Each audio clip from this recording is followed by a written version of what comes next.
Du 11 au 14 août, l'élite des golfeurs professionnels canadiens sera à Victoriaville. L'objectif, remporter la Coupe Canada Sani-Marc Fenergic présentée par la ville de Victoriaville. À l'enjeu, une bourse de 125 000 $. Qui succédera à Blair Bursey, champion de l'an dernier? Voyez ces golfeurs de haut niveau. Certains aspirent à la PGA, d'autres en font déjà partie. Du 11 au 14 août, la Coupe Canada Sani-Marc Fenergic au Club de golf Victoriaville. Admission gratuite.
Good morning, bon matin, and welcome to the 2022 Coupe Canada. I'm your host, Alex Toth from The Next Tee, and I am pleased to be doing this live stream here on YouTube for Golf Zoogle. So right now we're looking at the first tee. We have a great group going off here, including the 2019 champion, Eric Banks. And we also have Lee Curry, who is also a former winner as well from nearby Ottawa, Ontario. So the course is set up great. They had a lot of rain here in Victoriaville. And the golf course yesterday was playing pretty soft. Greens were okay. The crew here, the superintendent and his staff of 12, they did a fantastic job on replacing where there were lakes. Now there's grass there. So right now the players on number one, we're just getting ready to tee off. And that big trophy there, that's what it's all about. That's the Canada Cup.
Today, all these young men are trying. Will there be a PGA in the future? His controversial again. So we have Eric Banks here. He's getting ready to tee off. This first hole on Golf Club of Victoriaville, or Club de Golf Victoriaville, it's a dogleg left where a lot of guys are going to be trying to cover the bunker or carry the bunker. It's a perfect hole for Eric Banks as he's a lefty. He can just hit a nice little controlled cut or fade around the trees there. And he's going to find that he's only going to have a short wedge in. I've seen everything from fairway metals going off this hole, irons for laying up to the 150 marker or just inside the 150, which is right of the bunker that you will see down the fairway. Either way, it's a smart play. And the funny thing is, I haven't really seen any driver yet on this hole. But we did yesterday during the Pro-Am. And it wasn't just from the amateurs, it was the pros too.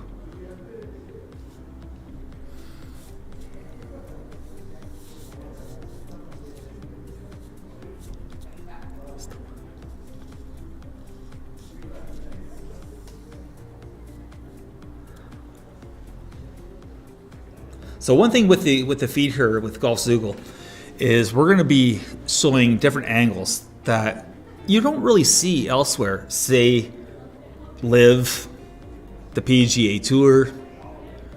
So we have an angle here that's going to really show golfers a different perspective and a different view. You're going to be able to see a lot of what makes these swings tick and what you can do and learn from this angle to apply to your swing and your game. And I mean, that was fantastic tempo there. That shot.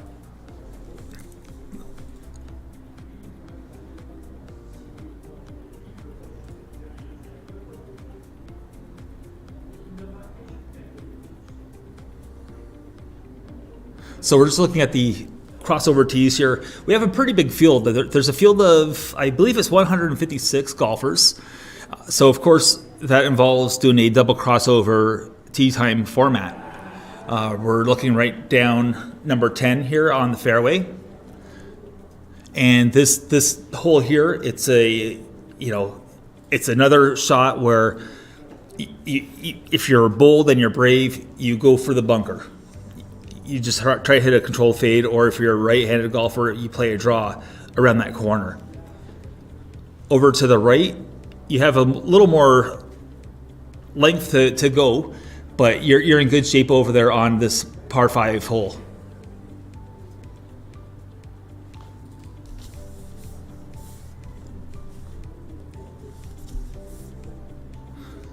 So we're looking at number 1 green here. Oh, sorry, that's... Okay, sorry, the 10th green. And the green complex is here at Club de Golf Victoriaville. All the greens here, they're pretty large complexes. The bunkering around them is amazing. They're all well defended, and you won't find greens that have no undulation whatsoever. You're going to find that today we're looking at a lot of middle placements or middle-ish placements on the greens, and I can tell you that the greens are running pretty quick considering all the rain and how soft it was. Yesterday I was on the practice green, for example, and I was rolling a few putts late in the evening, and it was starting to firm up a little bit. So with a couple rolls and maybe a cut or a verticut, the greens are probably running a little bit quicker than they did yesterday for the Pro-Am or the Tuesday Pro-Am as well.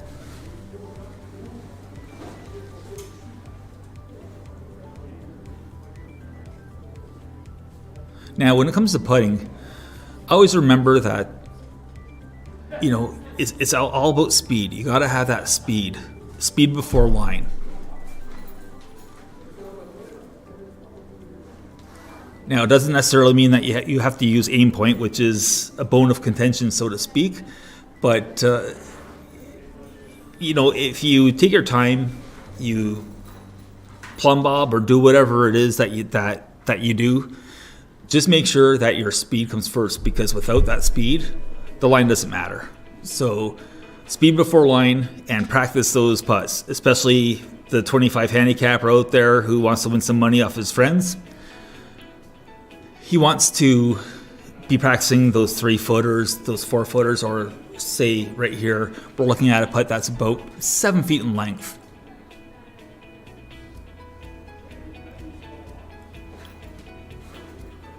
And that one just lipped out. And I think we're going to see a lot of that on the course today, just based on what I saw on the putting green. We're going to see a lot of lip outs, and that was an unfortunate miss there.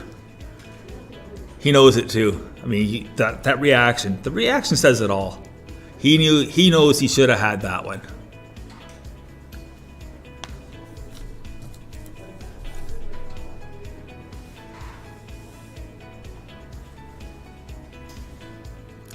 And that's a second putt in this group that just sort of went by the hole and just stayed on the edge. And boy, that one looks pretty close to slipping out too. My goodness.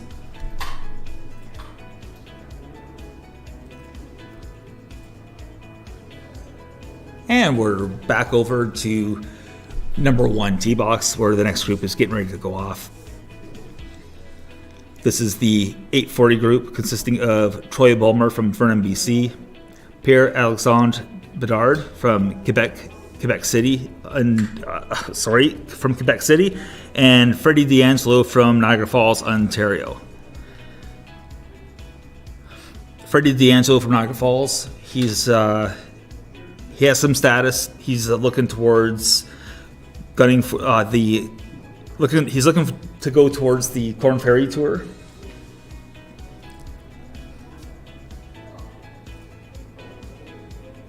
And Freddie D'Angelo, just for those that are watching right now, he's the gentleman that's right there in the middle. He'll be wearing the black pants, currently the hoodie, and he has the flow going similar to Cameron Smith, who, by the way, is he going to live? Is he not going to live? We don't know.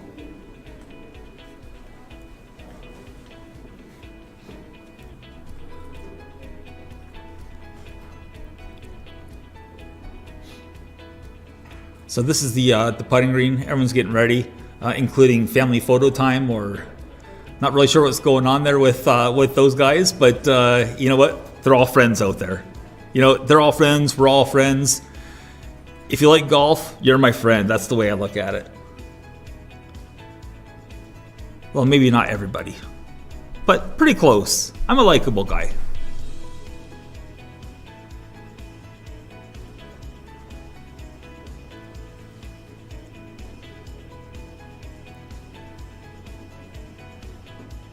So things are really getting going here at the Canada Cup for 2022. This is one of the largest purses that you'll find in Canadian men's professional golf. The total purse is $125,000. $25,000 goes towards goes to the winner, and that goes a long way as far as them paying their expenses, their travel expenses, the players going to Q school. I mentioned Freddie D'Angelo, where the list is long. Blair Hamilton, we're going to see. He's another guy that's, probably Corn Ferry Tour bound. And it's great because we're going to see all kinds of Canadian talent and Maple Leafs on leaderboards across the PGA Tour and the Corn Ferry Tour in years to come.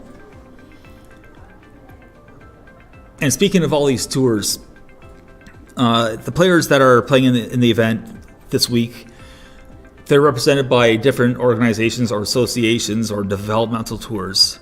Developmental tours like the Great Lakes Tour, the Toronto Players Tour, the East Coast Pro Tour, the Vancouver Golf Tour. There's Golf Quebec. There's PGA of Ontario. There are basically any feeder system or any association that's related to golf. There's a chance that they had a spot open. Even the host course had 4 slots open for people to play, like 4 exemptions. And there are also 20 sponsor exemptions on top of that. The tournament is brought to you by Sani-Marc. They're the title sponsor, and Fenergic. Sani-Marc, of course, they would do sanitation products for different industries. and Fenergic, they do custom doors, custom windows, that sort of stuff.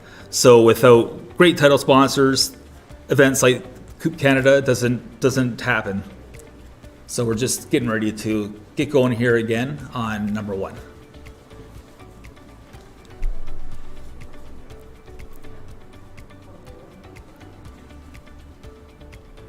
And you can see the Canada Cup in behind. It's a big trophy. I mean, that's a lot of silver. And then the trophy beside it, that's for top amateur. So they also do award the top amateur here, like other tournaments. Past winners include, in the amateur division, Etienne Papineau, who just made his start this year on the PGA Tour. His debut event was the Waste Management Phoenix Open. So we just saw Eric Banks there miss a shot there on number 1, or miss his putt, just went by. And any putt that has to go downhill on this golf course, anything past the pin, you're going to be in trouble. You're going to open yourself up for a 3-putt, dare I say it, to the players out there.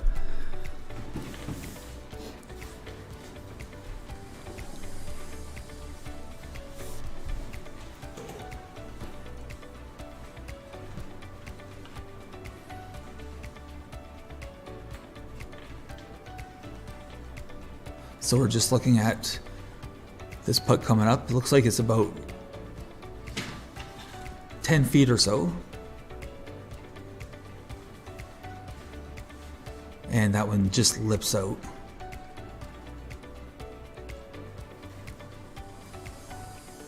And next we have Lee Curry here, who's clad in the gray with black shorts.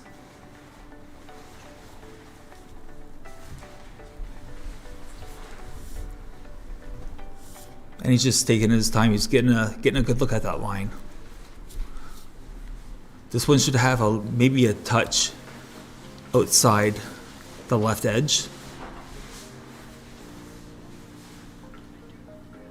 So we'll see what happens with this putt. There really shouldn't be a whole lot there. Again, it's more of a pace thing than anything else.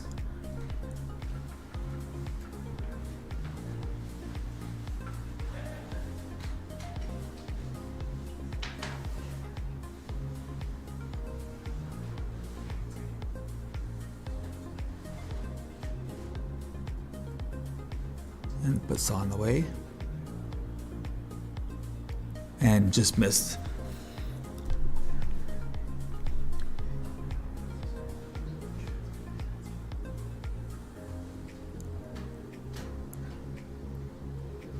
So always remember, when you're around the green, you're putting out. We just saw Lee Curry tap down spike marks. If you drag your feet, don't drag your feet. Just don't do it. But be kind. After you putt out, always just make a quick tap around the green.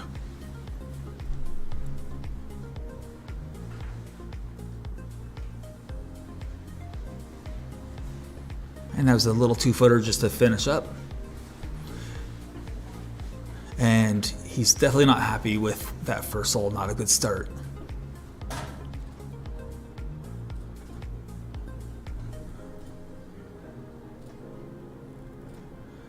And now we're looking at 10 green.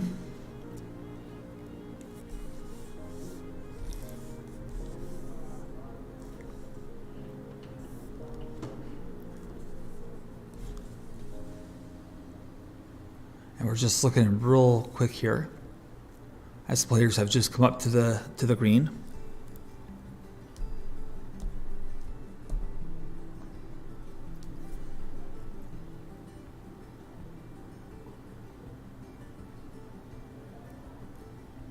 And one thing that you will find, you're going to see some strange looks from the players this week when it comes to the putting greens.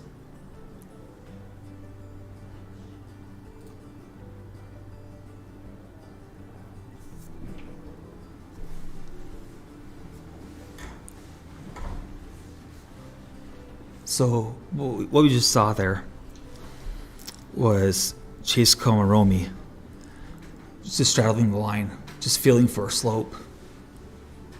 There's a lot of hidden slope and undulations on these greens. A lot.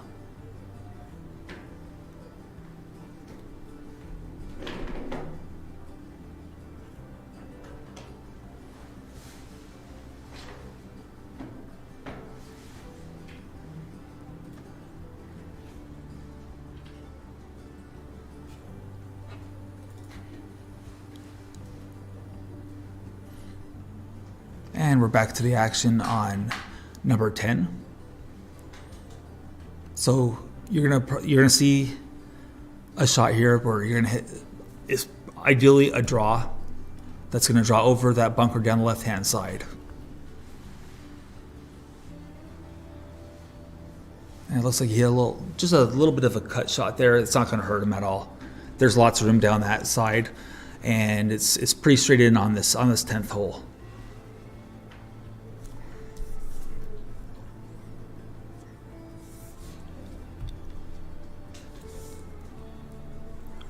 And up next is Brett Webster from Abbotsford, British Columbia.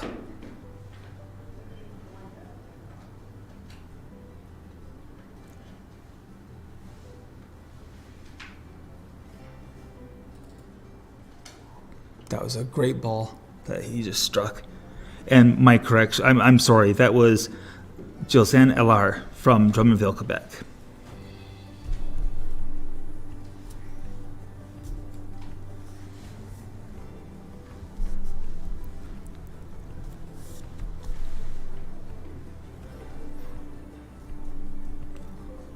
So we're looking at Jeremy Godin of Sorel Tracy, Quebec. 8:55 tee time. Going off.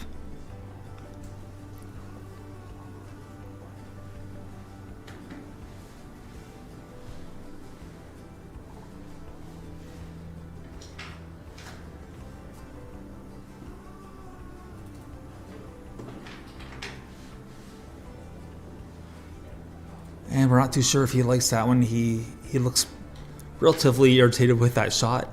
And coming into the screen now, you can't miss this guy. That's Trevor Corner.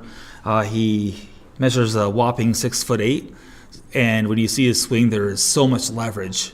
I mean, we've seen similar with some of the taller golfers that have emerged on the scene. You have Nienaber from South Africa, or Nienaber Wilco. Just a tall, lanky guy with a ton of leverage and a ton of speed. That's the one thing about golf. I mean, you don't have to be tall and have leverage to generate power, but it doesn't hurt to have long arms. Unfortunately, I have T-Rex arms, and, well, I don't get a whole lot of leverage. So my power comes from, well, actually absolutely nowhere, because I don't have any power. But that's a story for another day. We're back to the first screen here.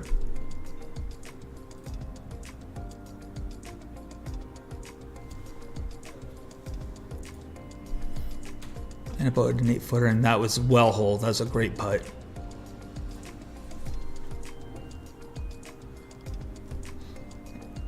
And we're gonna just take a quick pause, and we'll be right back.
All right, and welcome back to the 2022 Coupe Canada. I'm your host, Alex Toth, and we're just taking in some more action here on number 10. And this is Trevor Corner. Again, he's an imposing figure at 6'8", but it's more about his swing, his tempo, his length. It's just a great swing to watch, and that goes to show you that you don't have to wail away, even if you have all that power or plenty to spare. His tempo was absolutely perfect, and he used a 3 metal off that tee, which tells you a little bit about how long he is. But there's more than one way to play this game, of course. And now we're looking at hole number 10. And that was Zaidali Nathu from Richmond, BC, who was actually in a few other events in Ontario. Recently, he played in the the Southern Ontario Open at Port Dover Golf Club, and he had a pretty good showing over there. And the gentleman that's putting right now, Francis Roulier, he's won the amateur side of things in this event on multiple occasions. He's a multiple time player or winner, and he's a guy to look out for when this is all done at the end of the day. Whether he's an amateur or pro, he's a guy that knows this golf course. It is his home golf course as well, as he resides from Victoriaville, Quebec. And he has intimate knowledge of this golf course. And this is James Colin Davis of Vaudreuil-Dorion, Quebec. So he's just having a quick look at his putt.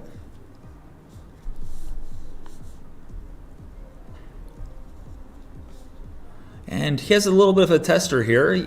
We're looking at a putt that's going to be a little bit uphill. There's going to be a little bit of break there. I would say it's going to go from right to left.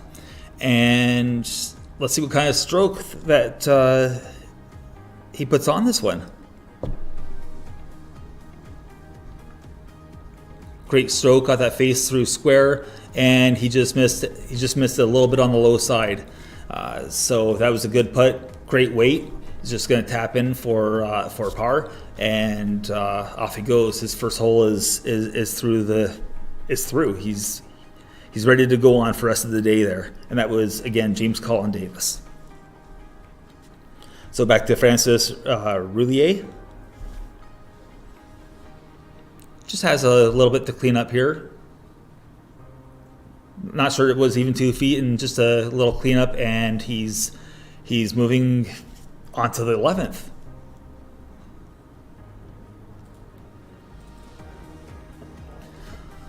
So just looking at that green and looking at the pin, it just made me think of something. If you're a recreational golfer, weekend warrior type, and you ride a cart, always remember, and you know what, you may not know this because you might be a new golfer and you don't know course etiquette, but whatever you do, don't leave your cart parked in front of the green.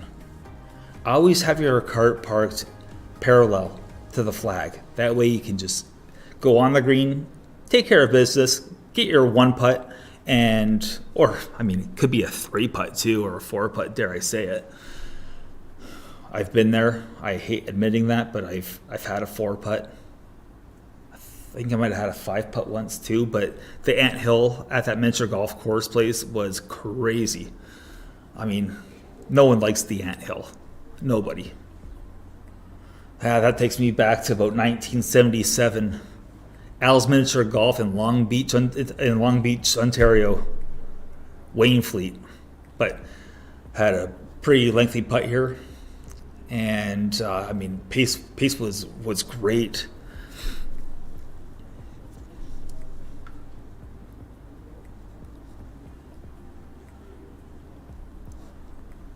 So we're just having a quick look here.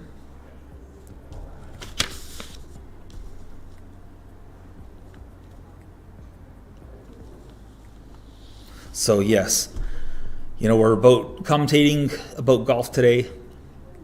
It's sort of like a faux podcast in a way as well, but this is being streamed, as you know, because you're already here on YouTube through Golf Zoogle.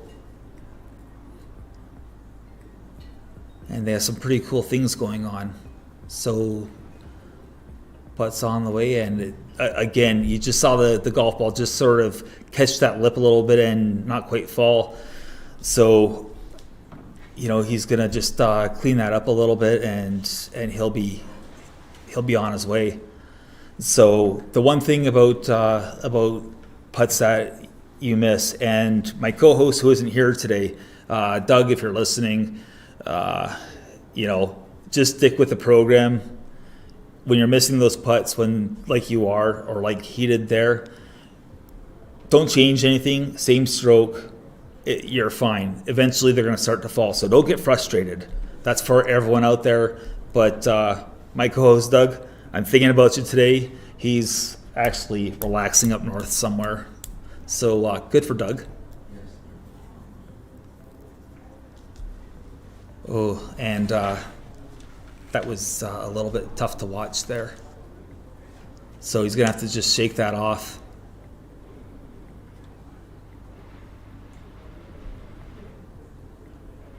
Yeah, you never want to start your day with a 3-putt.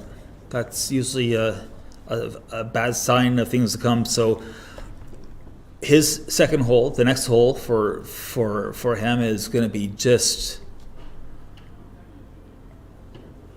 It's gonna really be the test. It's all about mental toughness, mental aptitude. You got to be mental. This game is mental. And there is a double meaning there too. I mean, because it's crazy in so many ways.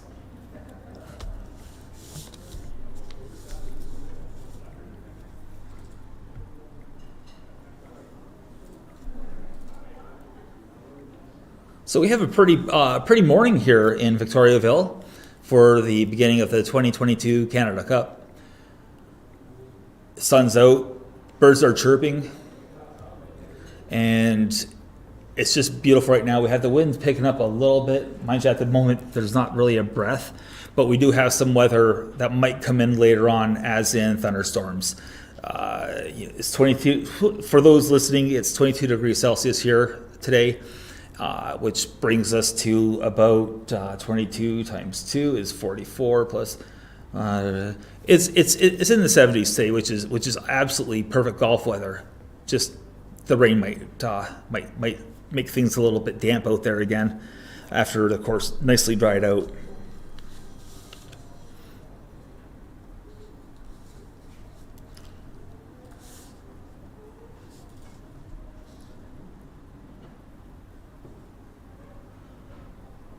And here's another great look that we're going to be doing here this week for the Canada Cup or Coupe Canada. Just shows you a different angle. And you're looking at hole 10.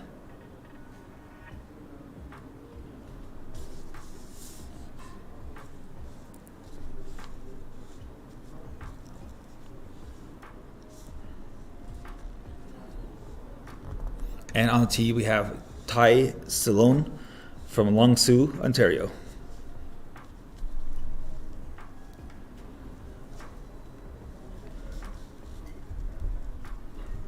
He's going driver here on this 10th tee.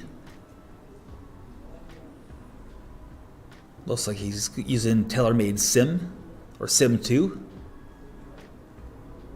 And just judging by his finish, his belt buckle, his navel, he's looking to hit a cut around that bunker, which is, again, you're going to see a lot of that today from the 10th tee, or a lot of that this week on any tee shot from these guys on the 10th tee. And again, these guys, I mean, they're all professionals, or the professionals are, at least the professionals that are in the field, they have experience on all the different tours. PGA Tour Canada, we're going to be seeing later on someone like Jake Scott, Derek Gillespie, who's a journeyman. He's been doing this for 21 years, playing mini tours or developmental tours, if you will. and young guns like Freddie D'Angelo.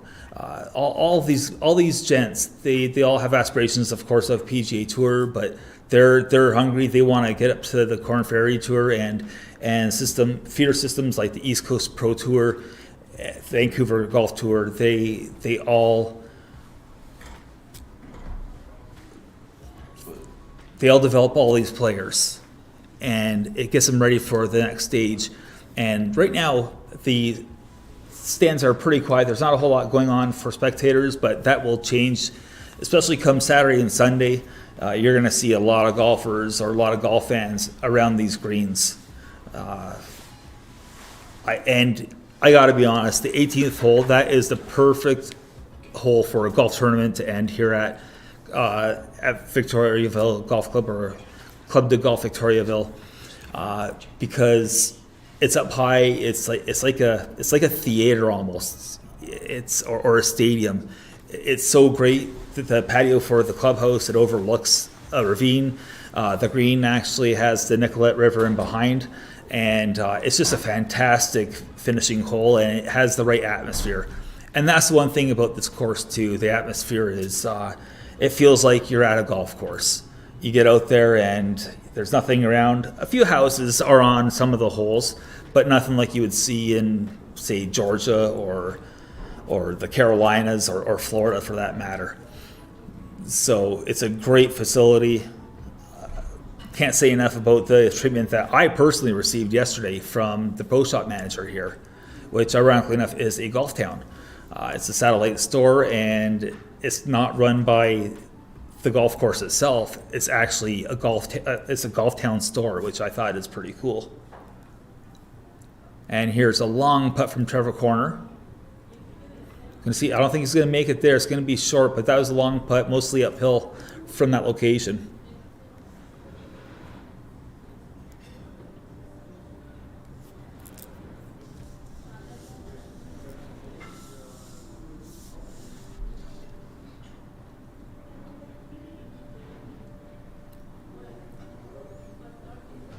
So also in this group, you have Trevor Yu and Jeremy Godin.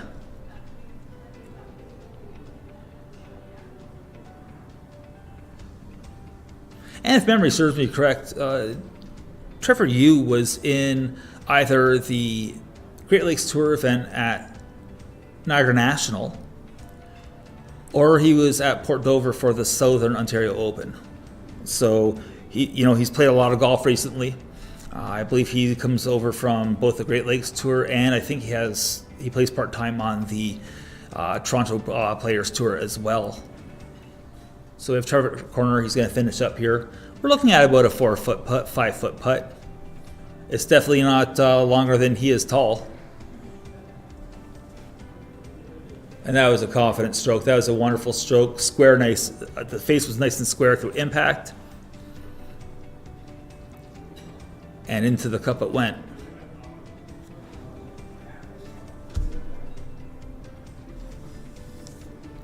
So now we're looking back at number 1. This is the 9:15 tee time. We have Martin Fournier-Giguère from Quebec City, Quebec.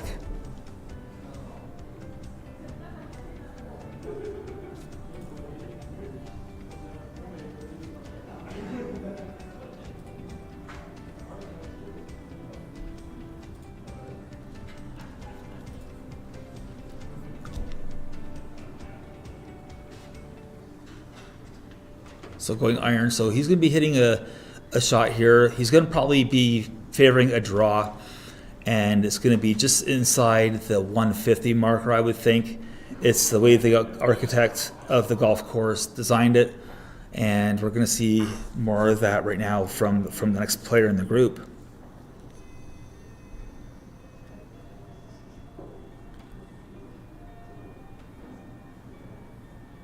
And this is Denis Girard from St. Albert, Ontario.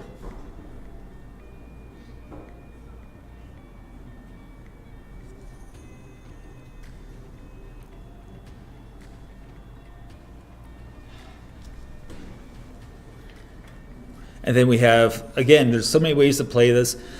Stephen Gonko, for example, who has the tee right now from Sudbury. Stephen Gonko had a good finish as well in the Southern Ontario Open.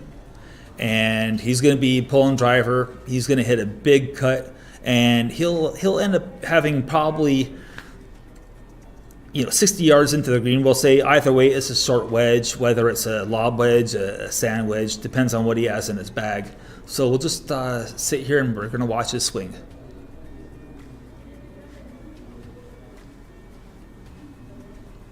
And I found that his technique there is different. And I noticed this during the Southern Ontario Open, watching him. He sort of has that move where he takes the club back, he stands up in the middle of the takeaway, and then he powers down into the golf ball. He has pretty good sized forearms there, as you saw. He has pretty strong legs, so he just drives through the ball. You don't see people stand up like that too often because the way that people instruct, or the way that golf instructors teach, it's all about you never want to lose that spine angle. Well, Stephen Gonko, it goes to show you when you have your own swing, you swing your swing. And he had a great finish. He had a wonderful Sunday. As we look at the leaderboard, again, it's early. It's very early in the first round. So we're just waiting for more scores to come in. But we're going to just look at the list here and see who all's in there. We're going to look for some names that stick out there. There's Derek Gillespie, Mitch Sutton. He's another guy. Sebastian Sani-Marc. He's a big hitter. He's won the Southern Ontario Open in the past as well. Eric Yun. The list goes on and on. And the influence in this event from Quebec is astounding. There's a lot of great golf here in Quebec. Ryan Kern, he's been around for a few years now too. And we're back at the 10th tee, getting ready for the next group.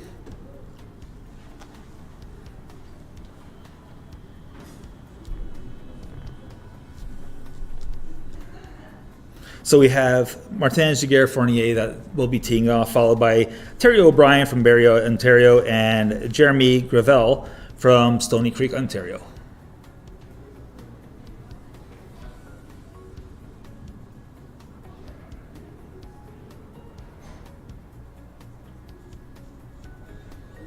So this is Martin Fournier Giguère.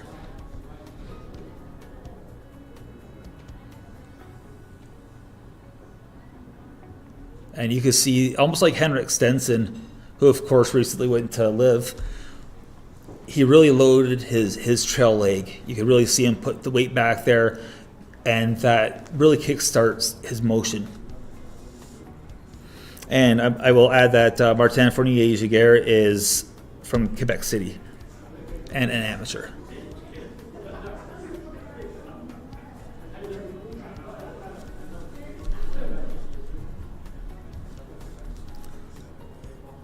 So we have Terry O'Brien of Barrie, Ontario.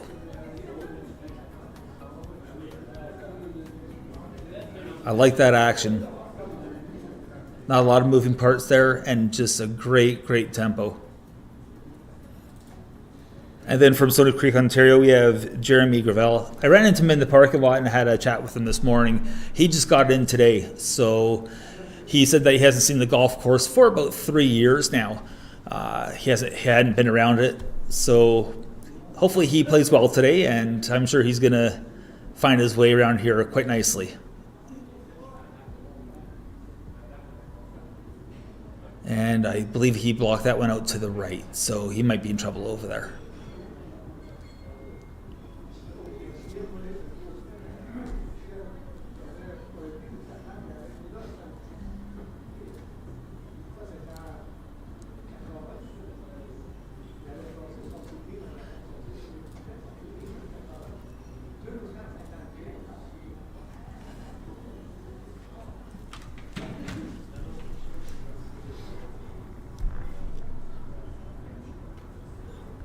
So we have a great angle here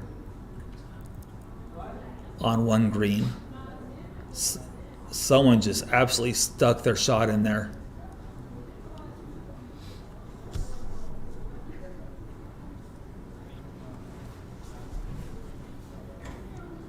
And he's a little far away at the moment. I can't tell if that's Jacob Hollander, John Maley, or James Kim that just that hit that shot that we just saw land on the green. And of course, the one that got stuck from about 2 feet away. So the golf ball that's closest to the viewer, I would say that's going to be a pretty quick downhill. It's going to be a little slider right to left. Probably about, I don't know, 6 inches outside of the hole, we'll say. But we'll find out when the players get up here. And we just saw someone hit a little pitch from the right side of the fairway, or the rough. So we're going to just sort out who's who right now. And we're going to watch them putt out. However, in the meantime, we can maybe flip over to another spot on the golf course.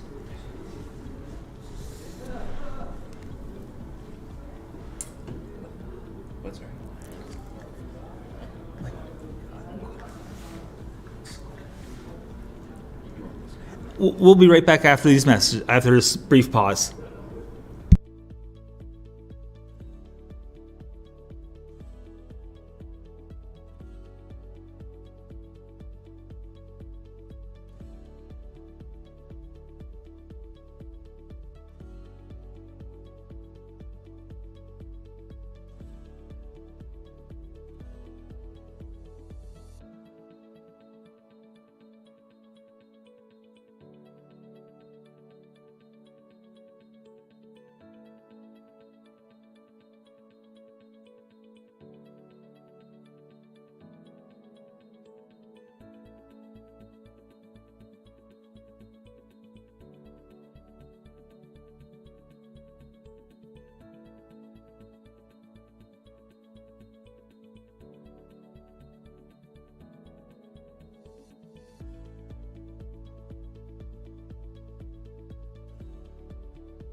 And welcome back to the 2022 Canada Cup, hosted by the host venue, Club de Golf Victoriaville, a beautiful facility here in Victoriaville, Quebec. And we're looking at the 9:25 a.m. tee time. First off the tee for this group from La Prairie, Quebec, is Simon Severia.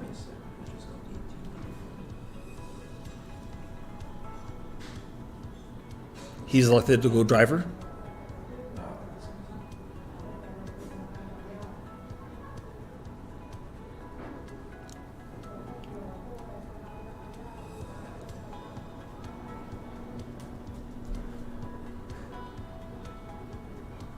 Up next, from Mississauga, Ontario, we have Graham Edwards. Hard not to see that he's wearing those khaki joggers.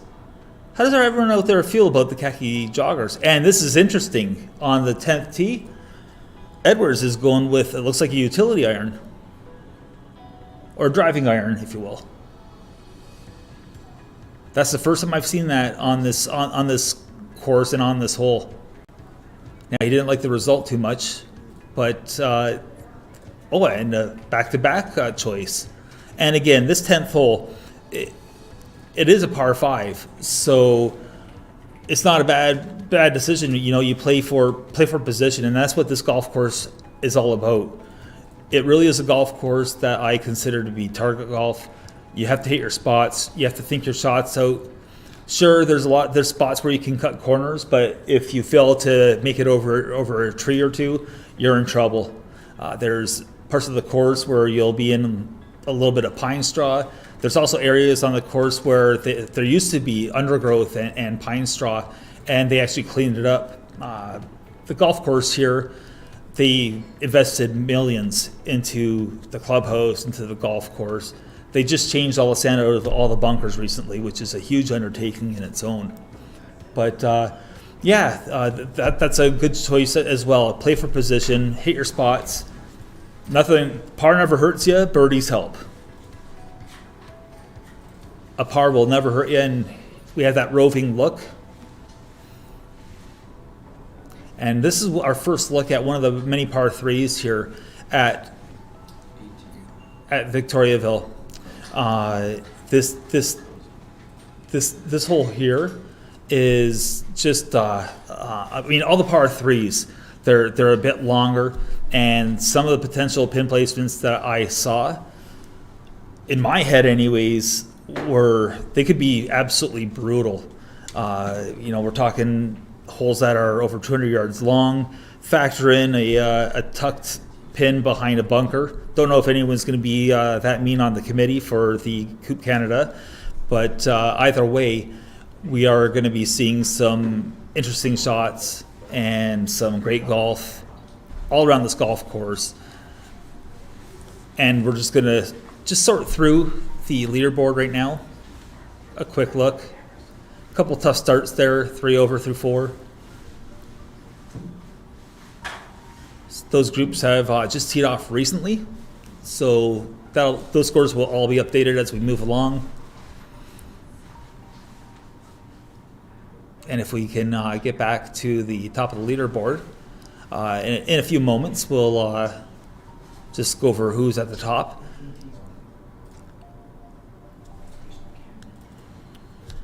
And that's Martin Fournier-Giguère.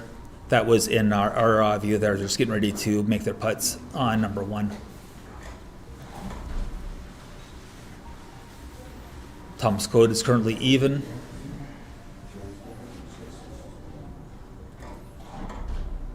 And we have Jeremy Gravel here getting ready to make his putt.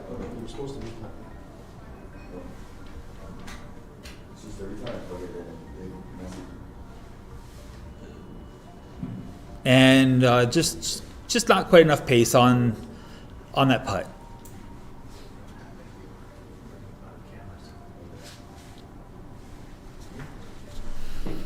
And Martin Fournier-Giguère just cleaning up here. It looks to be about a 3-footer.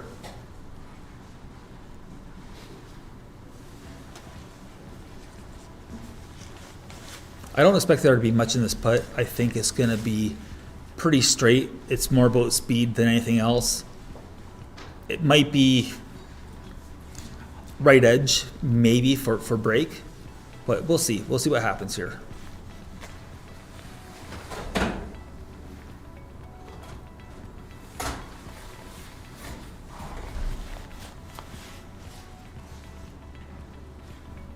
Yeah, not much there at all. Like I said, right edge. It was all about pace. And it's going to be the same thing for this little cleanup putt here as well. And this is Terry O'Brien from Barrie, Ontario.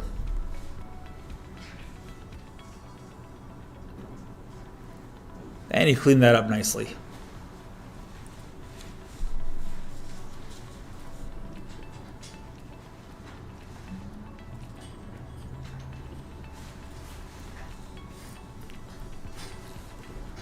And we're flipping back over to hole number 10.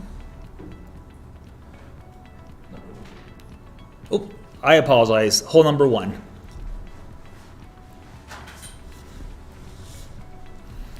And we have from Châteauguay, Quebec, Jean-Sébastien Berube, who will be taking an iron. Again, it's a smart play. It's how the architect designed the golf course. He's going to just probably hit a little draw, going to favor left center and be just inside the 150 marker.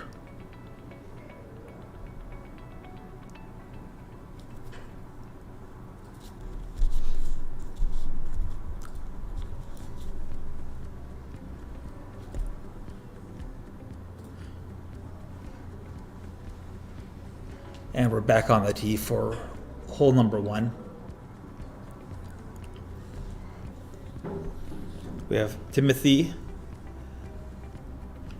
Allaire.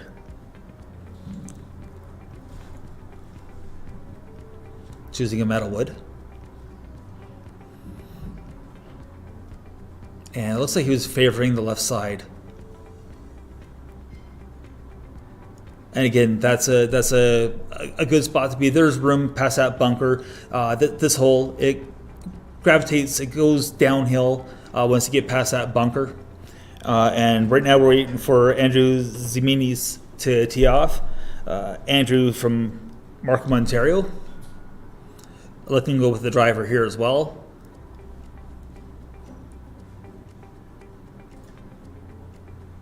I watched Andrew on the range a few weeks ago, and again, he's another guy much like Gonko, Stephen Gonko, that is, that sort of kind of gets upright, but his rhythm and his tempo, what can you say about it? It's smooth. So we're gonna look at the leaderboard here once again, and we'll get back to the top here in a couple seconds. See Jake McNulty there. He had a pretty good showing, and we'll talk about him a little bit later on. Thomas Giroux, he's a former Ontario amateur champion. Brandon says is currently leading. He's at 5 under. So that's some serious golf right there. He's setting a pretty quick pace, and that's Brandon Says. Who else do we have up there that we're looking at right now?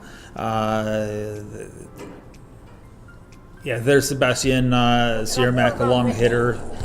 He's a champion of many tournaments, including the Southern Ontario Open. He didn't play this year, but he's here in Victoriaville for Coupe Canada. So right now we're looking at the group that teed off first this morning. This is the group of Marc Casullo, Jerome Blaise, and Felix Normand.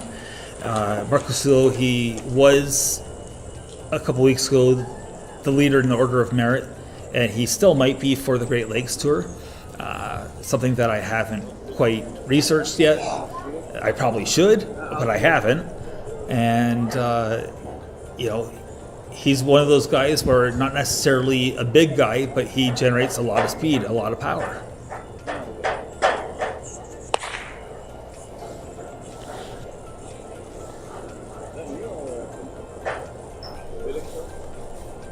So we're just seeing who's away here.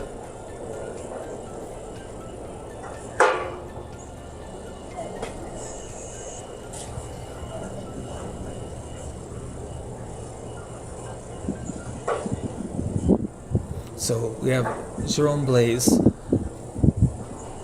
and Felix Normand that rounds out this group that are currently on the 9th green.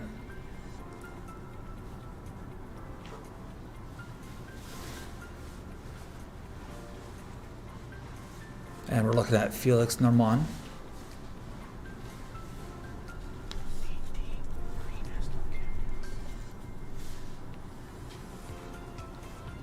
He has a lengthy one here. It's not going to be an easy putt. He's well past the pin. This is going to be a pretty quick putt. You can sort of see the slope right from that angle. It's definitely downhill.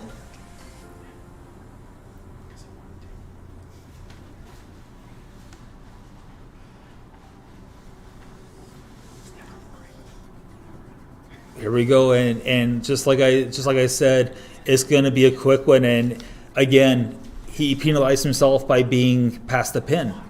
As soon as you pass the pin, especially on greens you can get away with it on slow greens, but if the greens are running fast and you're past the pin and you have as much incline on the greens or undulation like the ones here at Victoriaville, you are going to be looking at 3-putt possibilities during a round, and what a quick way to shoot a high score. And here's Jerome Blais from Magog, Quebec. Good effort. Nice weight.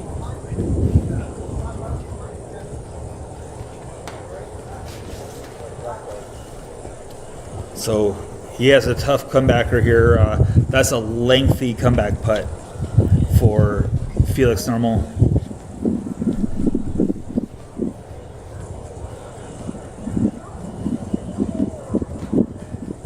So this one here is going to be uphill. There should be a left to right.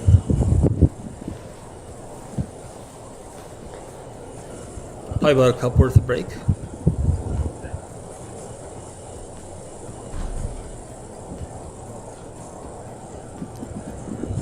And that's going to be a 3-putt for him.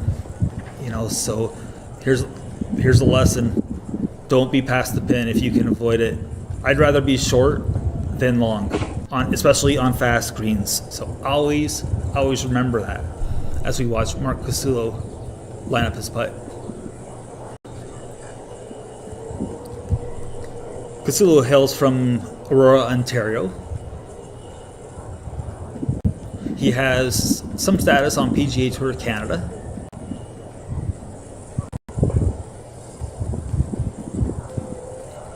And he has a pretty silky swing.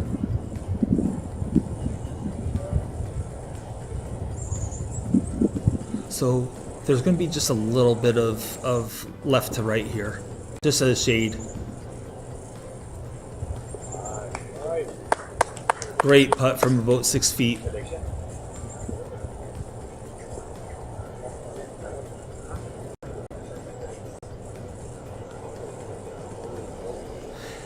The one thing that we've seen so far is 1 or 2 groups have teed off a little bit later than expected, which means that there's been slow rounds up ahead of them.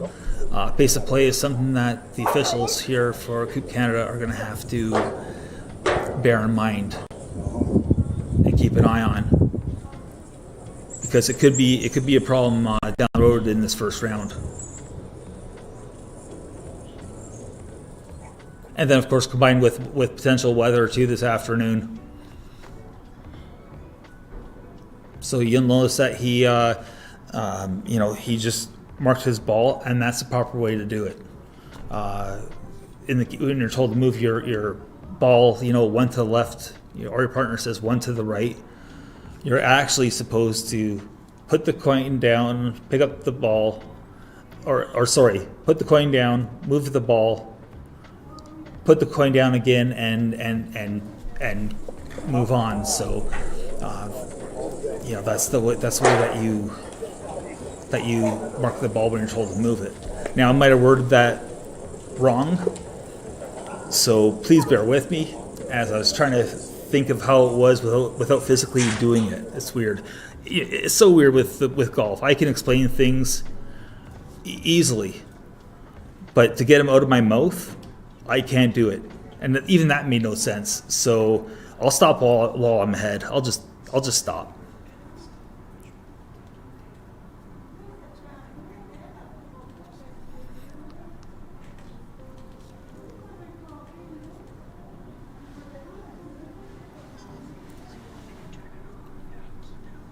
So we just have the first group coming through, making the turn from 9 to 10.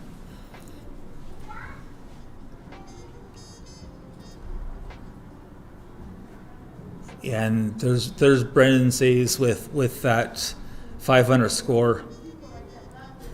Just good golf to lead the way here so far.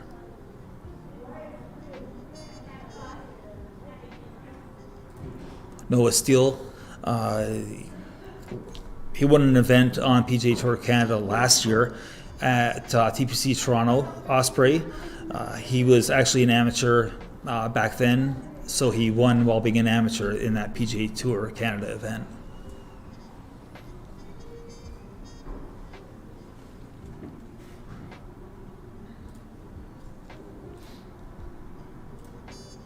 Mark Cosillo, as we've mentioned, he was one of the first groups to go off, or was the first group to go off. He's at 3 under, so he's lurking. He's playing some pretty fantastic golf this morning as well.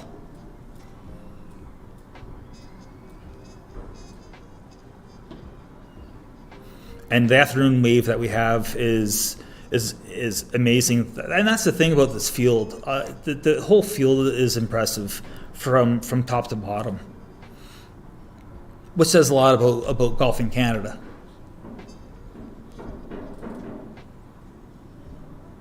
And that's a look at from above.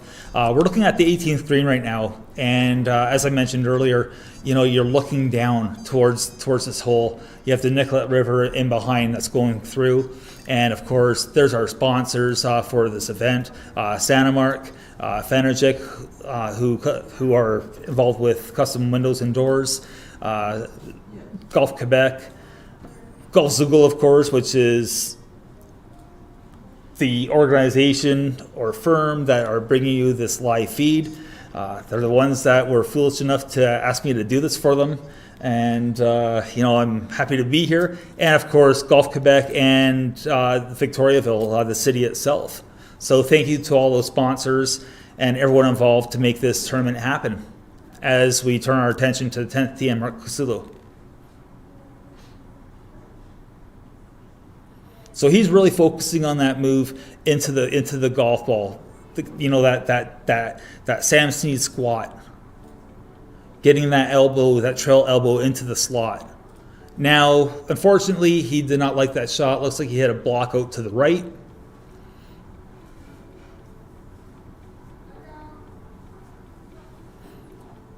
So we're just waiting to see if he's safe or not, and if he has to hit a provisional.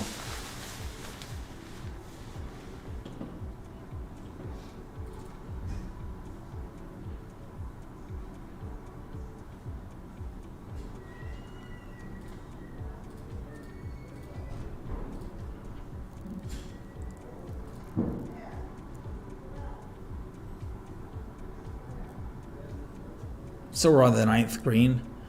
This green is relatively narrow. I mean, it's not super narrow, but it's a long green from front to back. Anything from where the pin is, and it's only about, I think, 8 paces from the right edge. Anything down here at the front of the green, it's going to be a long uphill putt, or in this case, we're looking at a chip.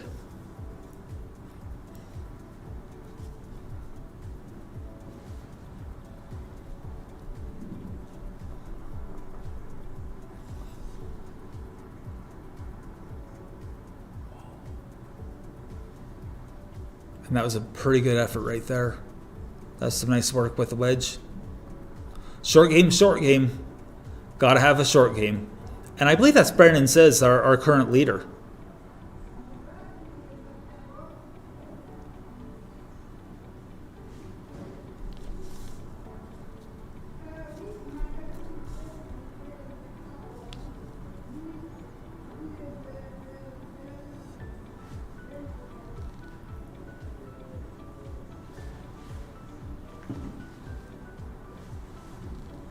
And of course, always fix your ball marks. Always fix them. Be proud when you make one. It's cool to golf. It's cool to hit a good shot. What's not cool is not fixing your ball mark when you make one. Just bend over and fix it. Don't be lazy. Don't be that guy or girl. Because ladies, you're not out of the woods from this one. You can't hide.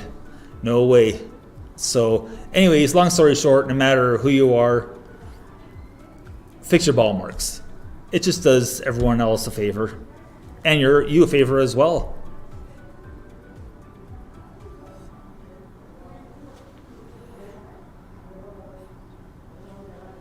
So we just got a little cleanup there. Again, the green, that's a tough uphill putt from front to back. As I look out the window right now, our vantage point, we can see it, and I mean it just slopes. And once it gets past the false front, it slopes more, goes down into like a little bit of a gully. We'll call it. It's a real depression in front of the green. It's all uphill from there.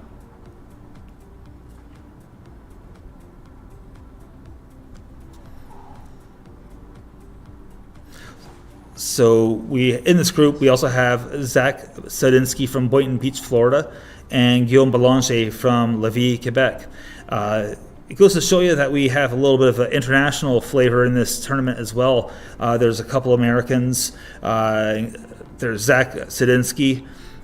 There's Jake Scott. He's from Ohio, although he's staying in Toronto. Again, another guy with PGA Tour Canada experience. And, there's Charles Wang from Bradenton, Florida as well. So, we have a little bit of an international flavor here in the Coupe Canada.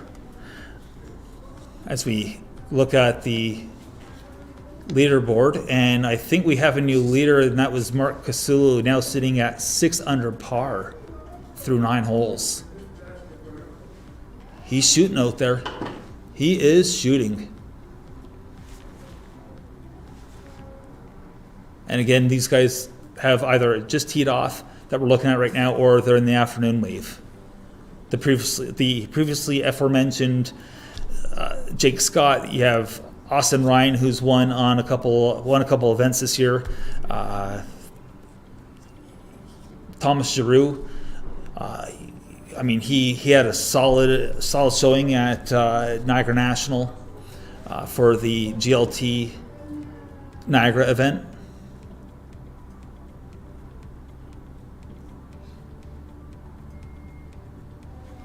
Tough morning for Louis Francois there.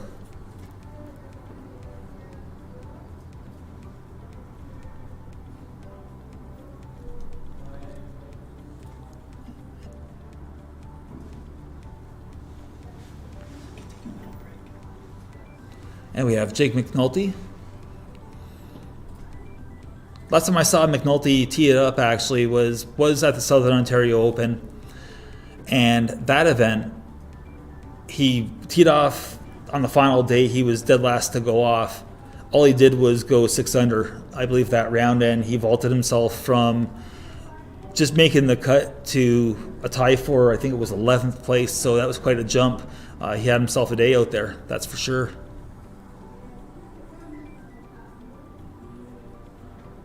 So, snacks on the golf course. What do you like to have at the turn? Do you prefer a beer and a dog?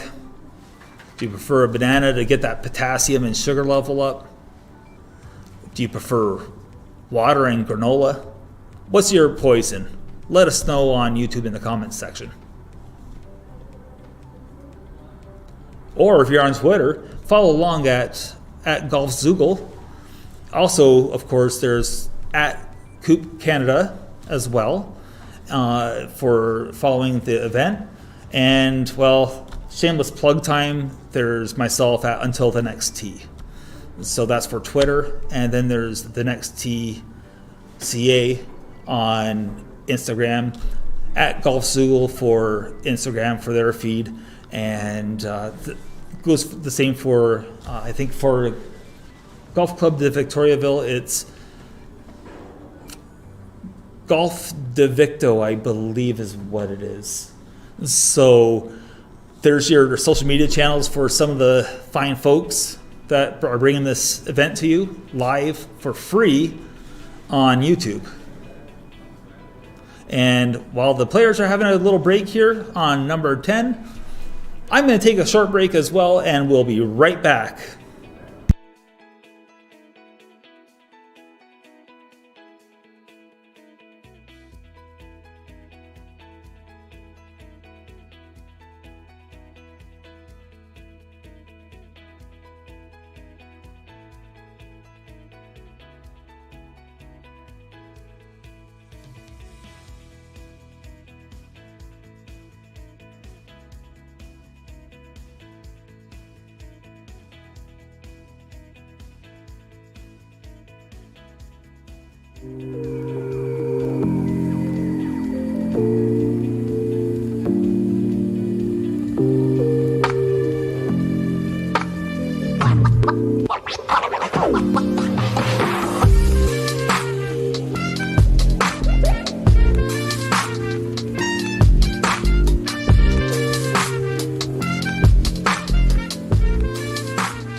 Welcome back to Club de Golf Victoriaville. It's your host, Alex Toth, for Golf Zoogle, bringing you English coverage of the 2022 Coupe Canada. And we're just catching up here on the 9th green. We just saw Matt Carter just miss his putt, left it a little bit short and a little below the hole. So the pace wasn't quite there. So we've had some great golf so far for those that are just tuning in. And for anyone out there that has not heard of Golf Zoogle, look these guys up because they are doing revolutionary things as far as golf coverage goes. And they're definitely an up-and-comer. So right now we're looking at, this would be Martin Lachance from Quebec City. And he's going to have a tricky putt here. If you caught the coverage earlier, I was talking somewhat at length about this green. It's relatively narrow, but anything below the pin today, it's going to leave you a long uphill putt, and it's shown to be pretty slow. So we're going to just look at Martin Lachance here, who's having just a little bit of a dilemma, it looks like, at the moment. So he's going to mark his ball, I think. But so this green on number 9, it is a very quick green if you're going downhill. But today, with where the pin is located, and where this golf ball for Lachance is, it's going to make for a tough uphill putt. It's going to be relatively slow, and we have a pretty good angle here for the shot, and we're right up close and personal, and right in your proverbial kitchen. So that was a very good effort by Martin Lachance there, who's going to just have about 2 feet to clean up. And we have Alexis Clement from Drummondville, Quebec, who has, looks like about 10 feet. It's going to be downhill. It's going to be quite quick. Again, looking out the window here, we can see the green, and it is very shiny, to say the least. So this will be a quick putt for Alexis Clement.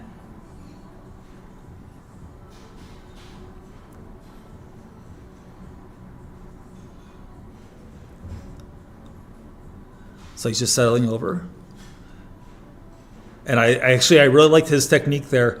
You'll notice that he used the toe of the putter. What happens on these downhill putts, when you have a quick downhill putt, if you strike the putt out towards the toe, you're going to dampen your shot a little bit, meaning it's not going to come off the sweet spot. So the golf ball, it's not going to roll as quick. It's a more muted kind of a stroke. So whenever you're above the pin and you have quick greens, make sure that you strike your putts out towards the toe of the putter, because it'll just help it dampen. It'll slow down the pace of the putt a little bit. So just a little friendly advice as Matt Carter is just getting set to finish up his putt about 2 feet. And that's just a nice little cleanup. And more of the same for Alexis Clement coming up.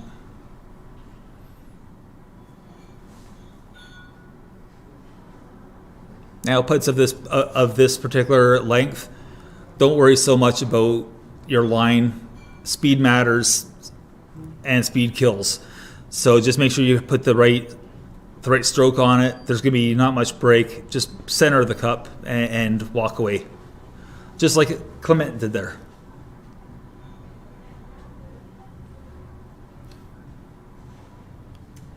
So they're going to make their way. They're making their turn over towards number 1 tee, and number 1 tee is just just a great tee shot. I mean, the whole golf course sets up so well, particularly if you're a draw. If you're a draw player, you're definitely going to like this golf course, or actually love this golf course. There's times where you got to hit a cut, but right-handers, you're going to love this golf course. I would say it would definitely favor a right-handed golfer versus a left-handed golfer. I recently got some information. The golf course here, Club de Golf Victoriaville, It's about 78 years old. It was designed in about 61 or so. And there's so many elements of this golf course that remind me of Stanley Thompson, but yet there's a modern feel to it as well, where you almost feel like a Reese Jones kind of a thing. So this course, I mean, it's just, it's amazing. I can't say enough good things about it.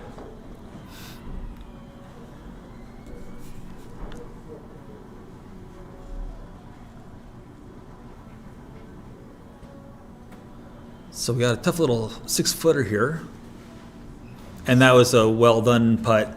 Again, we had a square face. Great putt. Next we have a local guy. This is Serge Breton. He's from Victoriaville, and I believe he's a member here at the golf course as well. It was brought to my attention that, because I didn't know who he was, didn't recognize him facially, and I was told to check out the poster by the bathroom, and well, there he was, voila. So so he's gonna make this putt. He knows these greens. He has more than intimate knowledge of this course, and that was a tough lip out. Wow, that's tough. So just, if that happens to you, you know what? Just shake it off and as best as you can, and move on to your next stroke. Don't change your putt.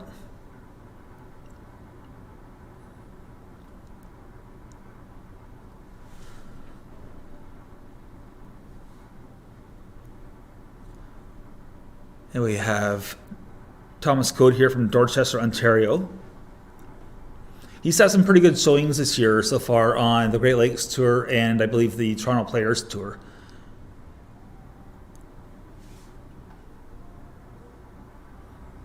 He had a pretty good outing at the Southern Ontario Open, held at Port Dover Golf Club.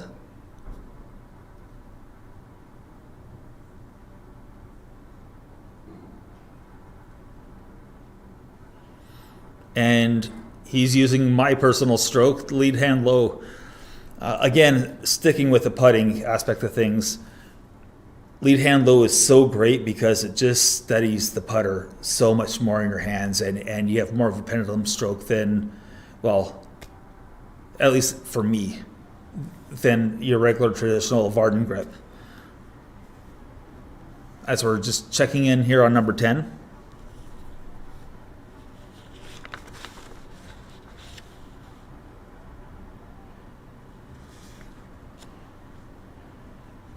And this is the group consisting of Martin Lachance, Matt Carter, and Alexis Clement.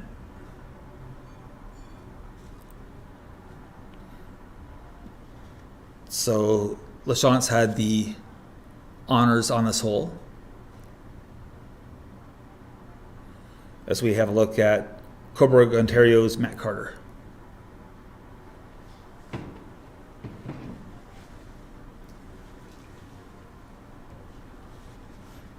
So I'm thinking something didn't feel right there because he backed off that shot. Discipline's a big part of this game. And you can tell what line he's going. He's going right after that bunker, or actually over the trees.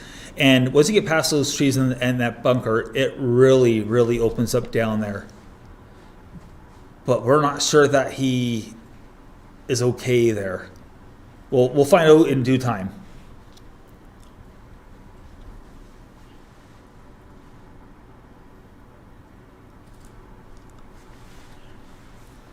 So we have a look at the leaderboard here. Andrew Ziminis at even par. John Maley at 1 over.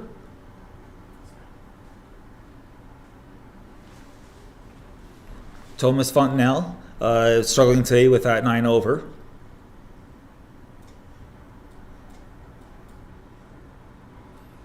And this is the afternoon wave that we're looking at. So of course they haven't teed off yet.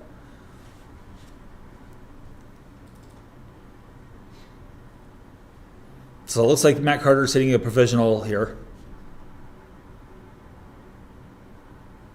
And he went with a line that's sort of similar, a little safer, a little more to the right towards the what I refer to as the tongue of the bunker. So that's just that part that leads out to the fairway the most, which is obviously the safe play. So with any luck, he'll find his first shot in that provisional that he just hit.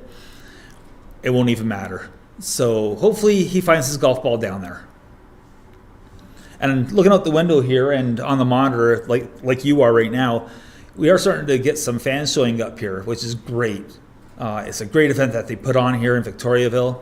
Brought to you by the folks like Sani-Marc, Golf Quebec, Golf Zoogle, Fenergic, Sani-Marc, and of course the Chamber of Commerce for Victoriaville. The whole town gets into this event, and it's fun and it's exciting to see. This is my first time, and I'm just pumped to be here. And of course, I'm your commentator for this afternoon and morning for the English coverage here on YouTube. I'm Alexander Toth from The Next Tee. So again, thank you to all these sponsors that make this event what it is, and it offers one of the richest prize purses in men's professional golf in Canada. Outside of the PGA Tour Canada events and RBC Canadian Open, this one I would say offers the highest purse, without a doubt. So we're on back to number 1 tee here.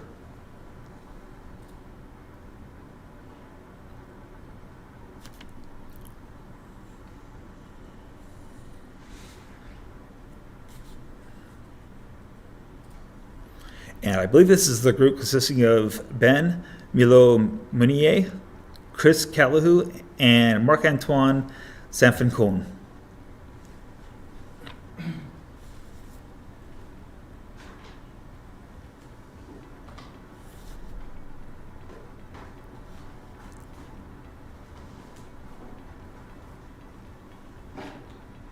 Now, I couldn't help but notice the shaft in his hand in this metal. It looks like a 3-wood, I'm thinking, or maybe that is a driver.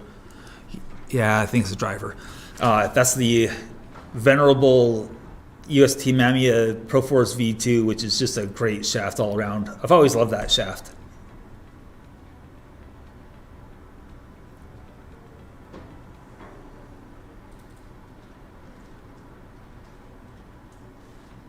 And he was definitely favoring going towards that bunker here on number 1. So they've made their turn, and they're 9 holes, this group.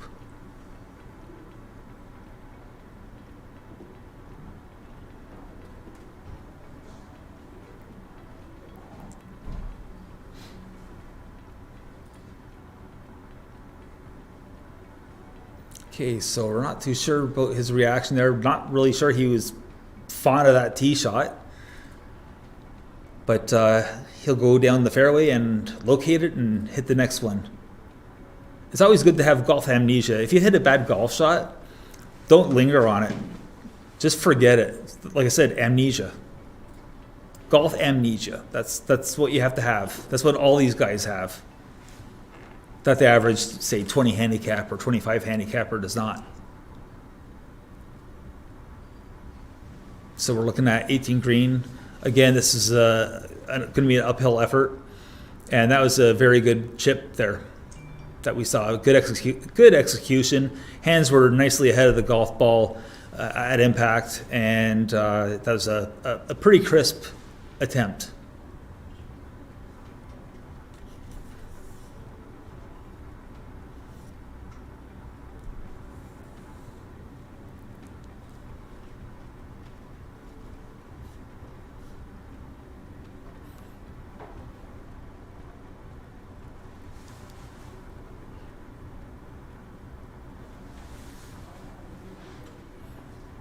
So we got this group just eyeing up their putts. They're prowling like the proverbial tiger, but not Tiger Woods. Talking like a real tiger. Like Tony the tiger. Okay, he's not a real tiger.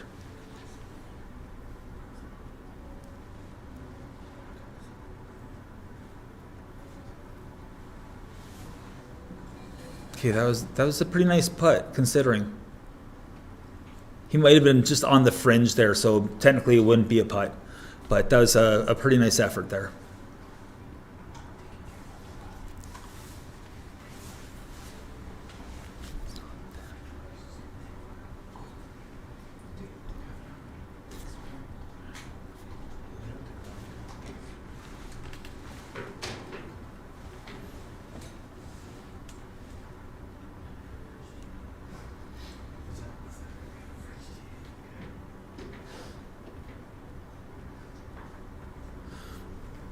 So for those that are watching, what think about your process on the green? Do you just sort of kind of have a look at it and say to yourself, okay, that's good, I don't need to look at it any further, or do you actually look at it with more detail? Do you check it from all angles? Just things to think about. Especially if you're in the middle of a money match and you have an ASOG going on and there's a lot of money on the line because for some reason you decided to golf for $1,000 a hole. Sign me up for that. Well, actually, just the winnings. But either way, sign me up.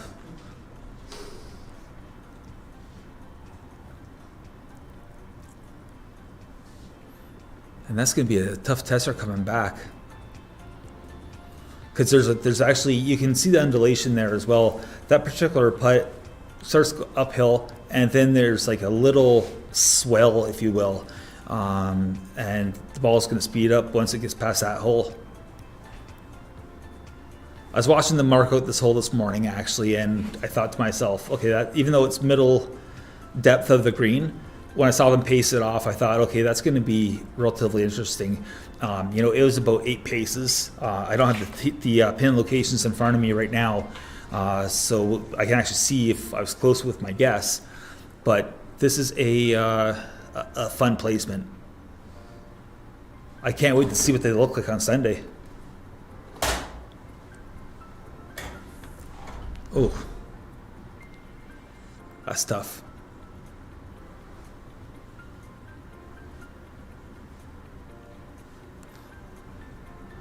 And that's the one thing that you can see here on Golfsugo that you wouldn't see on CBS or Live Golf or the Golf Channel. You can really see the reactions of these guys. You can see their every move because we stay with them until they hole out and partially walk away as well.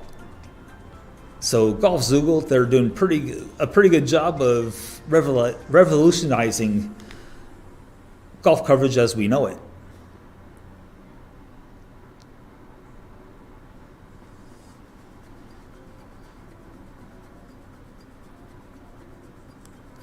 So it doesn't matter if you're pro-live, anti-live, pro-PGA Tour, there's other options out there.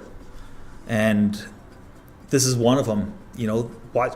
If you have a chance and there's a mini tour or developmental tour event in your area or a PGA of Alberta or Golf Quebec, if there's any of those organizations having a tournament, go check them out. It's worth watching. If nothing else, watch them on the range. That's where you can really learn and really develop a lot of knowledge and learn. You can learn from these guys. But again, it's a beautiful morning here in Victoriaville, and I'm glad that you're here sharing it with us, that you're part of our day.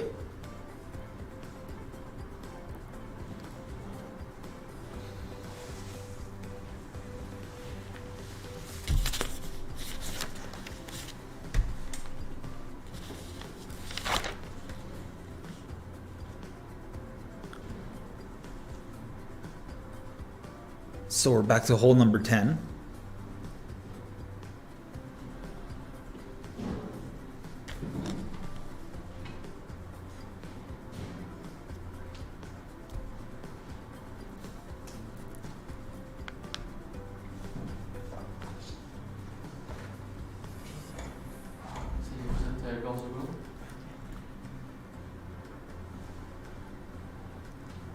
And that looked like he had a very good drive down the left side, left center of the fairway going towards the bunker.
And welcome back to live coverage of the 2022 Coupe Canada. Currently, we're looking at Toronto, Ontario's Drew Nesbitt.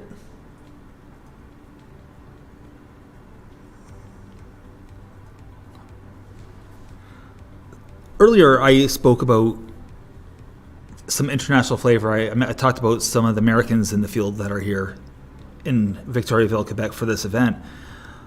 Well, what I failed to mention was that there's also one gentleman from Bulgaria here, and that's Vladi Marinov. He's actually a recent winner of the Hungarian Open. So he's over here. He's participating in Coupe Canada, and I'm sure that he has quite the story. So with any luck, we can get him on for an interview for both T-Box Chatter and Golf Zoogle. So we have Raoul Menard from Ange Gardien, Quebec, just having that little putt there for par.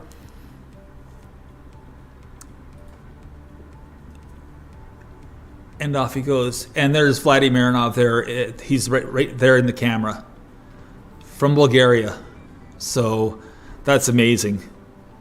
Golf is truly a world game.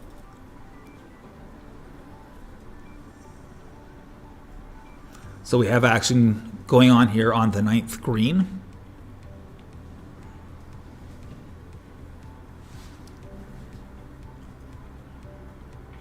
And we've seen numerous players today be in a position like we're looking at, well below the pin. This is a group with Freddie D'Angelo, who peeked in there real quickly. Troy Bulmer from Vernon, British Columbia, and Pierre-Alexandre Bedard from Quebec City, Quebec.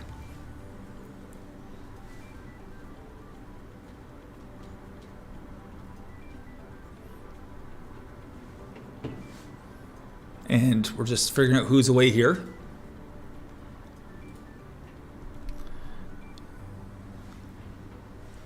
And it looks like it'll be Bedard.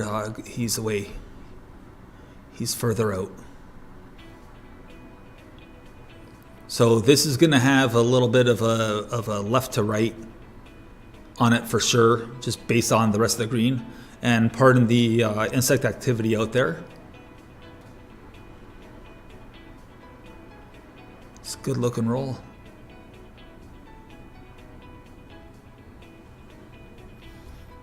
And he just missed that by a couple feet left to clean up.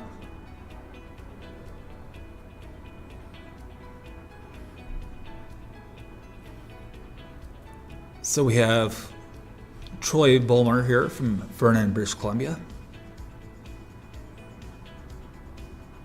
Sporting the only bucket hat on the golf course. Personally, I love the bucket hat. I think it's because I'm getting older now and maybe wiser. But the one person I think of when I think of bucket hats has to be Anna Davis, the winner of the Augusta National Women's Amateur event that was right before the Masters, the week before. They held that event, and she made the bucket hat known. It's going to be her thing. But anyways, enough of the bucket hat and Anna Davis, because we're talking about the Coupe Canada here. And this is Freddie D'Angelo. I've seen him play a couple times recently. Once on the Great Lakes Tour, had a very good finish there. And at the Southern Ontario Open in Port Dover. His brother's on the bag caddying for him today. And apparently his brother is also quite the golfer. Actually, they appeared on my podcast, the two of them. So I just forgot the brother's name all of a sudden for some reason or another. But there's a up close and personal look.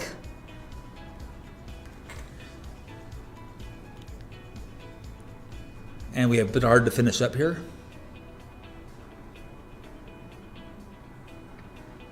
And I'm noticing something about his lie angle there. Something looks like Wow, that was a lot of break there. That butterfly almost knocked the ball offline too.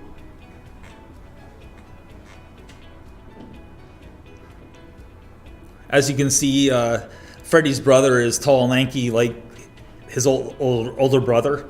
And wait till we see his swing on number 10. I talked about it earlier before he teed off. And it's just a long swing, smooth. Lots of speed. And they're going to check in there with their scores after 9 holes. And we're going to see how they stack up on the leaderboard when time comes.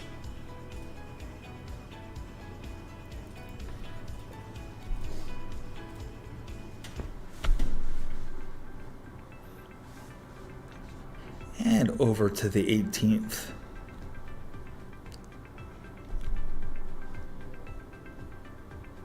Someone ended up way past, I can't even tell who that would have been, but someone ended up way past the pin. It had a lengthy downhill greasy putt, and I mean greasy.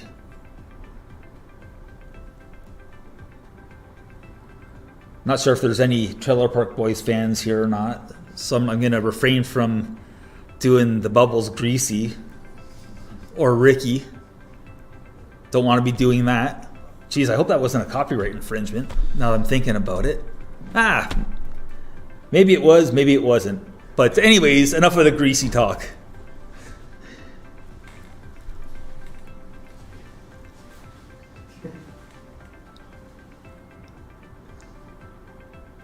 And that's the thing that we've noticed so far today on both the 9th and 18th greens respectively. The putts are all, anything uphill, they're all dying and they're making a hard left. Every one of them. Anything that's been below the pin. It's been fun to watch, I'm not going to lie. Hopefully everyone at home, or if you're at work, you're in your office and you're supposed to be doing work and you're watching the feed instead. Hopefully you're enjoying the coverage, enjoying the up and close looks that Golf Sugal is providing.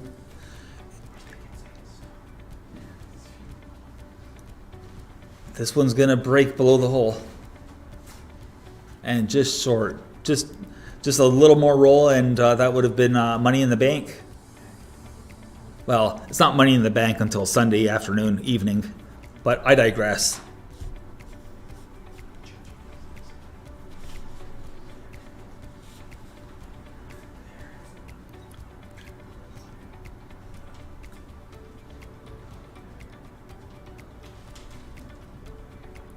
So having a nice long look at this putt. As you'll recollect, the initial putt was a long putt from way past the pin towards the back of the green. And he has a serious, that could easily be 8 feet for what I believe is a par save.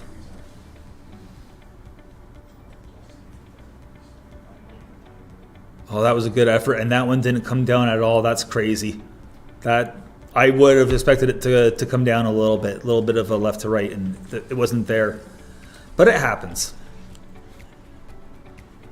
That's golf.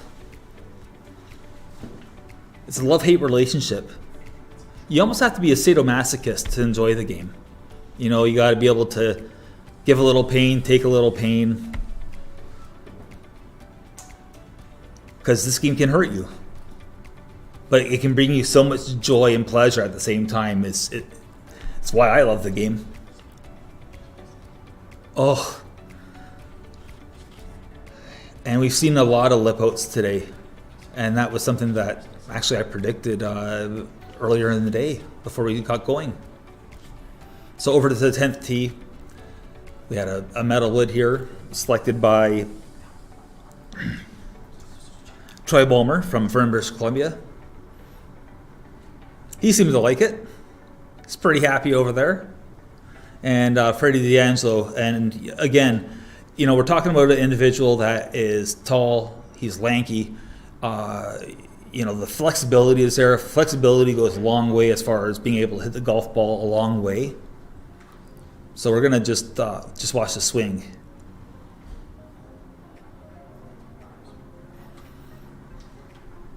I love this kid's action. There's so many good things going on there. That was a drive, I think, right down the middle, probably drew in towards the bunker, but well past.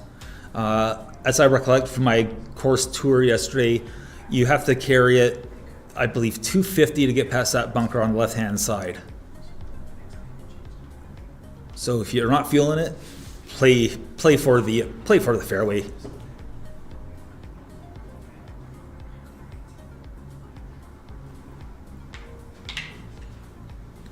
And that was Bedard teeing off there. And he's looking with a little bit of concern down the left-hand side. Might have hit a little bit of a push or block or cut into the left side there. Again, it does relatively open up.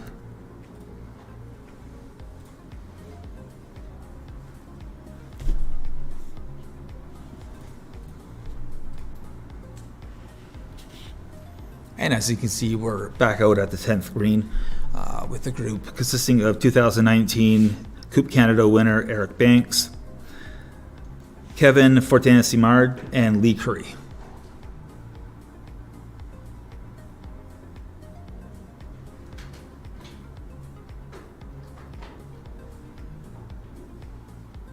Oh, that was a great roll. Great pace on that putt. Just unlucky.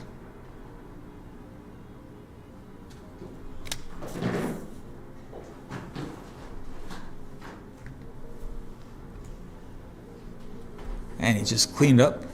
That was a great roll.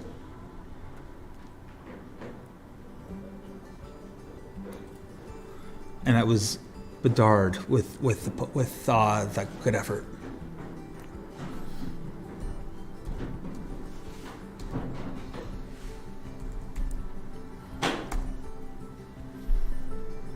Now it looks like Lee Curry is away.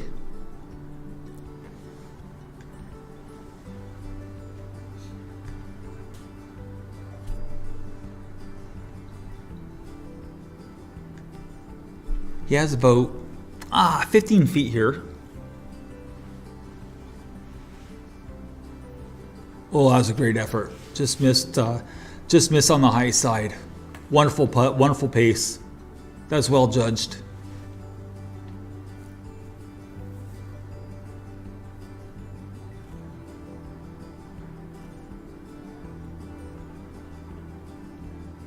A little bit unlucky there. That was a good effort. And now we have, again, Eric Banks, who is our champion from 2019. There's about 12 feet remaining. And this one's going to be, it's going to have a little bit of pace to it.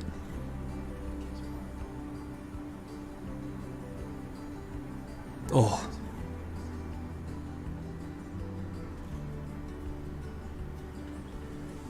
He's going to just finish up, just taking his time. And speaking of which, when you have these short little putts when you're playing your casual round of golf, do you even bother to realign your ball, or do you just get up to it and make your putt? Food for thought here at Golf Zoogle.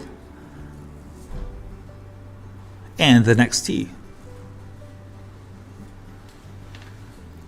As we go back to the leaderboard, we're going to have a look, see what's going on out there. As we're inching ever so closer to the afternoon tee times.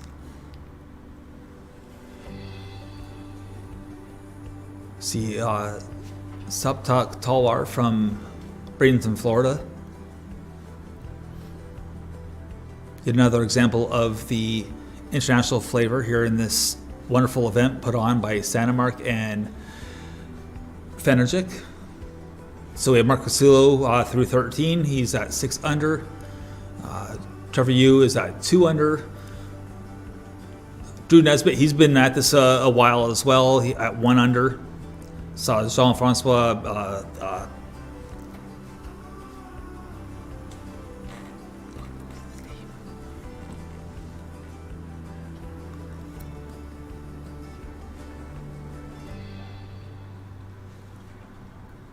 And I apologize, I just couldn't remember the last name.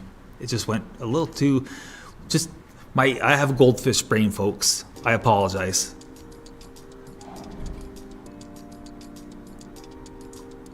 SGM Papineau, looking forward to seeing him tee off. Jake McNulty as well. Blair Hamilton.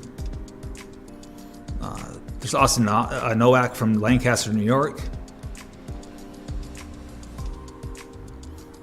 So there's a lot of great golf coming up this afternoon.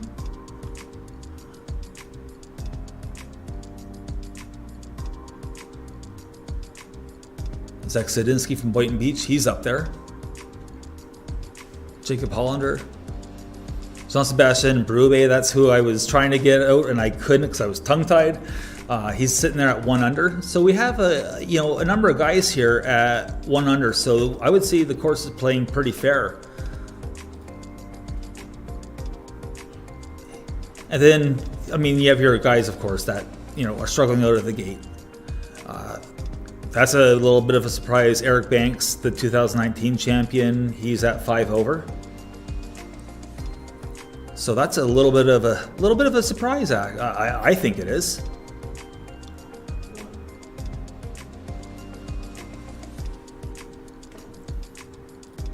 And we're back to the 18th.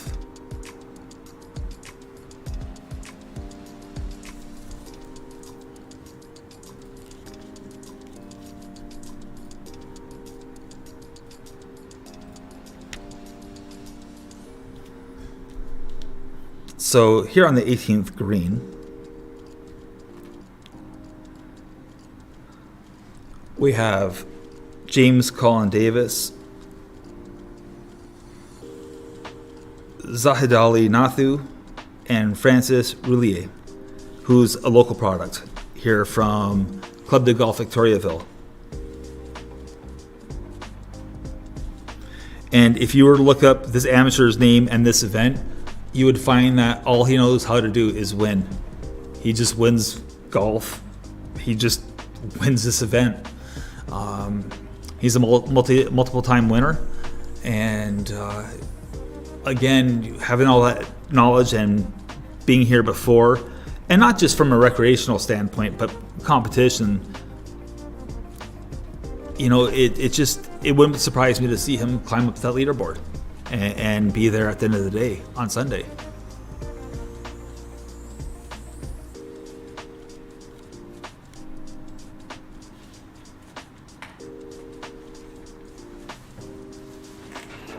So again, we just saw Nathu and Roulier just use the straddle technique over the line just to make sure that they're feeling the slope that they think they see.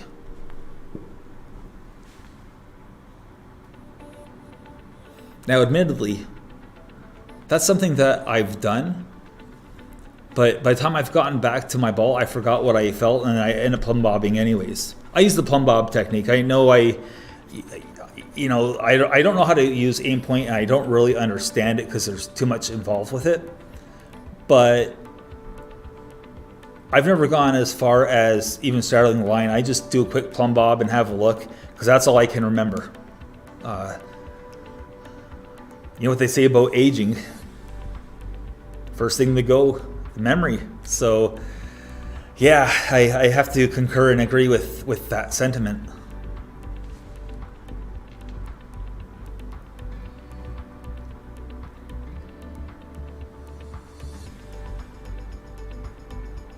And I must say, not that I'm a stalker, I just want to state that for the record, but James Colin Davis, he's in the same hotel that I'm in, and I'm just wondering about his breakfast. Maybe he had way too much to eat because it looked like a really heavy meal. Said the guy who went totally keto with tons of bacon, ham, sausage. Okay, hash browns, that's not keto, but anyways, I'm not really keto. I just use that as an excuse to eat meat. But we have Davis here. We're talking about a putt that's, about 18 feet. Uphill, should break right to left. There it goes. Oh, that was a great roll. He deserved a better fate, I'm not going to lie.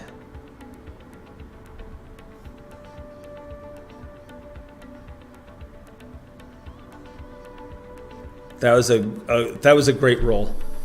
I was watching him on the putting green yesterday, as a matter of fact, and he looked pretty comfortable on the greens here.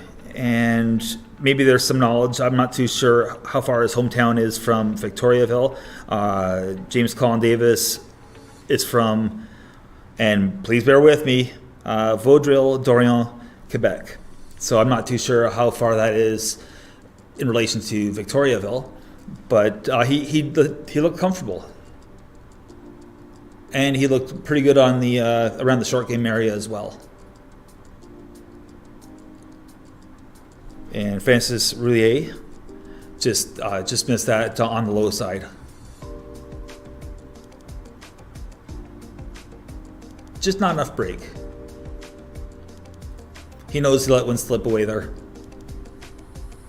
And again, that's what I love. We're seeing all the facial reactions of everyone coming off the greens, and we're also seeing the emotions on the face. And that's the beauty part about staying with a hole until it's been totally played out and the guys are walking away.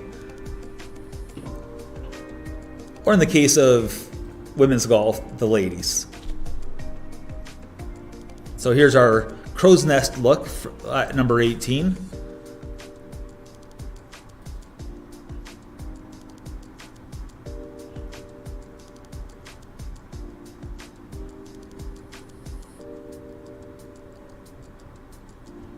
And that was a nice putt by Nathu.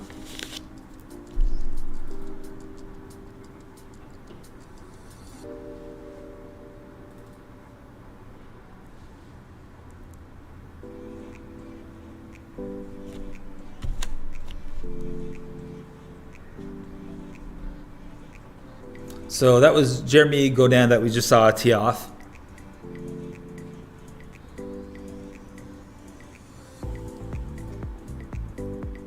And this is the group with the previously aforementioned Jeremy Godin, Trevor Yu from Vancouver, British Columbia, and Trevor Corner from Mississauga, Ontario. That was a nice little stroll.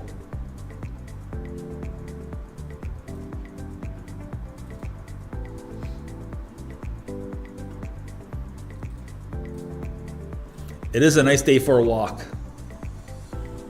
It's also a good day to spoil a walk by playing golf too. This all goes both ways.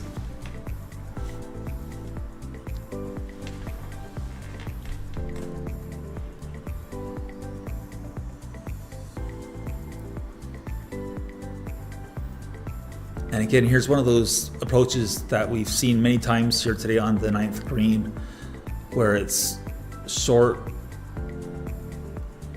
or it lands on the green and it spins back off the putting surface.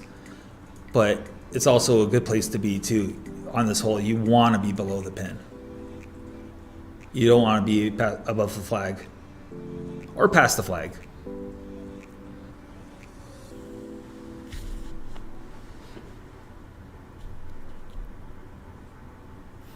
So it looks like we have at least one. We have one putt coming from well past pin high.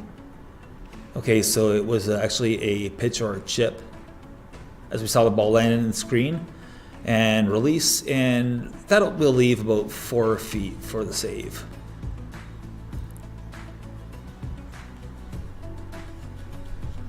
Montreal, Quebec's James Kim is just lining up his putt.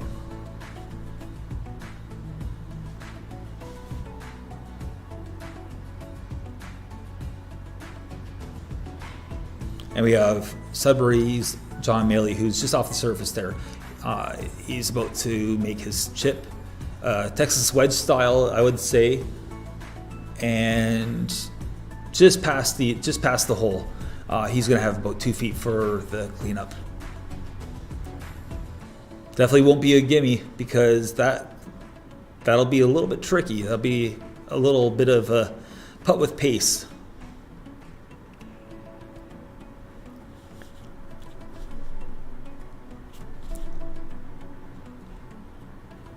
And I'd be remiss if I didn't point out that also in this group is Jacob Hollander from Peterborough, New Hampshire.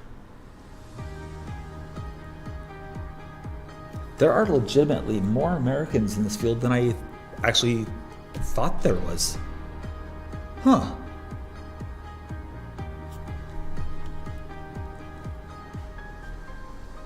But then again, when you're talking about an event like this where it's, a prime or premier event that's not PGA Tour or truly affiliated, I mean, why wouldn't you be up here playing in this? I was joking around off camera that they could actually have an event here similar to what they do with Torrey Pines, where they play the North and South course. Not too far down the road here is what basically amounts to be, I think, almost a sister course called Laurier. And you could actually have a multi-course tournament, dare I say it. That'd be something.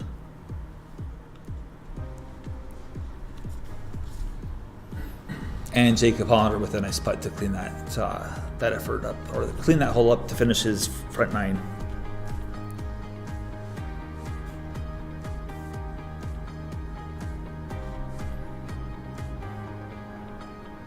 James coming out from 2 feet, 3 feet.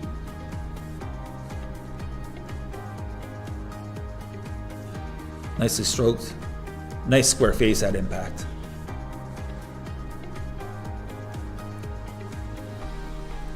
And cleanup is John Maley. Shouldn't have too much here. It's not exactly a gimme, so he's gonna have to be careful with this putt.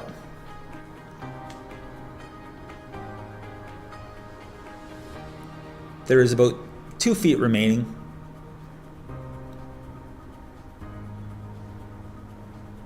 So you definitely, the stroke here would definitely not be a slobber knocker by any means. Just something to get the ball started and into the hole. And it was well holed.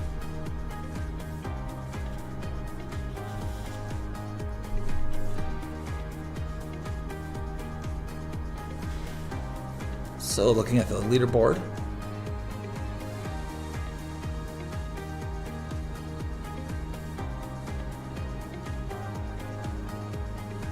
Hamilton's Colin McGregor will be teeing off this afternoon.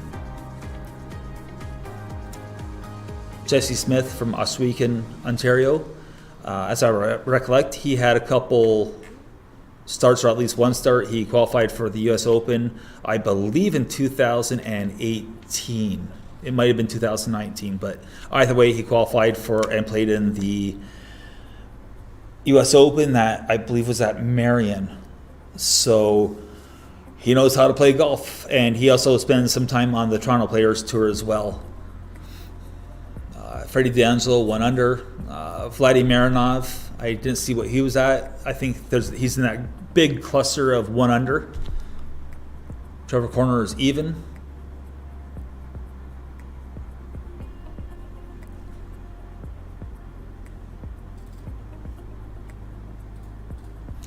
And so far, I would say that as we go back to action, the surprise right now is Eric Banks being at 5 over par. Now, a lot can happen over the back nine. He could go 5 under and get back to even very easily. So don't rule him out yet.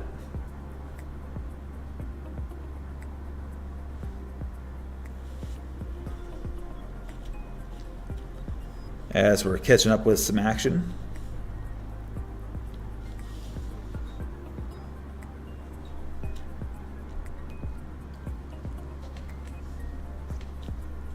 We have Noah Steele, Yannick Lamar, and Ty Sloan.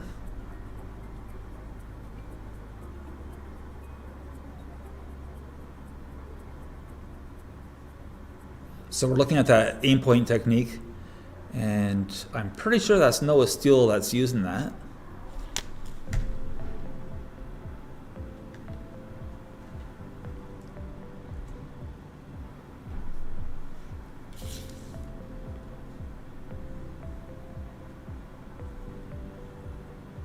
So this upcoming putt by Ty Salone from Longsu, Ontario. We're going to see a putt here that's going to be uphill, relatively slow-ish. Not quite molasses. Definitely not molasses by any means, but if I had a choice between a tortoise and a turtle, I'd say it's going to be a turtle. They can move pretty quick when they go into the water. Tortoises, they're just slow. And he missed that on the left. It didn't move. Don't know if that was just a poor stroke, if he pulled it, or if it was a bad read.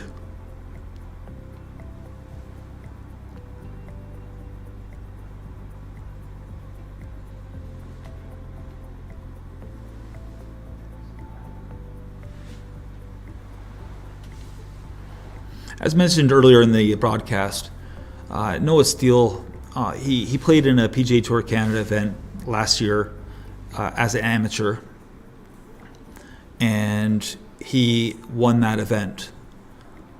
So this is another young up-and-comer in professional golf, in Canadian men's professional golf.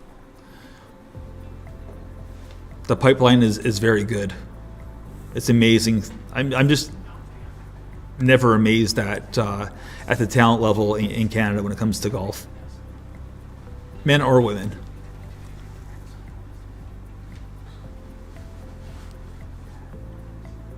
Oh, and we've seen every time I see one of these lip outs, it actually hits me in the feels. It truly does. That is painful to see those kind of lip outs. But again, you don't change your putting stroke. You just stick with it. It's just unlucky.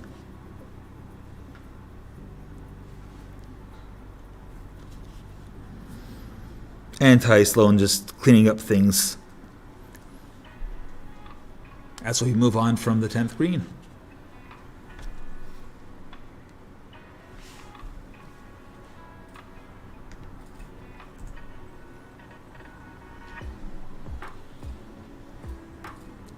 So we made our way over to the 18th.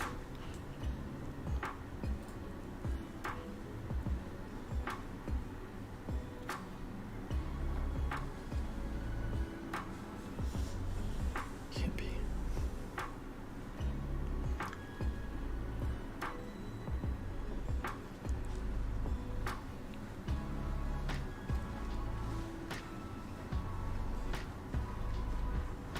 And that was Trevor Corner just finishing up.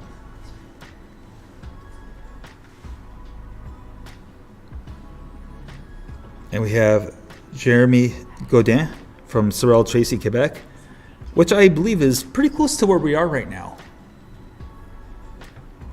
I think within an hour and a half. Maybe not even that long. I don't even know. And I thought geography was a good subject of mine. Well, I'm just a fool. And Trevor Yu.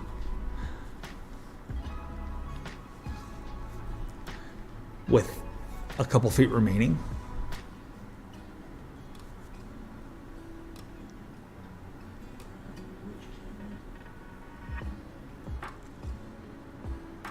And that's a nice solid stroke to finish off that hole. So as the action leaves the 18th green, we're going to take a short break and we'll be right back.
monitor. And welcome back to the morning wave of the first round of the 2022 Coupe Canada, Sani-Marc Fenergic. Right now we're on the 18th green, and we're looking at the group of Martin Fournier, Giguère, Terry O'Brien, and Jeremy Gravel.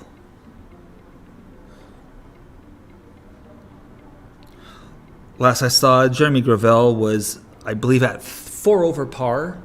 The last time that we went through the leaderboard and the scoring. But in the meantime, we have Barrie, Ontario's Terry O'Brien with an uphill putt. And we've seen this putt many times today dive off at the last second to the left. And we just saw it again. It gets to that very spot, and it always dies and goes left there. And I think we're going to see more of that this afternoon too. Just a hunch. And Jeremy Gravel.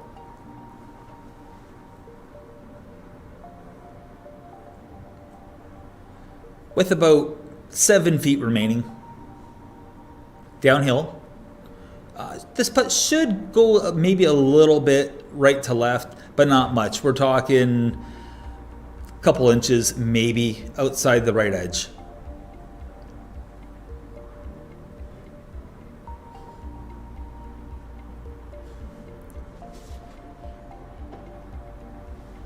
Oh, okay, so that was a little bit different. So that one dove off to the right. Don't know if it was a solid stroke or if it was just a lack of pace or if it was just a totally wrong read by yours truly.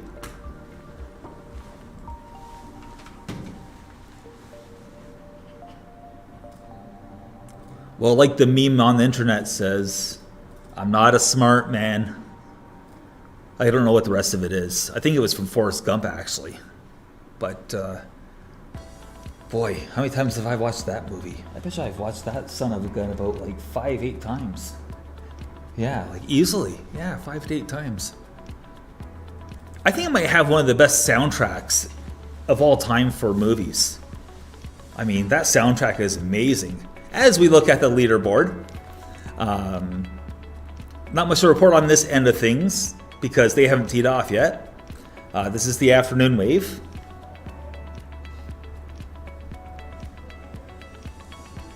And I'm just keeping my eye open for other names. Brandon Lacoste, there's a name that jumps out.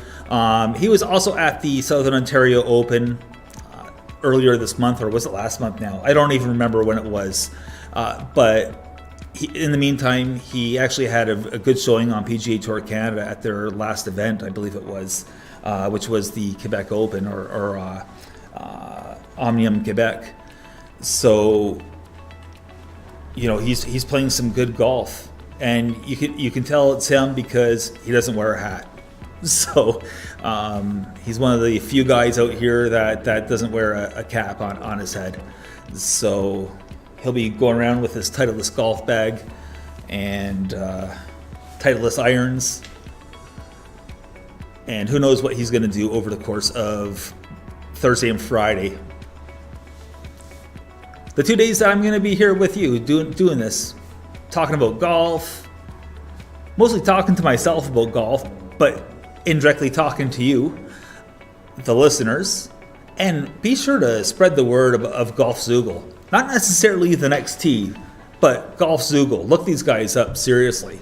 Mark Casullo is our leader currently at 6 under. Brendan Says at 5 under. Thomas Cote at 4 under.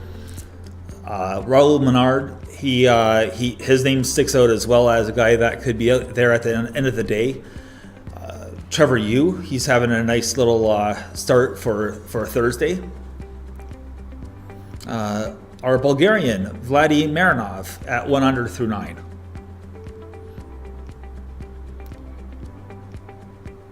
Toronto's Drew Nesbitt.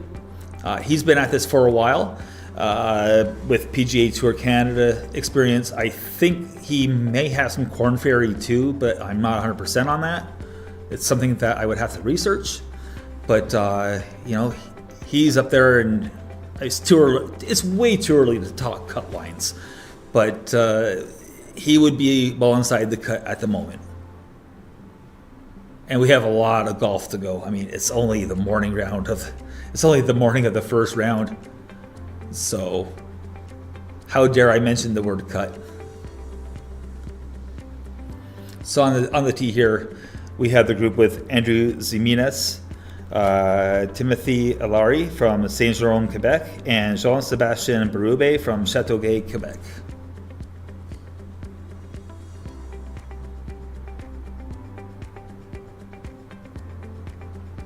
Now, if by any chance we have some Francophone listeners out there taking in this English broadcast, I apologize if I am butchering the last names or the enunciations. I truly, from the bottom of my heart, mean it. I am so sorry.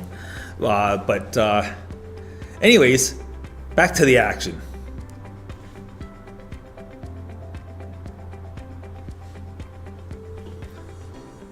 So we're getting up there pretty close and personal with Timothy Allary.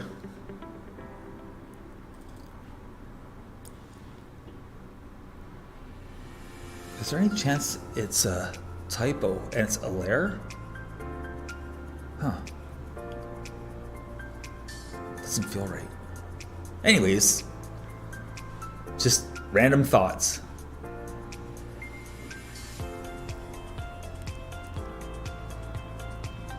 So out to hole 1 we go.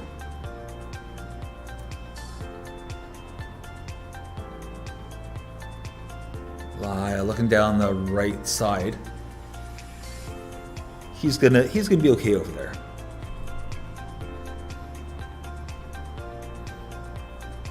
And that was Terry O'Brien that hit that tee shot, with Jeremy Gravel coming into the screen as we flip on over to the 18th. Sorting out who's away. Having a quick little discussion. Gotta love that lie. It's a little nasty. Got some heavy rough here. With the warm weather that we've had and all the rain, I'm sure they had a little bit of a last second growth spurt. You could just see that grass just grab the hosel, twist the face closed, and automatically you're going to pull that out of that stuff. And combine that with the slope from back to front, there's going to be a tricky up and down.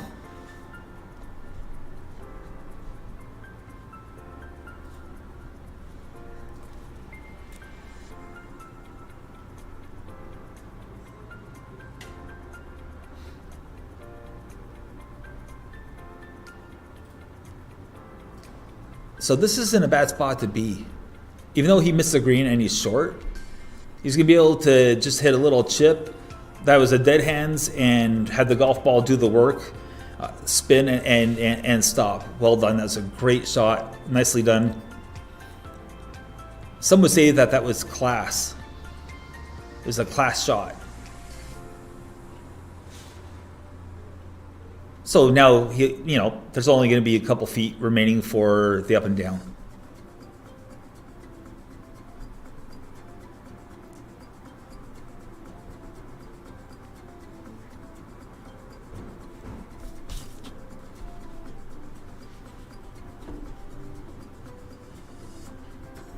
And this is the group consisting of amateur Simon Severia from La Prairie, Quebec, Graham Edwards from Mississauga, Ontario, and Brendan Smith from Ayrscliff, Quebec.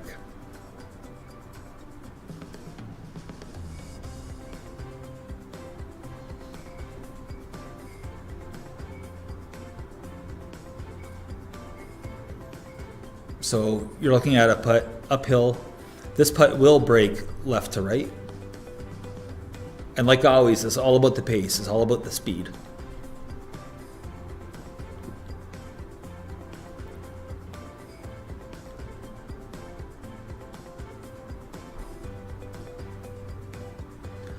And if my eyes aren't deceiving me, that didn't move one little bit.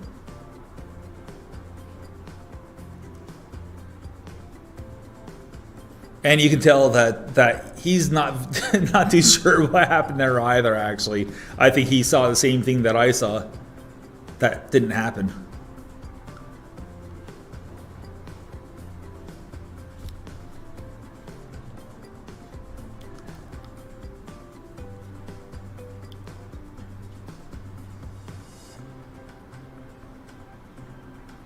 Just short. Again on this hole, we've seen more misses today short than we've seen long.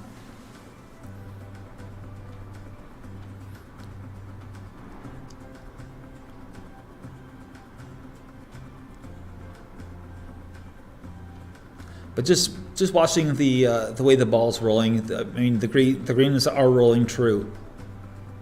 I mean we see a little bit of damage there on the green. I don't know if they don't have geese here, but I heard the crows, believe it or not, they actually go after the insects here on the golf course. So while they are sort of a pain, or sorry, it's not the crows, it's the gulls. There's a lot of gulls out here, and they actually eat the bugs that are on the greens. There's some sort of beetle. That's the information that I received on my tour yesterday of the golf course. As we just watched an unfortunate, oh boy, another lip out, greasy downhill putt, and now we're looking at a 3-putt.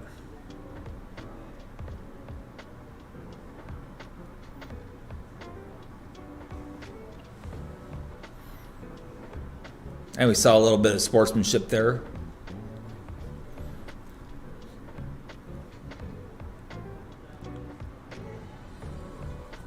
It's almost as if to say, hey, buddy, don't rush it. Take a breather. I'll go gather yourself. So that's pretty cool. Because clearly that mark is further away.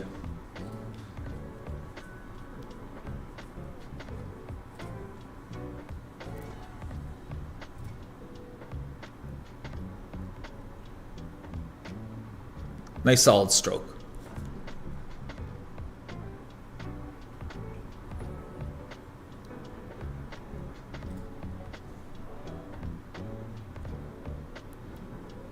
So we'll just stay here at the 18th green.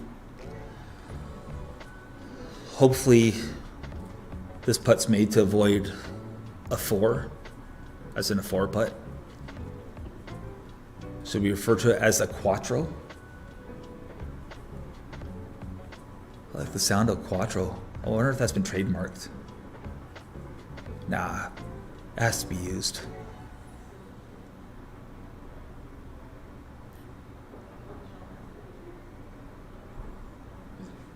Okay, and we're experiencing a little technical difficulty with this current hole that we're on, so we're gonna just move away from it. And there's the finish for the 3-putt.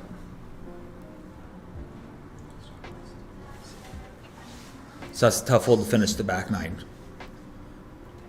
So while the action is temporarily slow, we're going to take a short break and we'll be right back.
From Club de Golf Victoriaville.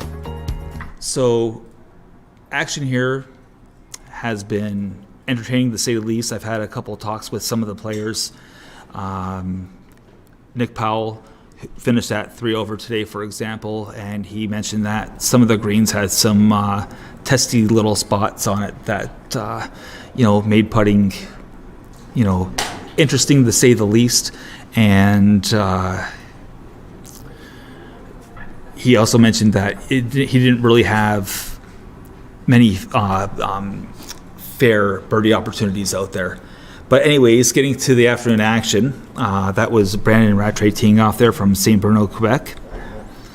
Also in this group, we have Branson Ferrier and Mark Hurtubise.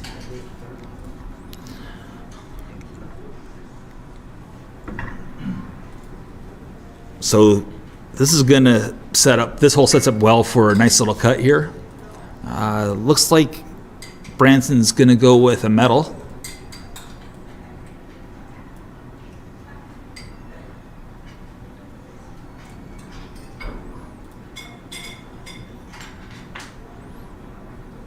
And he likes it. Nice little club twirl there to get things going. Who doesn't like a little bit of tour sauce? Especially hot jalapeno habanero tour sauce. That's when you get extra twirls in there, just for the record.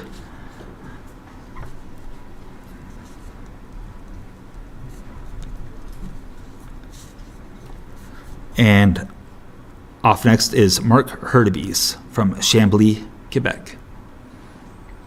And he was playing a similar shot, going out towards that bunker, hitting a little cut. And again, if you're a lefty on this course and you have a cut as your stock shot, you're laughing. And of course, if you're a righty, if you have that draw, it sets up well for you. So it's a very fair golf course for any player who favors any particular shot, if you have that in your arsenal.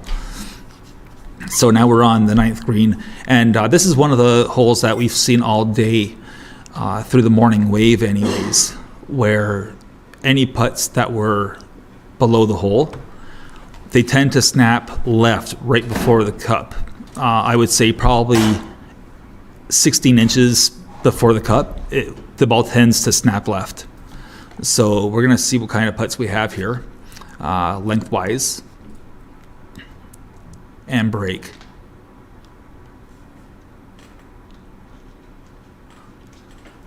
So I was also asking a couple of players about the course and how it's playing, especially after all the rain they had here in Victoriaville.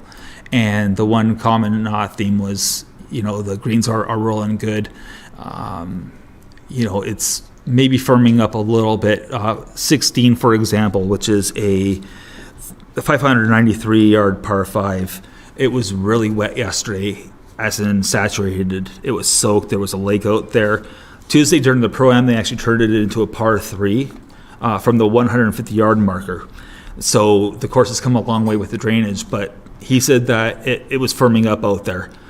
And, hopefully the rains hold off. They're calling for thunderstorms at some point, but it never rains on a golf course. Or so they say, but we all know what they say about trees too being 90% air. Unfortunately, the branch is 100% solid. You know that one little one that you hit? Yeah.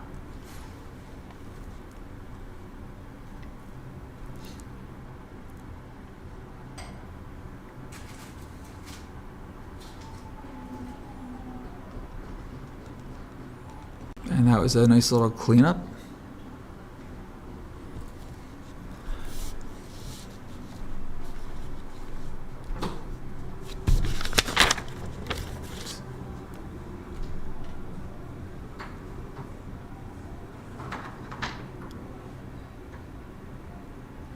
So when you're out there putting, or actually not even out there putting, but what's your preference for any listeners out there who likes, who prefers a mallet, who prefers a blade? Leave your comments in the comment section below here at Golfzoogle. Or heck, if you have social media, head over to Twitter or Instagram and comment there as well.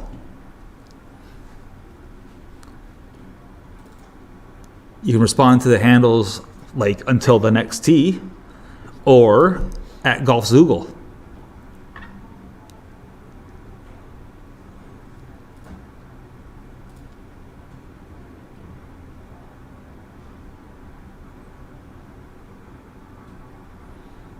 So we're out on hole 18.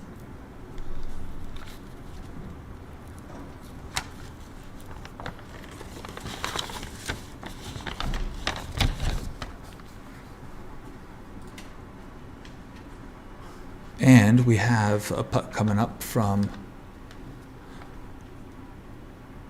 Serge Breton.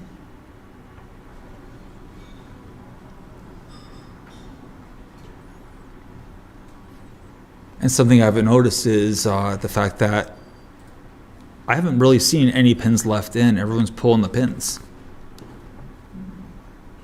So everyone's adjusted. Not that we're post-COVID here, but things are a little more normal on a golf course. Personally, I'm indifferent to pin in, pin out, unless, of course, I'm chipping from off the green. Then I definitely prefer to have the flag in certain situations, but I'm a flag out kind of guy, I guess, if I have to choose one or another.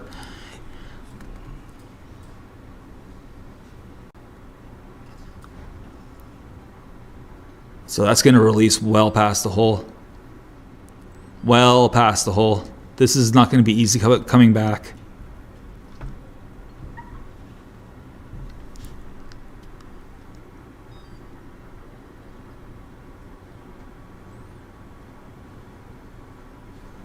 I know it's an overused saying in golf, and it's borderline annoying. No, I'm not talking about mashed potatoes. No, I'm not talking about you the man. I'm talking about you left a lot of meat on that bone. That's what that putt was. There's a lot of real estate there between the ball and the hole, as he has to make a difficult putt. Looks to be about 6-7 feet. Can be sort of aggressive on this putt coming up.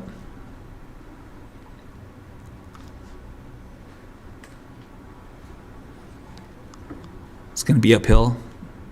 There should be a right to left.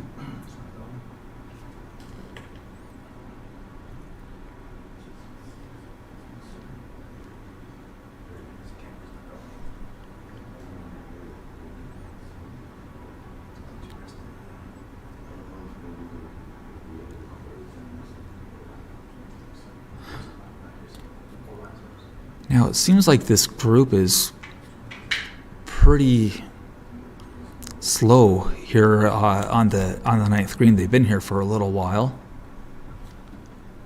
Group is definitely back in the fairway behind them waiting.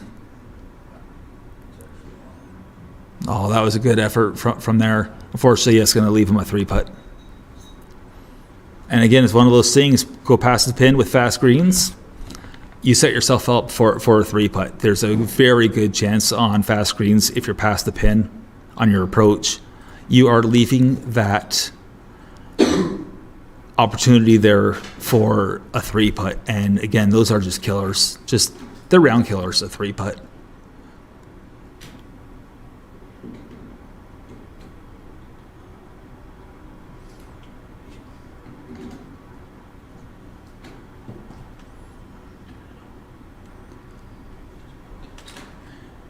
And again, there's an example of the hole, where you saw it there, where the ball got past the hole and it went right that time.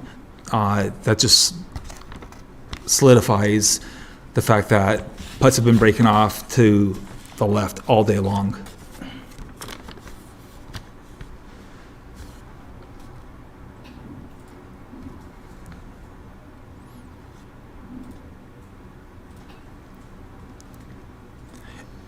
And I apologize, that was the group of Martin Lachance, Matt Carter, and Alexis Clement.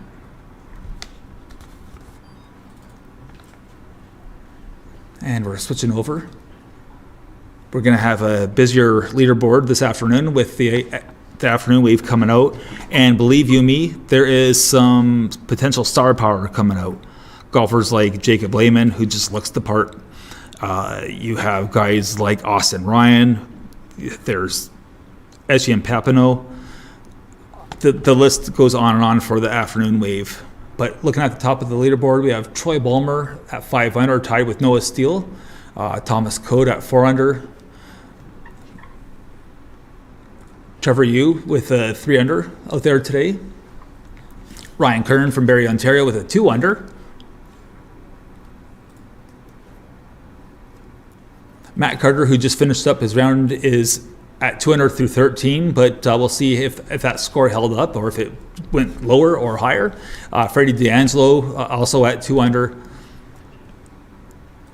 Brandon Says, he sort of struggled a little bit this afternoon. He came in at even par. And you can say the same about John Maley as well, at least currently. Andrew Zaminis, he's at even par.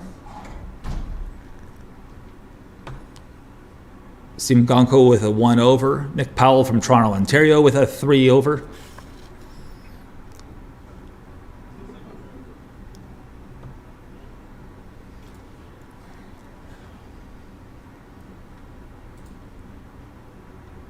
Eric Banks at 4 over, so he got one back. Because at the tournament he was 5 over, and again he is the winner of the 2019 version of this tournament.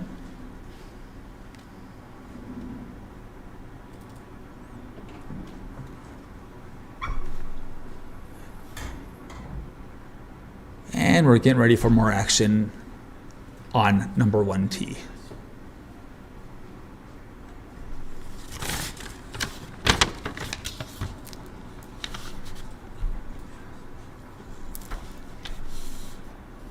So this will be the 110 group, consisting of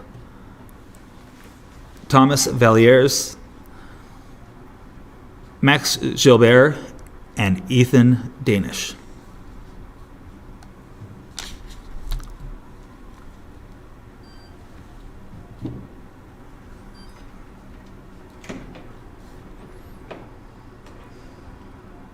Vallières is a resident of Victoriaville, Quebec. So yet another example of the homegrown talent here in Victoriaville. Now, just to talk about hockey for a second, is this the same Victoriaville that made the hockey sticks, or where the hockey sticks come from? I wonder. That's worth Googling, I think. Notice I said Google and not Golf Zoogle. So there's that. Actually, I'm a former goalie, and I used to use Victoriaville goalie sticks. It was actually the Mike Richter pattern, I believe. But anyways, now I'm really aging myself. Mike Richter. It's sort of funny. Speaking of NHLers, ran into Jonathan Huberdeau out here yesterday. He was playing in the Pro-Am. And of course, Huberdeau was traded recently from the Florida Panthers after having a career year. And he's now playing for the Calgary Flames. And of course, coming back was Kachuk. So it was a pretty spectacular trade. And I made one comment to him that basically was, too bad that you don't wear a blue and white jersey with a leaf on it. Of course, I'm a Leaf fan. I apologize. We all make mistakes. Some of us are gluttons for punishment. And yeah, I just enjoy my pain every year after the first round. Just, God, I look forward to it. I can't wait to get knocked out this year in the first round. Jeez, it's almost a certainty. There's confidence. So anyways, enough of depressive hockey talk. We don't need to talk about that. How did we get here anyways? I think it was Victoriaville. But anyways, yeah, so we're just waiting for this group to get underway.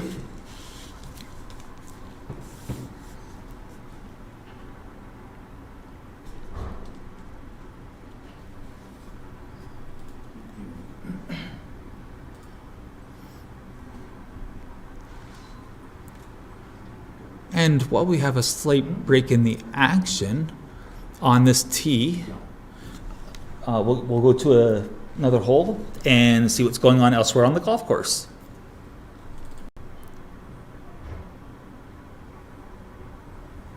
See, now this is a great angle. And again, not to toot the horn of Golf Zoogle, but I'm going to toot, so honk honk. Some of the angles that we're seeing here is not what you see during events, whether it's Live Golf or whether it's PGA Tour events or LPGA. Like, this is a great angle. It just shows driving through the golf ball.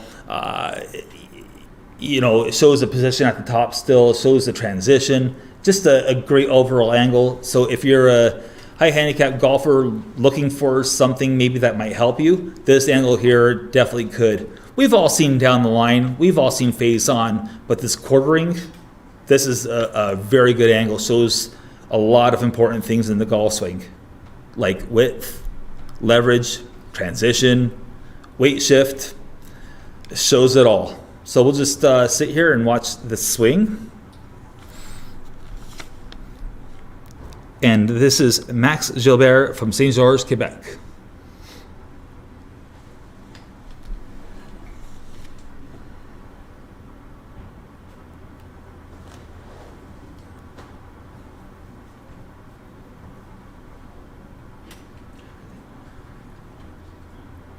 Now, this is one big dude. This is Ethan Danish from Kelowna, BC.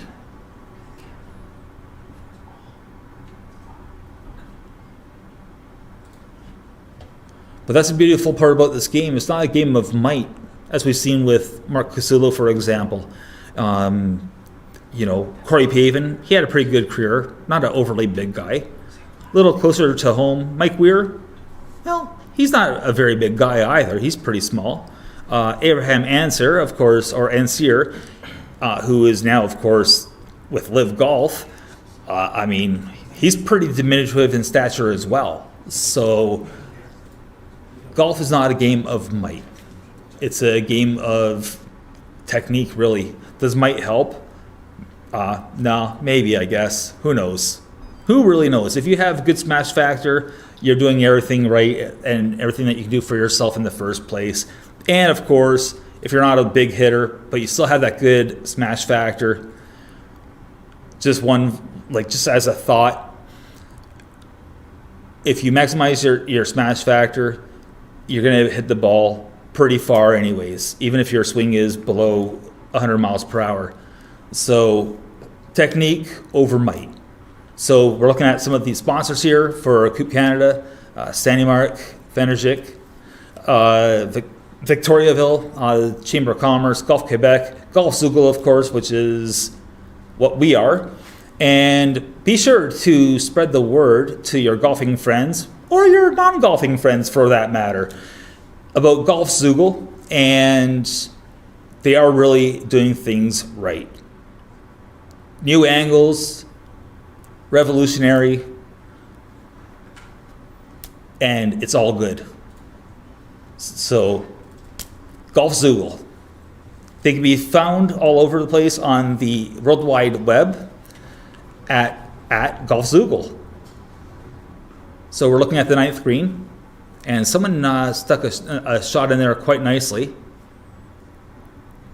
I believe this is the group consisting of Raul Menard, who is just about to chip his ball.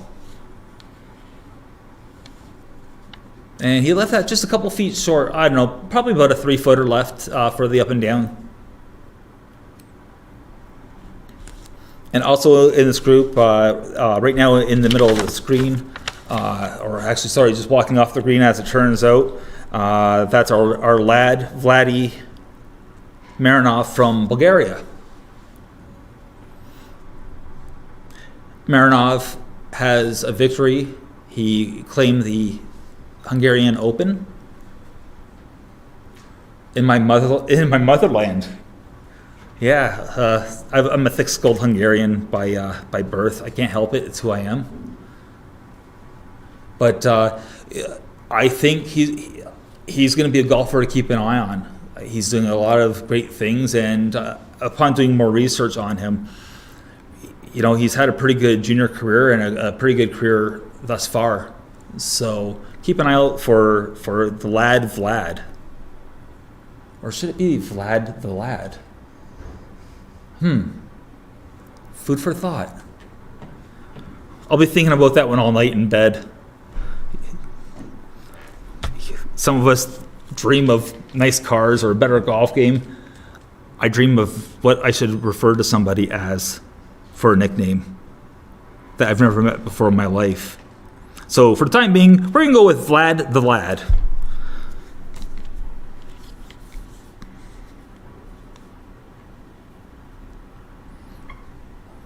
So that was Drew Nesbitt in the green shirt there that just finished off. He's not overly happy with his round today. And Raul Menard is about to clean up this putt, hopefully. As I recollect, he failed to make the cut at the Southern Ontario Open.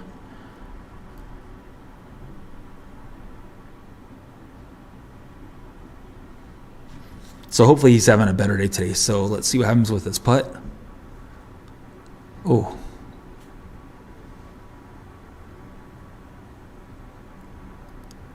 And that's a tough way to finish. So he failed with the up and down. So we're looking at probably a bogey for Menard to finish up his round here on number 9.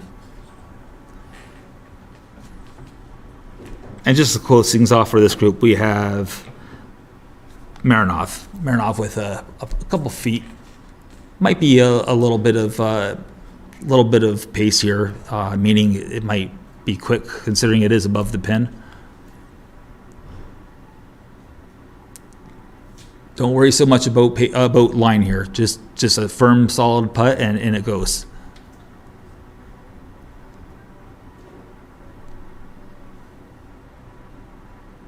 So those guys have finished up for the day. They're going to go home, get rested, have a shower, maybe a shave, who knows. And they'll be back tomorrow relatively early. So good for them.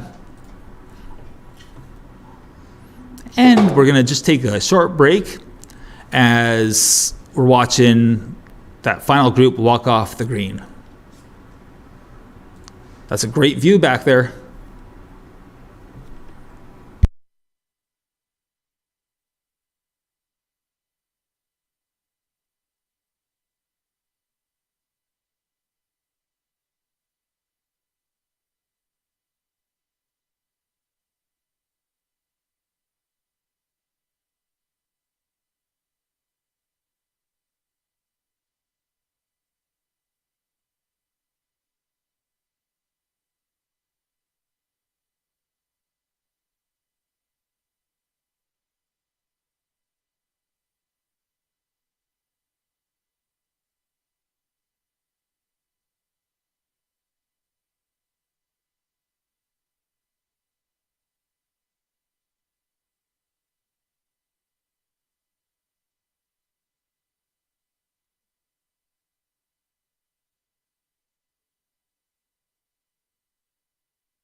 All right, and welcome back to Club de Golf Victoriaville. It's the Coupe Canada, the 2022 version. I'm your host, Alex Toth, commentating today and tomorrow for the English-speaking folk out there. And right now, we have a great angle. We're looking at a bunker shot by Trevor Yu. And that's looking like a great effort, and he just hold it from the bunker. That's an amazing shot. Well done. You can see his... it's too bad that we can't go back and look at that as a replay, because his technique in that shot, that splash out of the sand, was absolutely perfect. That's how you hit a bunker shot. So we have Trevor Corner here just off the front of the green, just trying to determine if he's got a wedge in his hand or if a putter, and it's definitely a wedge, I would say. So you're going to see a dead hands chip, and that's going to be well short. And that's not going to be an easy putt to finish off this hole for him either, because as we've seen all day long, the putts coming from that direction, they snap off to the left. And that's a comment that I've heard from a few of the players. Ryan Kern mentioned it, Nick Powell, Freddie D'Angelo as well. So it's been an interesting day on the greens. I had one of the participants mention that the placements that they're seeing today, they are more like a Sunday placement. The exact quote that I received was that it was a case of where, the Thursday pin locations are tougher than the Sunday locations, and that was a heck of an effort there as well. The putt that we just saw. And that was Jeremy Godin from Sorel Tracy, Quebec.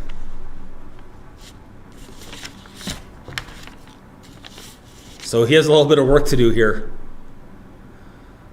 I'm not sure that I'd want that putt. If my life was on the line and I had to make this putt or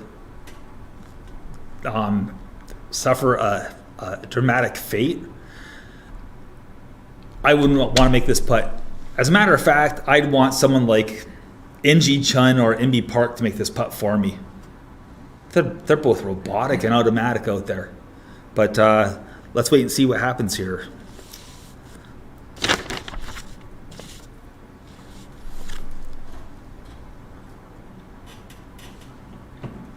So we have Jeremy Godin just getting ready to make his putt.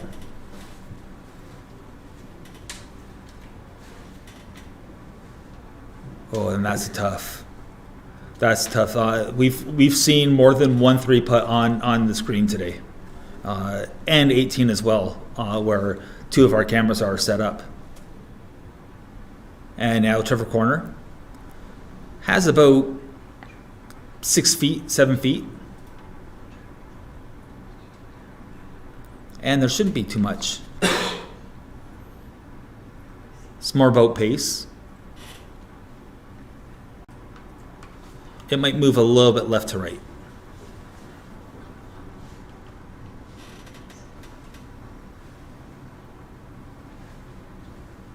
Ooh, and it definitely moved left to right.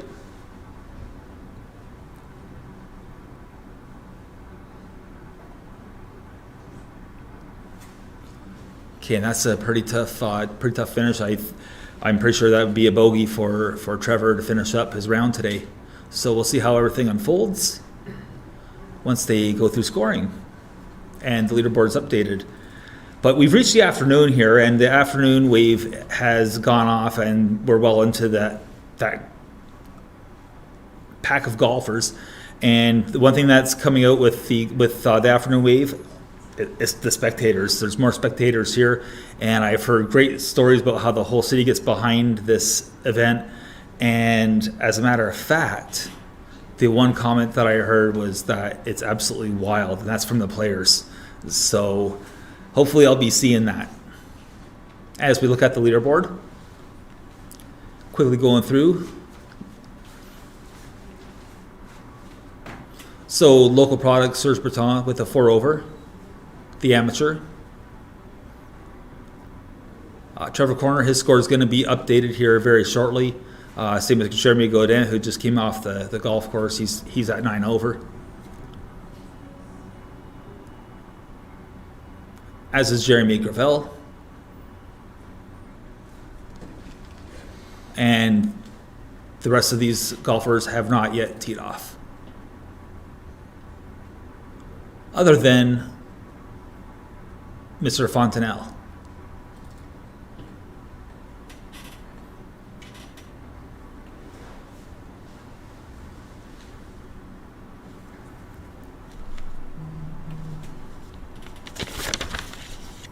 So we have Jacob Lehman, who we're seeing for the first time today, or at least talking about him for the first time today. And he had a very good showing a few weeks ago at the Southern Ontario Open. He had a terrific Sunday. He lost in a 3-man playoff in a dramatic fashion. I might add, Michael Blair stole that tournament from Jacob, and I can't even remember who the third person was. Oh, Cougar Collins, who is not here this week. But Jacob Lehman, he's one of those golfers. He sort of looks the part. He looks like a pro out there, and the guy has serious game.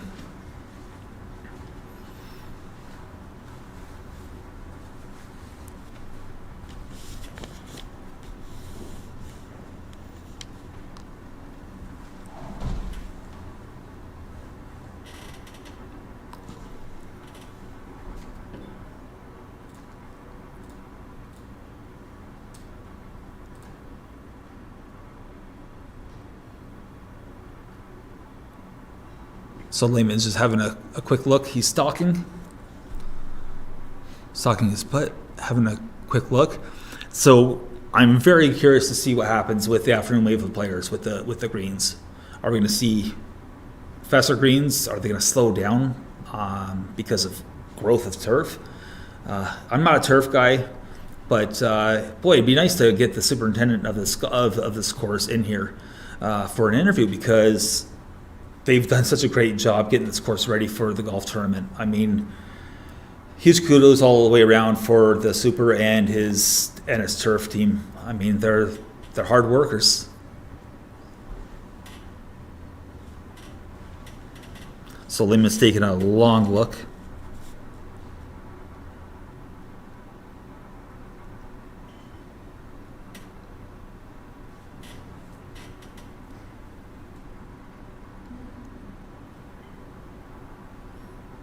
And that was a great roll, great weight, great touch.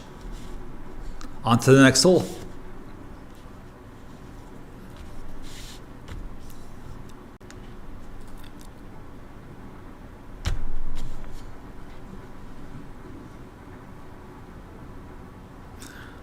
Now, I believe we have from Camrose, Alberta, Andrew Harrison about to make his putt.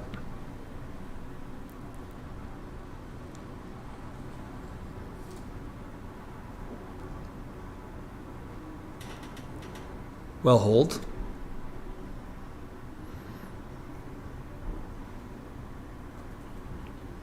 And from Bois-Chatel, Quebec, we have Loic Laramie.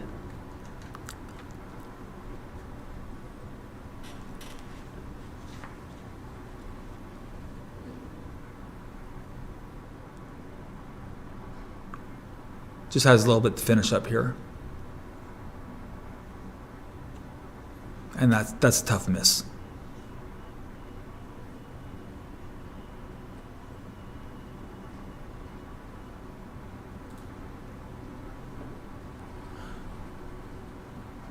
A bogey is a tough way to start an event like this.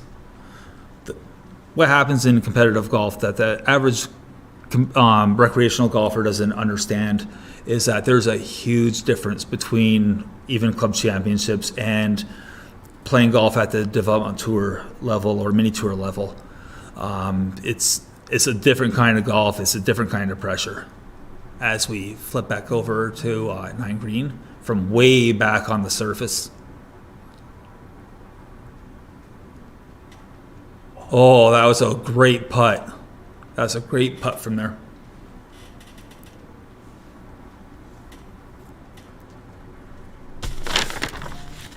That was well judged. good feel, good pace. He definitely deserved a better fate on that putt, I would say.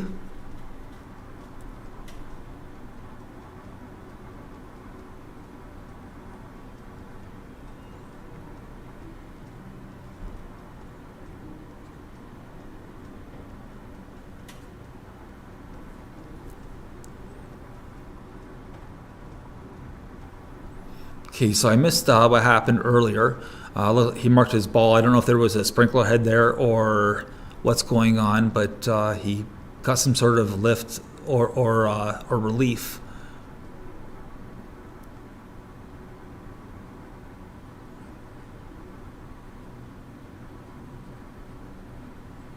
And that's a common theme on the screen today. So, I mean, personally speaking, well done, tournament committee and whoever decided these pin placements. Fantastic. You're making the guys think out there. So we have a little bit of aim point there.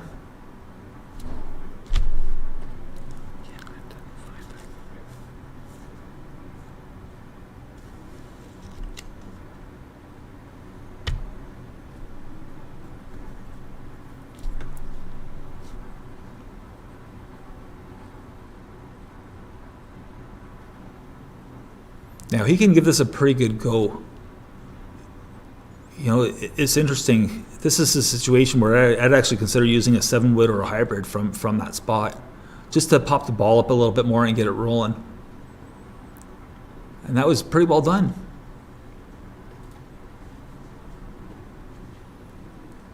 It's all about making the right decision. If you make the right decision, you're laughing.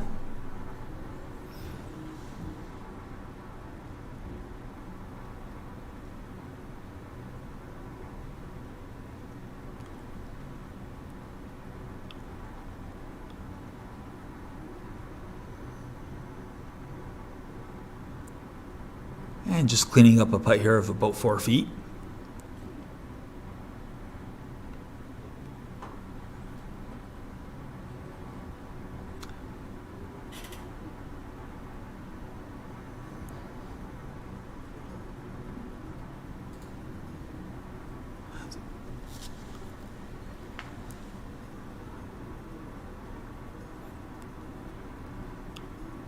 And another putt here just to clean up and finish off the round.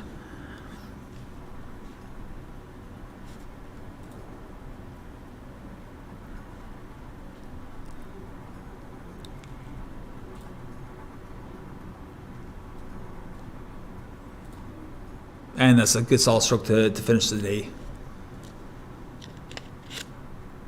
So off to the scoring tent, everyone goes, sign the cards, make sure everyone is properly accounted for, and go home, recharge, and rest.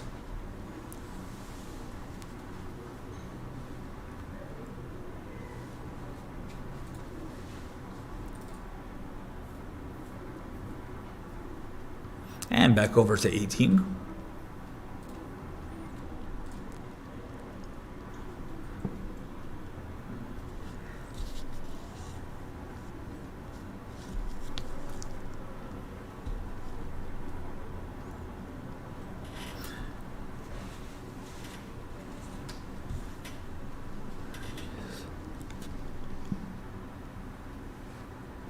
And it looks like that was Stephen Gonko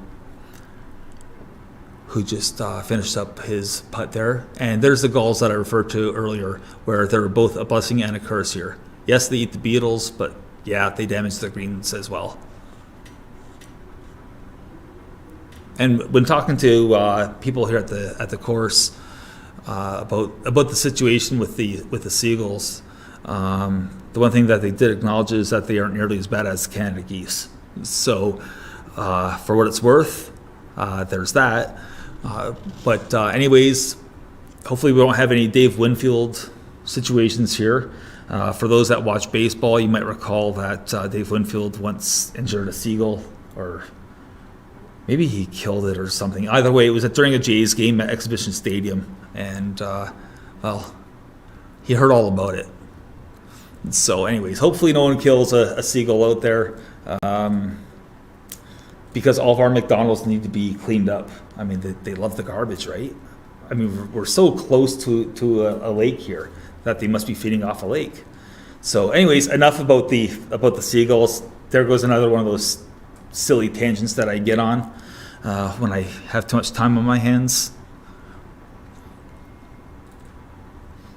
And as the action clears up off of the 18th, we look at the leaderboard, and we're going to see if there's been any change.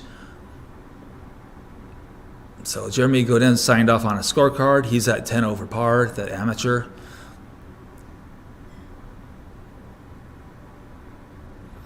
So Brandon Lacoste is a guy to look out for in the afternoon. Jesse Smith is another one to look out for.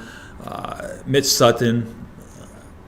Basically anybody in this field, Ryan Austin, anybody in this field can go low. Jake McNulty, of course Etienne Papineau. A lot of these guys, Jacob Lehman. So there's a lot of golf to be played here today alone. Luke Moser, he's another guy with some game.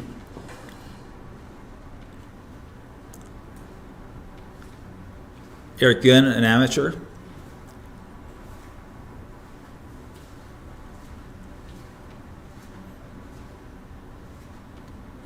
Look out for Marc Etienne and Boussière as well from Sherbrooke, Quebec.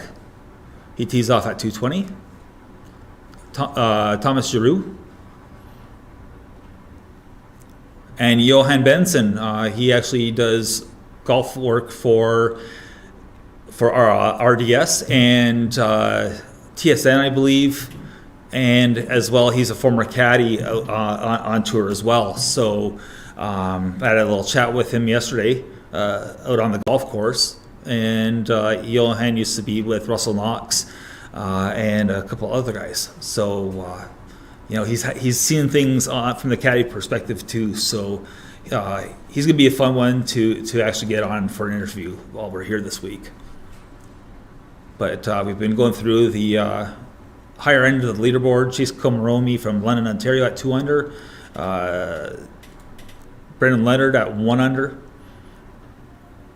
He lost last year, I believe, by 1 stroke. If it wasn't last year, it was 2018. He was just sniped. The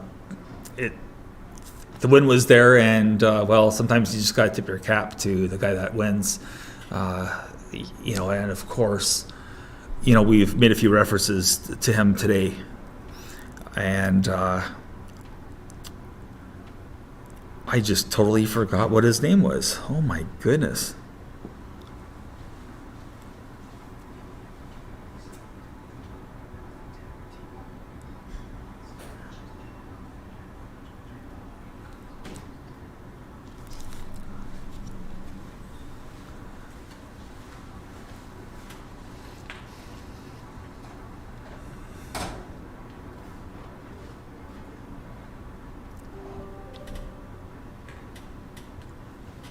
So we're just looking at some of the action here. This is the 10th green.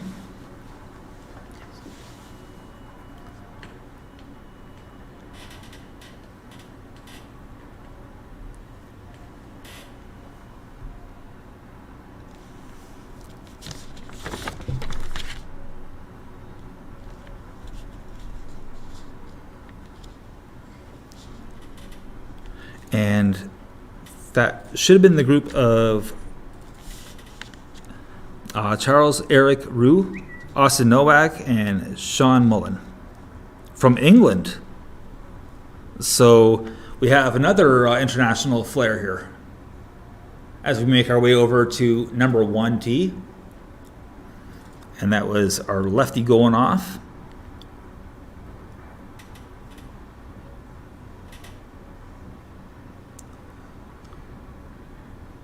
And I believe that was Mark Correa. Oh, what was it?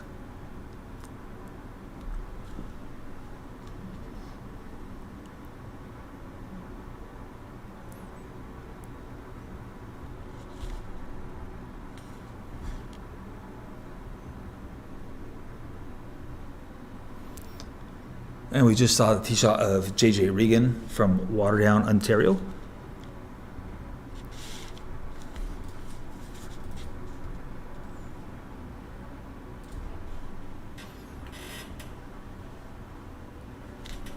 As we make our way back to 18, as we have Michael Gonko, who's just eyeing up his putt here.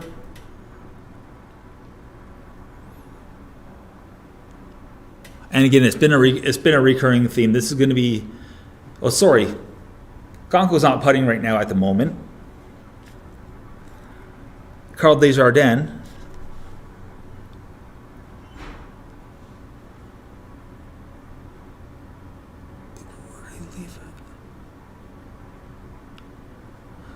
So Desjardins just left his putt a little bit short as Gonko is getting ready to make his putt here.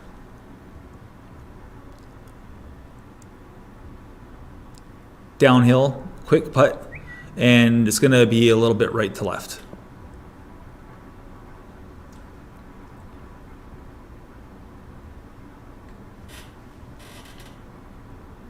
Ooh, actually, I didn't see that. And that was left to right.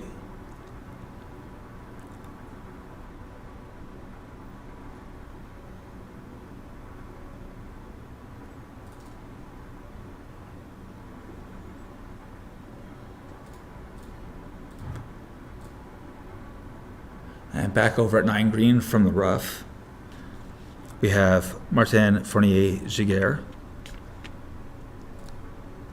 This one's not going to have much spin coming out of that. That's probably going to release well past the pin, if it makes it there, which it didn't, and now it's actually coming back. That's what's going to happen on this course today with the pin placements. And Jeremy Gravel getting ready for a similar shot, just out of the first cut. So this ball, there's going to be little spin. So this ball should release towards the hole. And it's right back into the wind.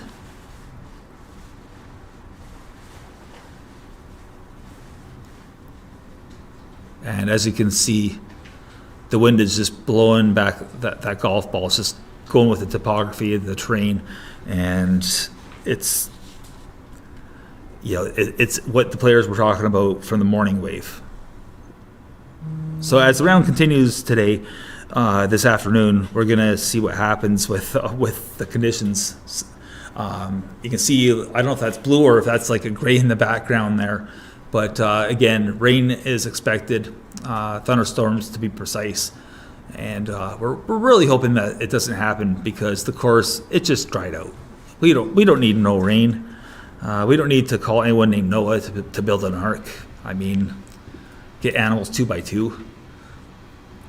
And also in this group, we also have Terry O'Brien from Barrie, Ontario.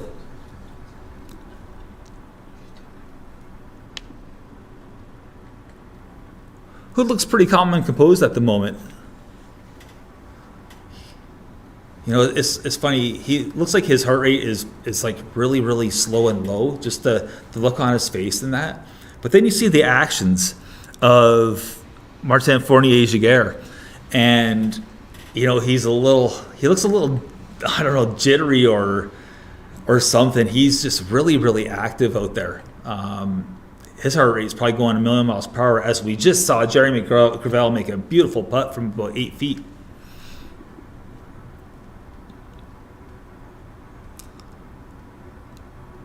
Jeremy's had a struggle today out on the golf course, but that's a great way to finish with a strong putt like that. And that's the funny thing about golf. You could make a bad shot, you could have a horrible round, but then the last hole you make that good one, and it brings you back. Not to sound like The Godfather. Was it The Godfather? What? You try to get out, they pull you back. And a wonderful putt by Terry O'Brien from Barrie, Ontario, to finish off his round for the day. Acknowledging the fans in attendance. And there are some fans starting to show up here, as Fournier-Giguère has about 5 feet remaining.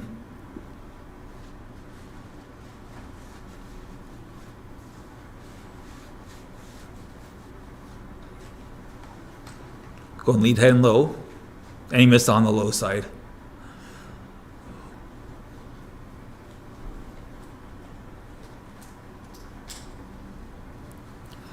So Fournier-Giguère is one of our amateurs, and he hails from Quebec City, Quebec.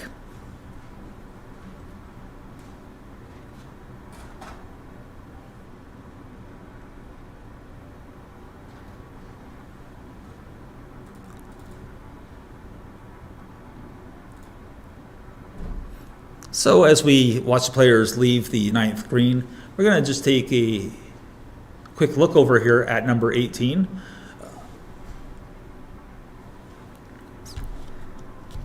Where you have the group of Jean-Sébastien Berube, Timothy Ilare, and Andrew Ziminis.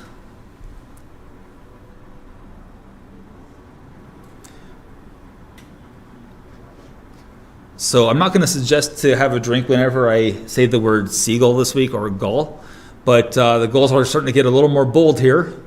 We've now been invaded on the 18th green.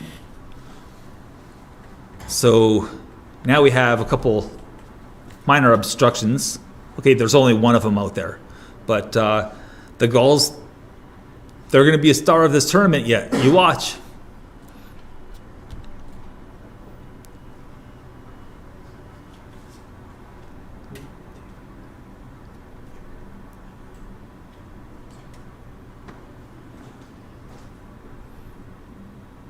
So we have Andrew Ziminis just off the putting surface.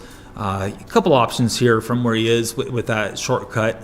You can either use a putter, go with a Texas wedge, or you can go with a wedge and chip it on, or you can just put on a full-blown putting stroke here.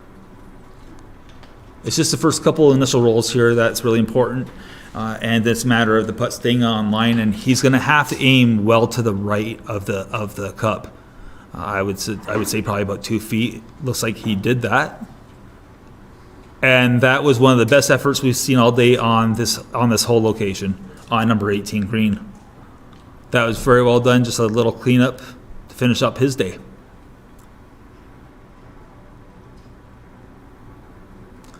Who doesn't like a little bit of house cleaning?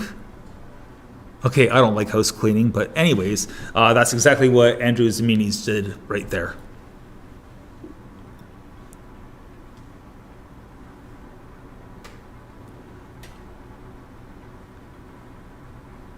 And from way back, from the far reaches of the back part of the green, we had Jean-Sébastien Berube from Châteauguay, Quebec.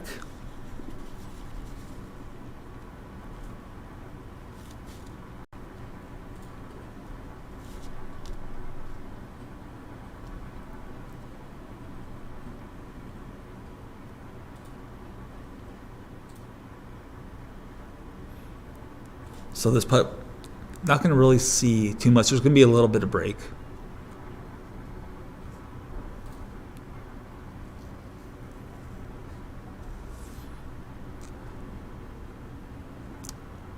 It's not so much the downhill that you worry about on a putt like this. You got to worry about the cross green. And clearly he's mystified by why that putt was missed.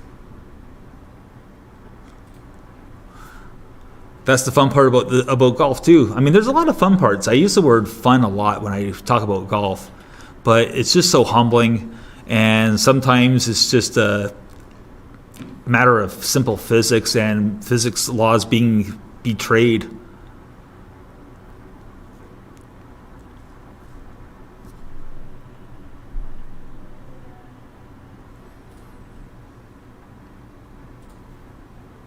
And that should be it for the morning wave. That's as that final putt was sank by Jean-Sébastien Berube.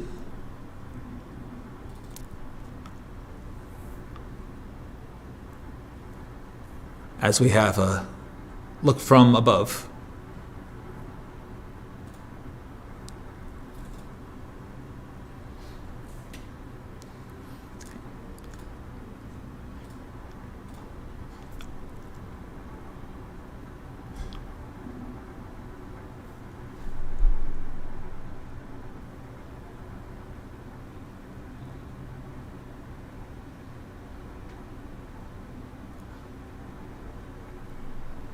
And I believe we're having a look here at 10 green.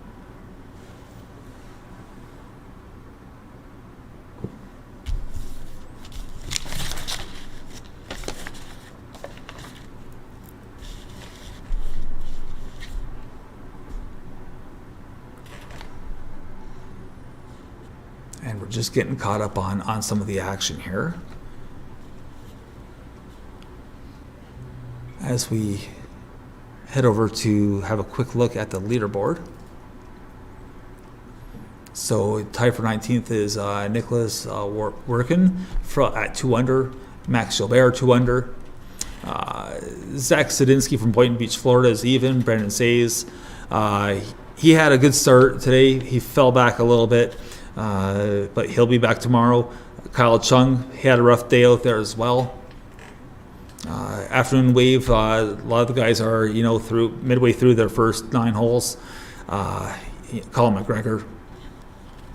We have Thomas Valliere from Victoriaville, Quebec at even par, local product.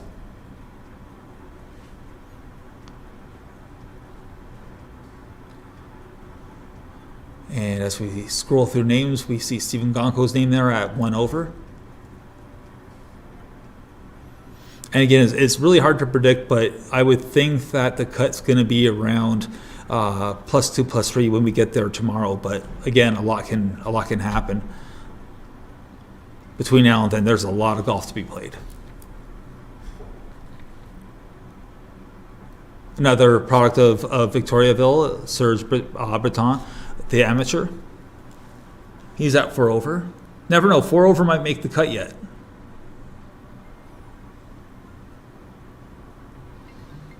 Michael Gonko, he's up there as well. He's at 5 over. A bit of a surprise, I would say. Jesse Smith is just getting going, just getting started. We haven't had any scores go in from him yet.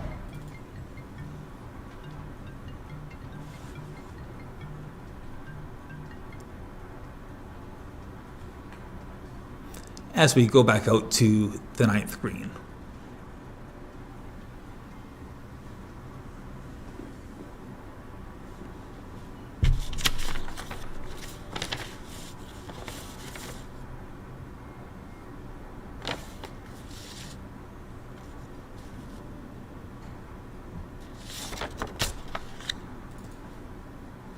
So this will be one of the earlier groups to come out from the afternoon wave that we're looking at right now.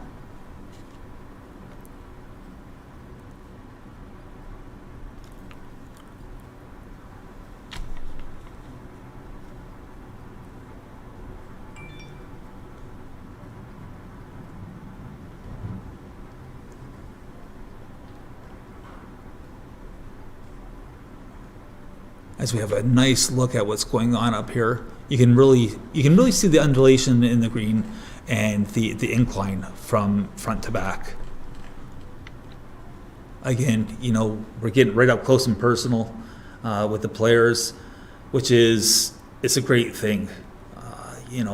You get right up there, you're seeing what they're seeing, you can feel what they're feeling. And it's great, you can see that they're wearing their emotions on their sleeves when they come off the green after a poor result. So this putt's definitely going to go left to right, or at least it should. Slightly cross green as well.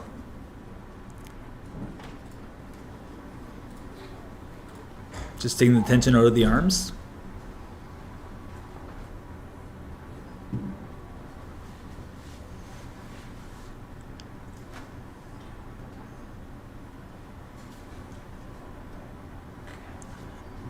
And that's another comment that I heard from a couple of the players so far as well. They're having to make putts, and there's 3-4 feet of break out there, which is just the nature of the course. So credit to Mr. Watson, who's the golf course architect, and we will be getting the general manager of the golf course of Club de Golf Victoria in for an interview as well at some point today or tomorrow. So stay tuned for that as well.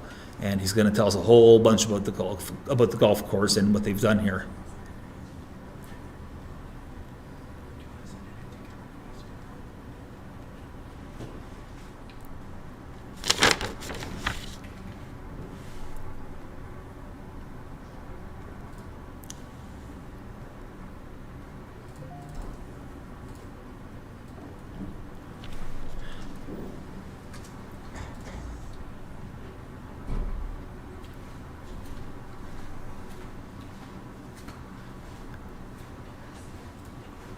And as we look on here, I will point out that this is a group of Simon Severia, Graham Edwards, and Brendan Smith.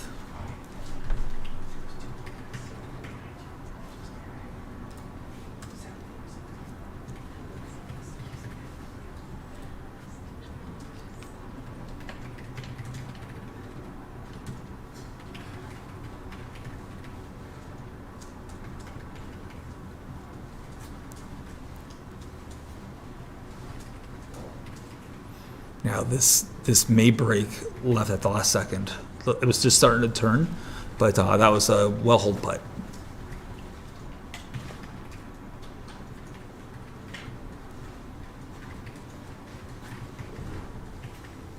And we'll go for a little walk with this group.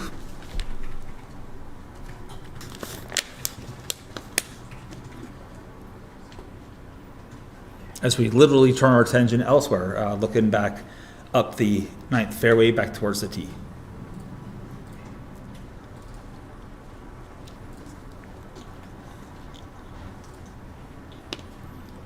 And we're back on number 1 tee.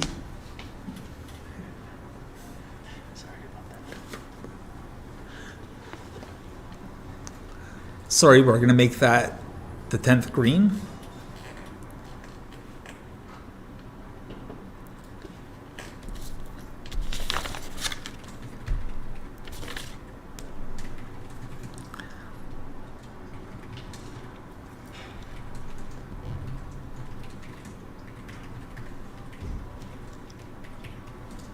And that was a nice effort.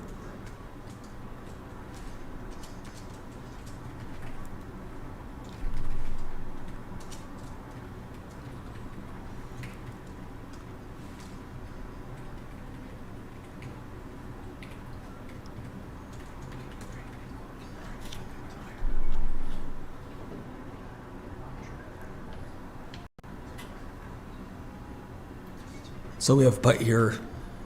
It's going to be about a 6-footer. Maybe a touch less.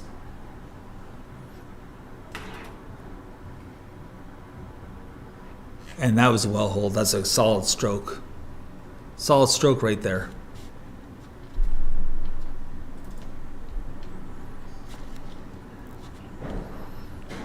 So who we had in the camera that just walked by there with the cart, that would have been Daniel Kim from Toronto, Ontario. He's part of the group consisting of Alexandre Belanger and Scott Kerr from Vancouver, British Columbia.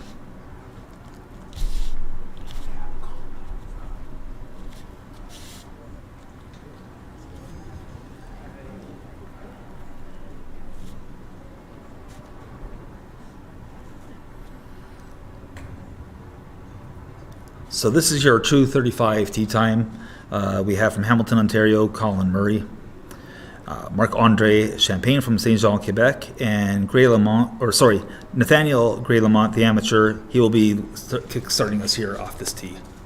As players exchange scorecards, they identify their golf balls, and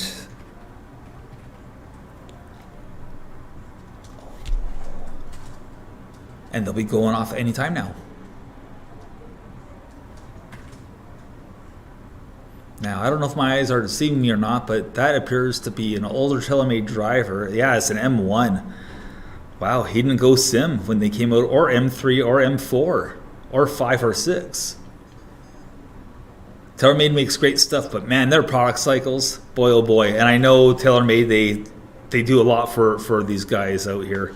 So I should be nice, but you know what? I just call it the way it is, and their product cycle is crazy.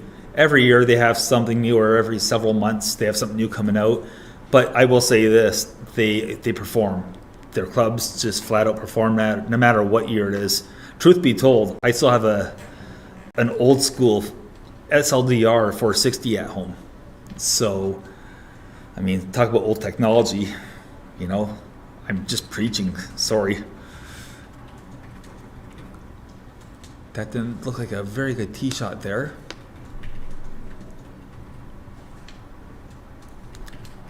I must say, I like those green shorts though. Those green shorts, as a man who likes color, those shorts are awesome. That's a great shade of green.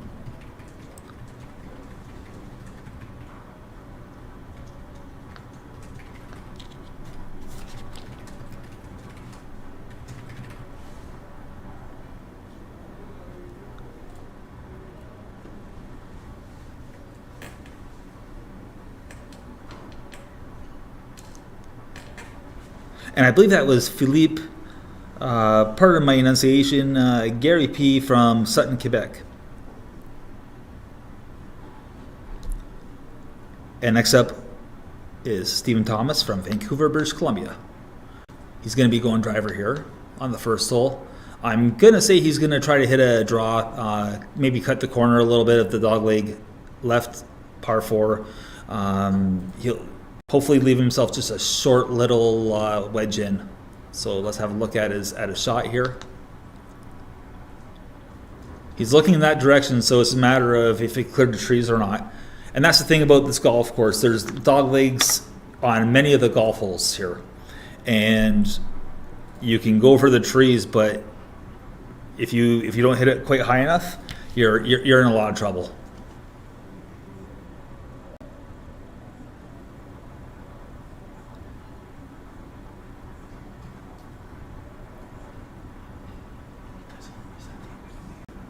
So we're still waiting for action to begin here.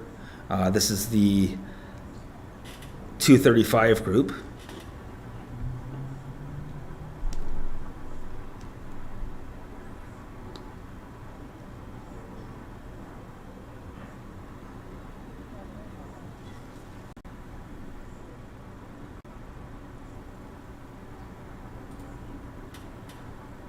And we're getting ready to go. So leading off is our amateur, Nathaniel Green Lamont.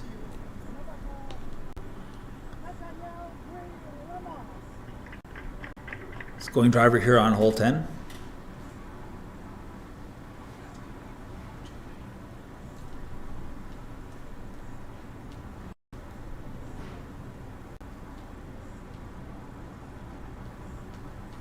And it looks like he's favoring a line that's basically the right edge of the bunker down the fairway.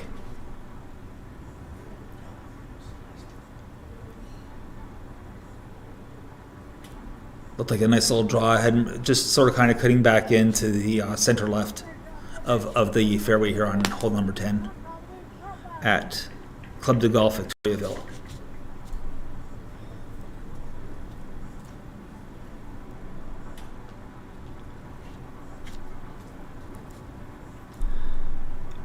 Marc-Andre Champagne is on the tee. He hails from Saint Jean, Quebec.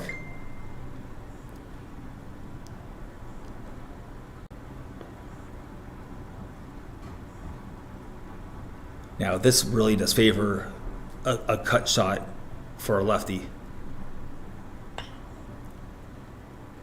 And he's going right on he's taking an aggressive line. If that cuts too much to the left, as he just narrowly missed that blue spruce that he was aimed right at, he could easily be down in the range or in the area of the tee deck down there. So it depends on how much that golf ball cut. As we look in on Colin Murray from Hamilton. Murray's a journeyman. He's been at this for a long time, and he's been around the course more than once. So we'll see if that experience pays off.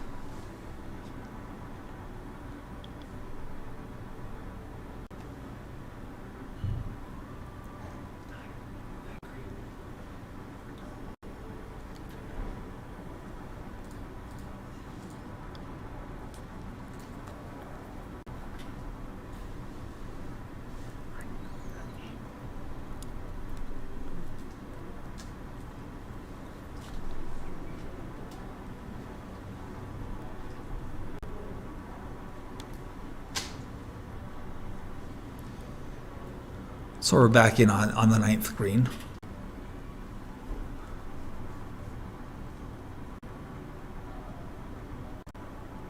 Again, there's a couple options here. You know, it's going to be a slow roll, and you have to expect a break, and there is a break that goes right to left on this hole from this location. And again, anywhere below the pin, pretty much, it's going to do the same thing. We've seen it over and over again. And it's just start turning left. So that was well short. And again, don't really think a putter is a good call with that much fringe in between. I don't know how many guys out here even think about using a hybrid or a 7-wood or a 3-wood for chips off the green. But that's a great shot to have in your arsenal, and it comes in perfectly for moments like that, where you have a little too much territory, as in longer grass between yourself and the pin.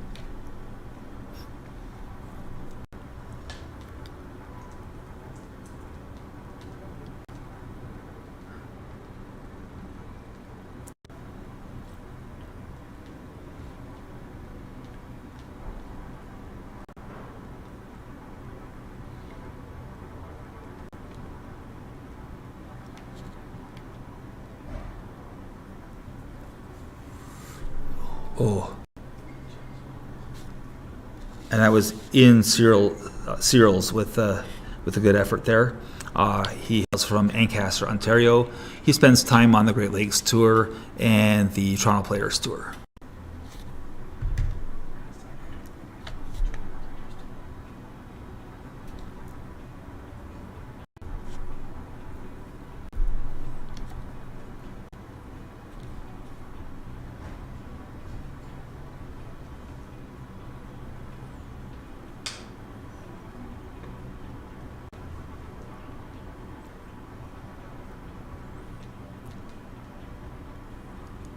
So look for a little bit of movement on this putt as well. And again, it's one of those putts where there's a lot of break. Even on a short 4-footer, that ball it just wants to snap left in this whole location.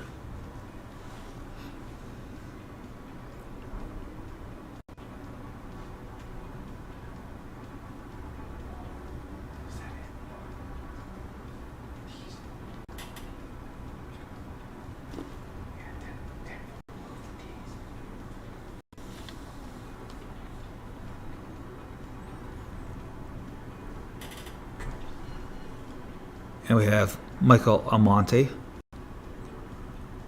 from Steilacoom, Washington.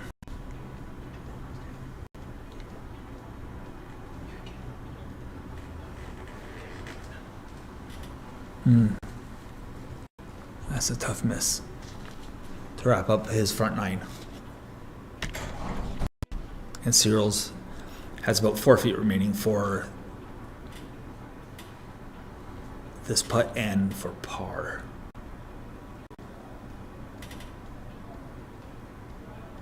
And that was well holed.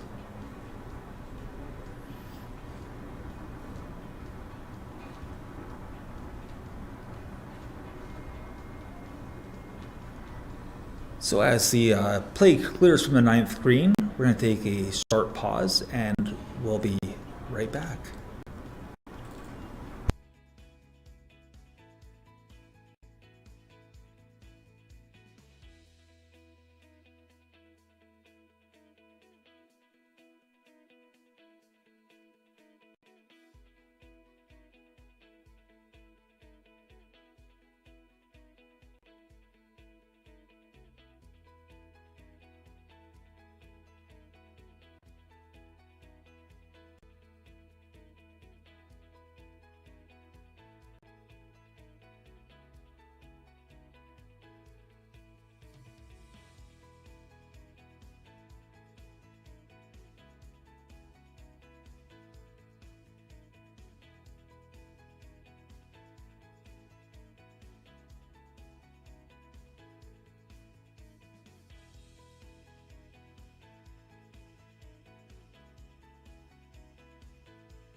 All right, and welcome back to Club de Golf Victoriaville.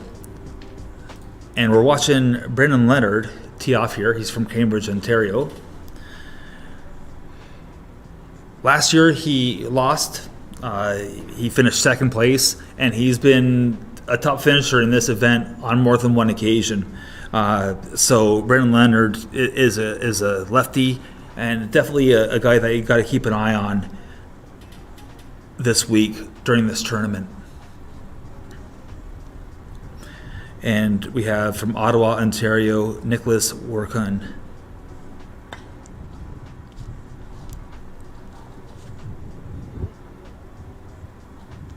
And it looks like he liked it. He's breathing, so that's always a good start.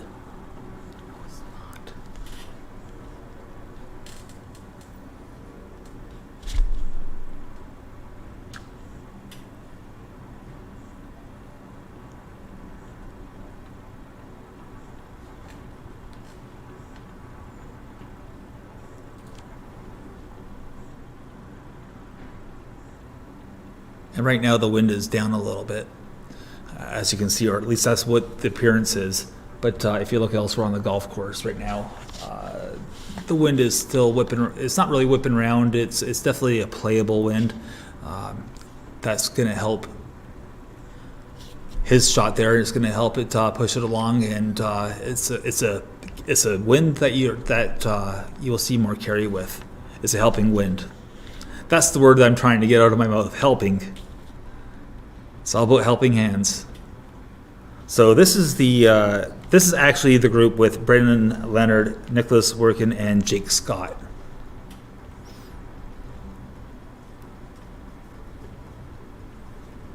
So my apologies on the group before. That would have been Charles Raymond, Braden White, and Laurent Giroux.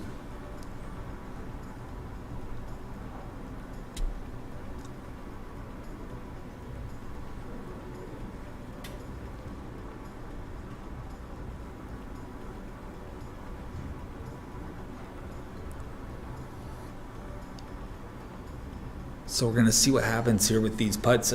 Again, we're looking at the ninth hole, and I know I've talked ad nauseum about the break on this hole, but it's definitely noteworthy because the players have noted it as well. And there's a turn left once again. It's a recurring theme during this first round. We're looking at Jake Scott right now. Jake, he's from Strongsville, Ohio. He's had starts on the PGA Tour Canada this year, the Great Lakes Tour, the Toronto Players Tour. He's had several top finishes, including a victory, I believe, as well. There's his PGA Tour Canada status. So Jake Scott. He's definitely a contender here this week, much like he is every week. And that's just not going to have enough pace, and that's not going to be easy to finish that off either. You're going to see that putt break left. 100%.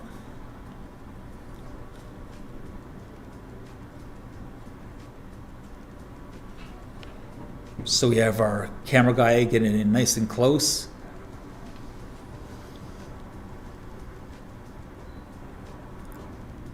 To see Nicholas Workin as Brendan Leonard is just finishing up here, it looks like, or he's just having a look at the hole. I'm sorry.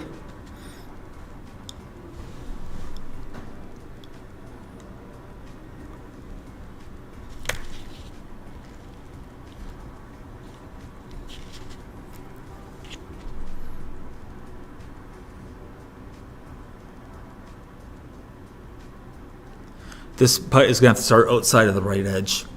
Maybe about 2 cups worth of break here as it nears the hole. So hopefully he puts this up high enough and lets the green do the work and carry it to the hole.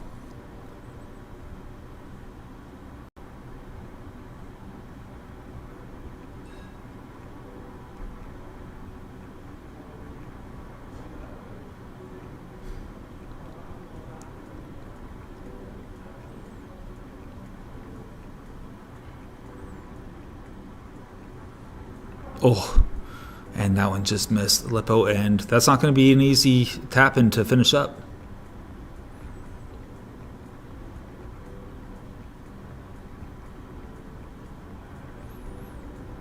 That putt that he has to clean up there, there's going to be just a shade of break, so don't disrespect it.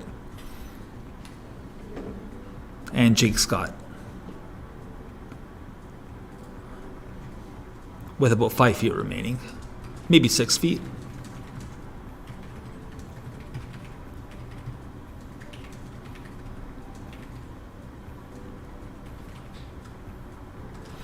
Now, Jake is the guy I was watching on the green before his round today, and admittedly, or not admittedly, but I have to tell you that he was struggling with making some putts over there. But he holed out a putt there. That was a nice, confident stroke.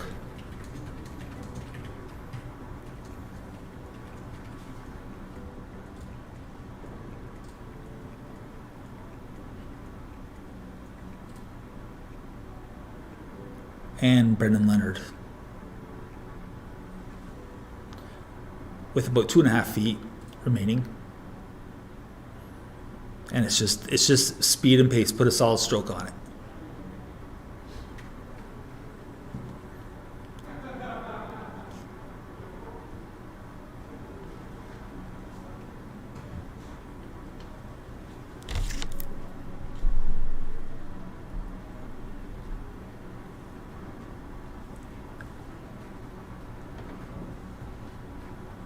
Just a couple feet remaining.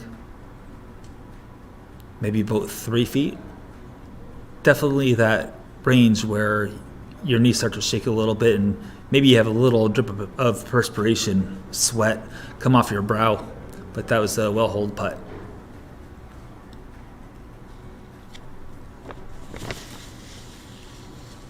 So for those that play golf that are currently watching the feed here, what length of putt do you feel uncomfortable with? Do you feel uncomfortable with 3-footers, 4-footers, 1-footers, or everything? Let us know in the comments here at Golf Zoogle, here on YouTube on the live feed.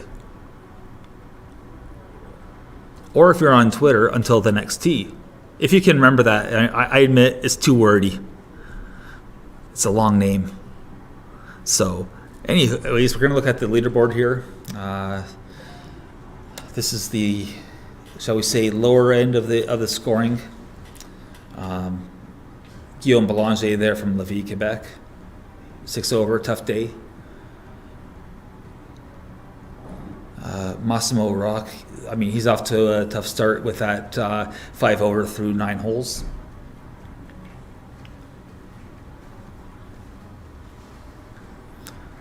Jeremy Gravel with a 14 over.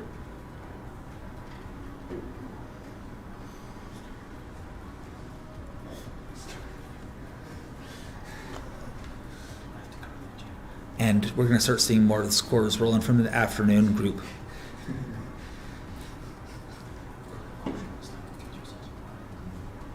As we head on back down to the 18th hole.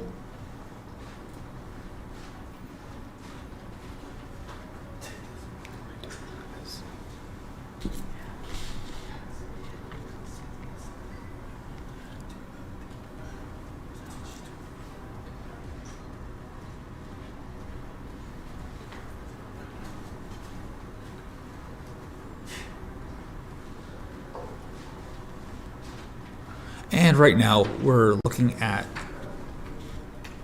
Colin McGregor. He's having a look from off the green. He's been in several events this year, mostly on the Great Lakes Tour and some on the Toronto Players Tour. Yeah, it looks like he's eyeing up some sort of pitch shot from the rough. Pin high is where his ball sits, but he's going to have a tricky pitch shot here from the rough. We're going to see if the grass holds up the hosel and shuts the face. Looks pretty good so far. Okay, that's a pretty reasonable result there, especially when you're short-sighted. When you short-side yourself, That was a pretty good result. So that was Colin McGregor.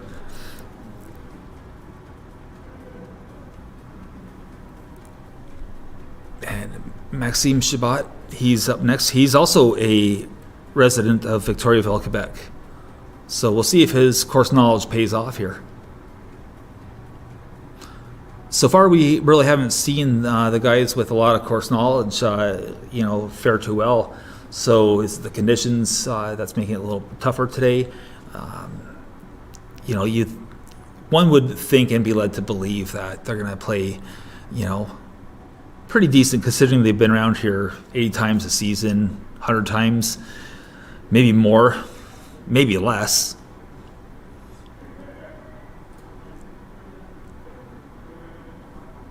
But here we go.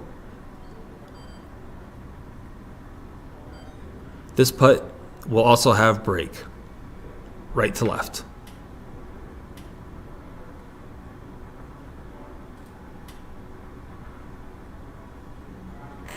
And he knew it right away that he missed that putt, missed opportunity there.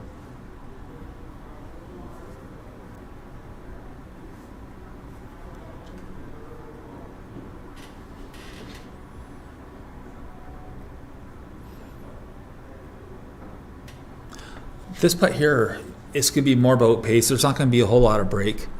This is Zaire Odell from Montreal, Quebec.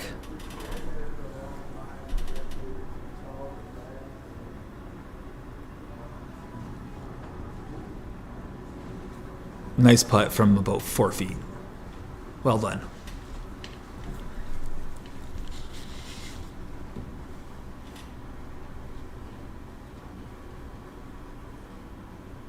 And they're just sorting out who's away.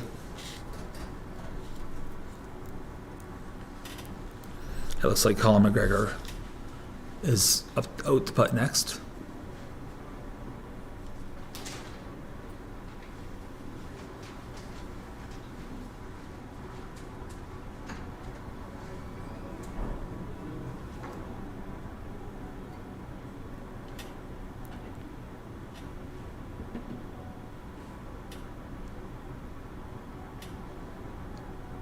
Oh, and that one just snuck in from the left edge of the cup. So a good putt. Any putt that's holed is a good putt. So solid putt there from Colin McGregor. As Maxime Chabot is just about to finish his putt here. He has about 2 feet remaining or so. And well holed.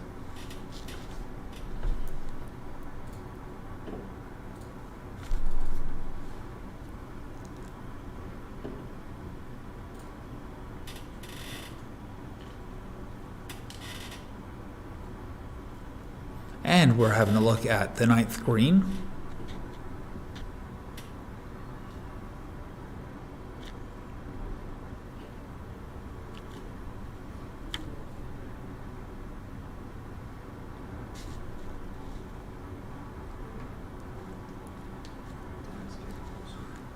And yes, we have seen a lot of golfers in this spot.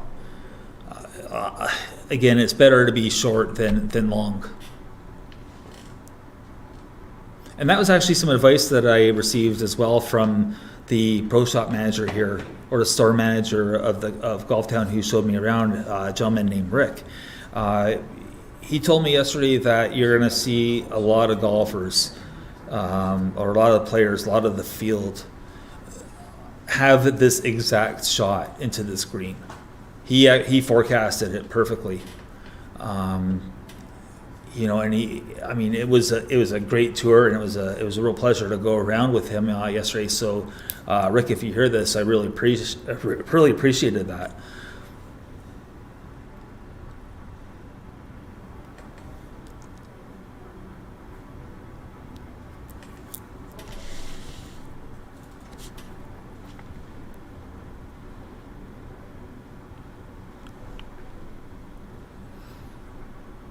So you talk about journeyman golfers, and it's a name that I've mentioned earlier in this broadcast, but currently in this group, and about to make a putt. He's just having a quick look here at what he has up around the hole. That's Derek Gillespie, who has been doing this gig for 21 years, and he's just going to come in here, clean up this putt here, about 2 feet, and just be firm with it. Otherwise, that break is going to get you. So I'm pretty sure he probably saw that, and that's well holed. As Gillespie finishes up his front 9. And the rest of that group is Sonny Michaud from Quebec City, Quebec, and Christophe Appel from Victoria, BC.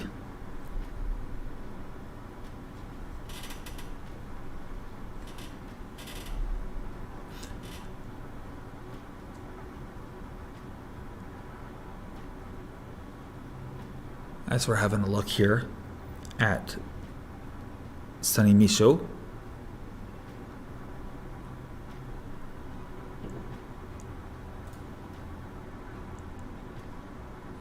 And Sonny Michaud, he's been at this for a while too. He's a name that I've definitely seen as I've looked through mini tour or developmental tour rosters. So he knows what he's doing out there, that is for sure. As we skip over to the leaderboard to check in on the action. Blair Hamilton from Burlington, Ontario. He's had an okay start through 3 holes at 1 under. Andrew Ziminis, he's in with an even through his first 18 holes through the first round. And there's quite the group there at even par and 1 over. And it's going to be interesting to see how everything progresses throughout the day. As we make our way back to the first tee.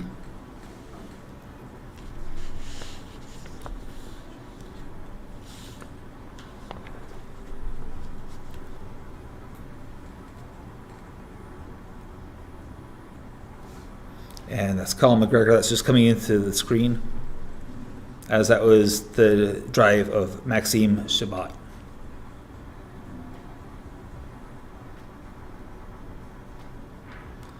Now, I'm not sure what it is about Colin McGregor, but he just seems like a very tight, serious dude. He's all business. I don't know. He's wound tightly, but I've heard him interact with people, and he sounds like a pretty cool dude. And he's the guy that I think I want to talk to. He seems like a pretty fun guy.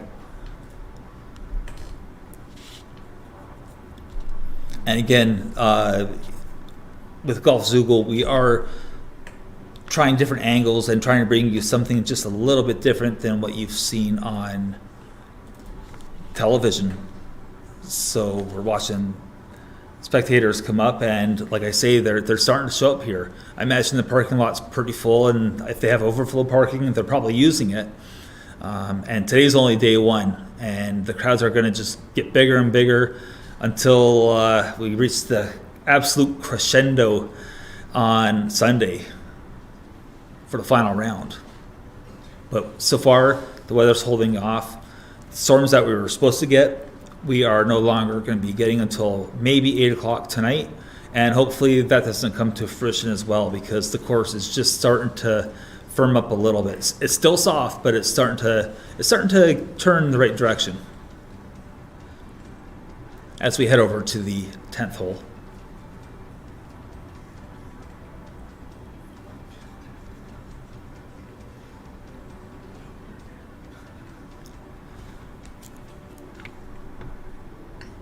Going 3-wood off the tee. And obviously he didn't like that result.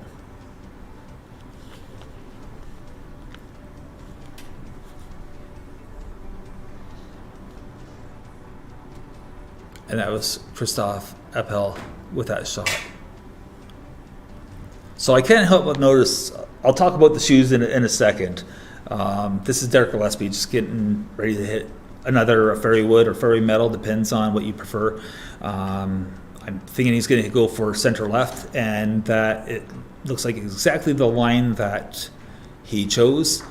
That should be a pretty good golf ball as he's reaching in for a second ball to hit a provisional. So something obviously happened down there that I failed to see. So he's going to tee up a provisional here.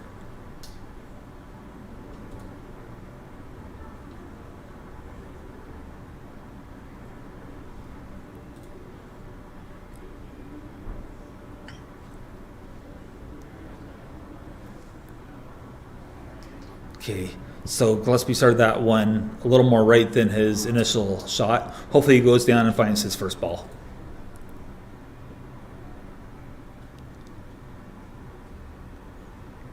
So about Derek Gillespie, I noticed that he was wearing squares. Folks, I actually have a pair of them that I received for review for my website, thenextt.ca, and I've talked to the owner on my golf podcast, T-Box Chatter, and that's Robert Winskowitz. And I have to be totally honest, I doubted their claims ever since they came out. And then I put these shoes on, and they are absolutely magical.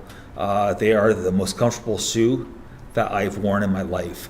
So, I'm not really plugging a product, so to speak, but they're a darn good shoe. So just a little food for thought if you're a golfer, especially a diabetic where you got to worry about your feet and foot ulcers. They might be a very good option for you because they have such a wide square toe box. And not to mention it gives you more surface area for gripping the turf and having more ground force as a result. So that's all I'm going to say about squares golf. Keep it in mind. As we go back to the 9th green,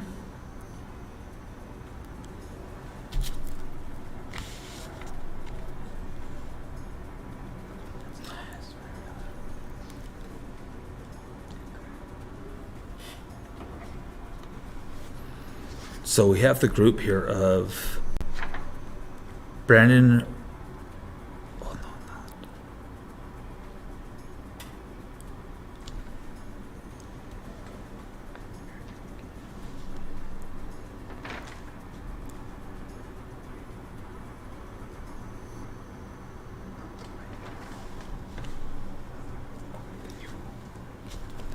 So we're looking at Max Gilbert from Jour, Quebec, Thomas Valliere from Victoriaville, and Ethan Danish.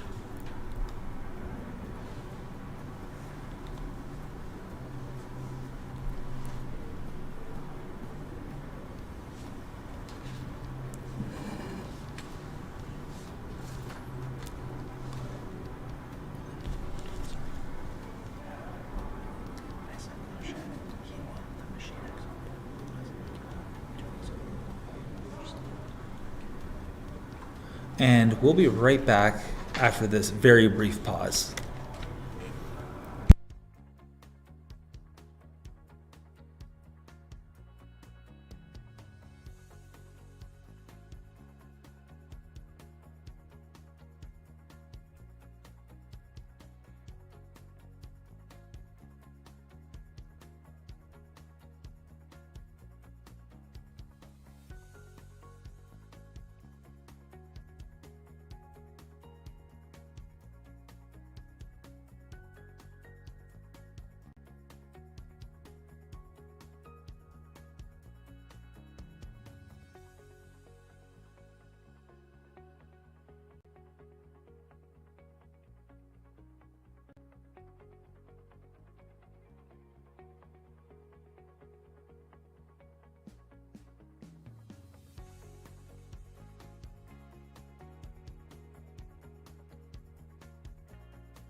Okay, and we're back as we're joining up with Thomas Valliere from Victoriaville here on the 10th tee.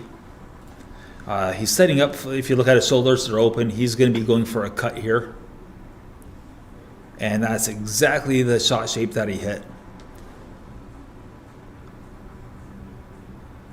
Now, with any luck, he's in good shape down there. And he seems pretty confident that that's going to be good as he picked up his tee right away. So that's a great shot. Now coming into the green, this is a group that is definitely worth watching, as we have Etienne Papineau from Saint-Jean-sur-Richelieu, Quebec. He had a start this season. He made his tour debut. He's closest to us right now with the Golf Canada bag. He had his first appearance on the PGA Tour this past February. Or was it January? Whenever the Waste Management Phoenix Open is, that's when he had his tour debut. So here he is. He's playing in the Coupe Canada, and he's got to be one of the front runners. You got to look at him as being a potential winner of this event, which he has won. While he was an amateur, he did win this event. I believe it was 2018, somewhere in that ballpark. Maybe it was 17, but either way, he is a past winner of the Coupe Canada.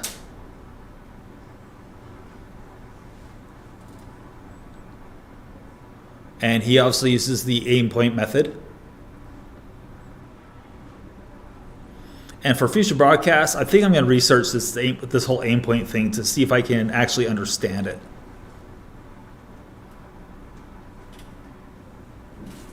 There's just so much to already understand in a very cerebral game. I don't know if I can take any more thinking on the golf course.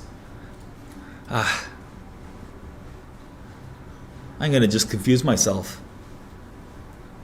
But here comes Etienne Papineau.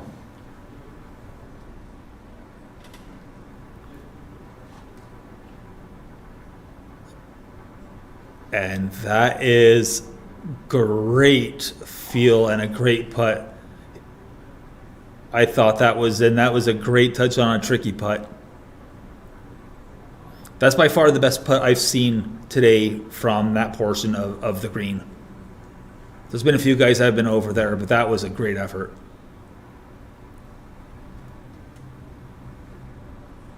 And also part of this group is Sebastian and Sani-Marc from Toronto, Ontario, and Jason Thresher from West Suffield, Connecticut.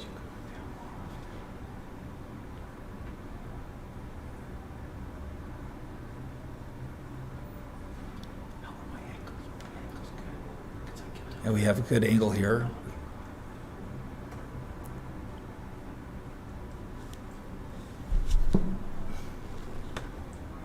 Just eyeing up the putt. This is going to be another one of those typical breakers that we've seen all day today. It's going to be a right to left. And there's the break. And it's well short and rolling backwards. So I'm sure he's not happy with that effort.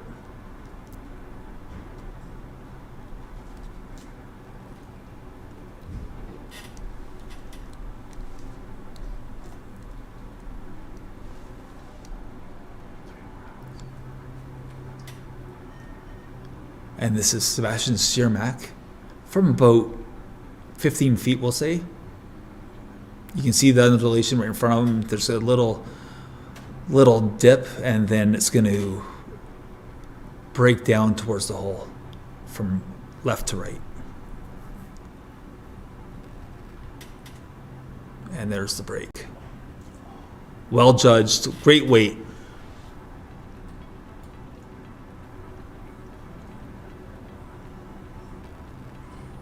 Now this potentially could be a very big putt coming up for Jason Thresher.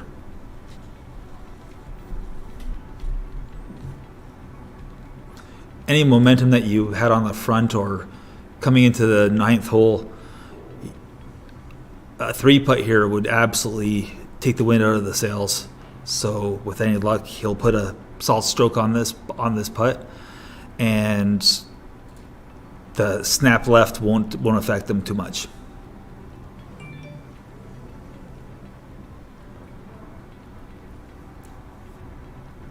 So I'll just stay here for a couple of seconds and see what happens with this putt as this group, the 120 group, finishes off their front nine. And that was well judged and a great solid stroke. The one thing I noticed about that putt in particular was how square his face was through impact. And that's, of course, a key. You know, through impact, you got to have that square face, but you still got to release the club through impact as well. But as long as you're square through impact, you're in good shape. And like Huey Lewis once sang, it's hip to be square. So we're just following that group over towards number 1 tee.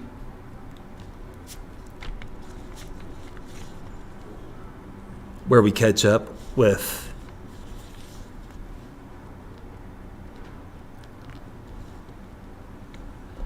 Jesse Smith, Vincent Blanchette, and Marc-Antoine Haute.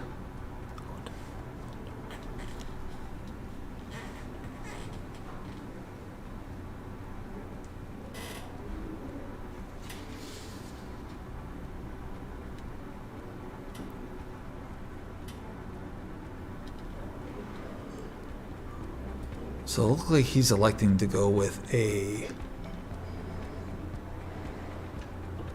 metalwood here.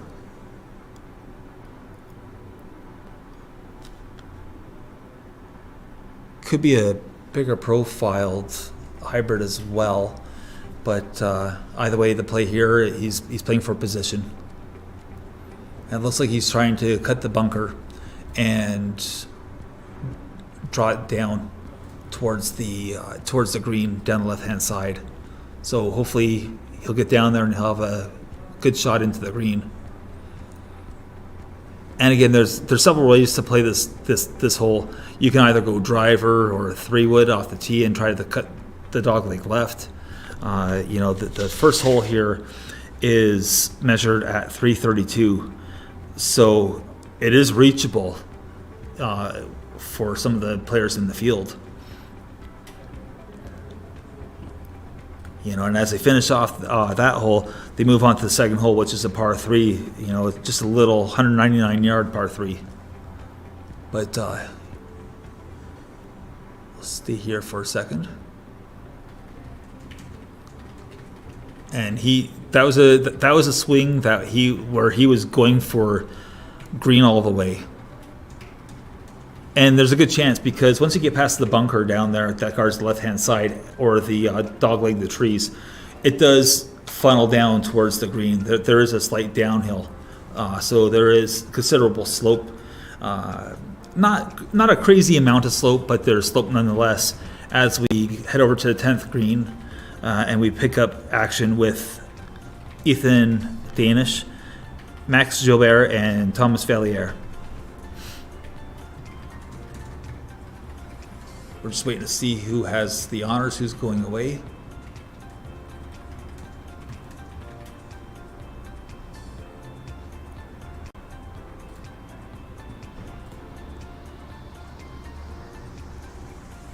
And you can see the wind is out there on the golf course. It's picked up a little bit. The flag stick itself is starting to move a little bit in the wind. So, we're talking about probably a club and a half of wind. For any shots into it.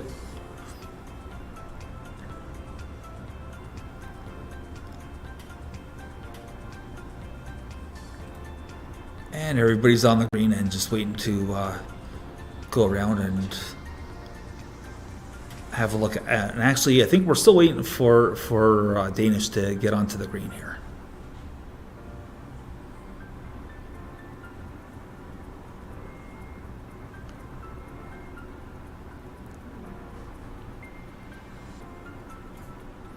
Everyone here on the green is sort of milling about.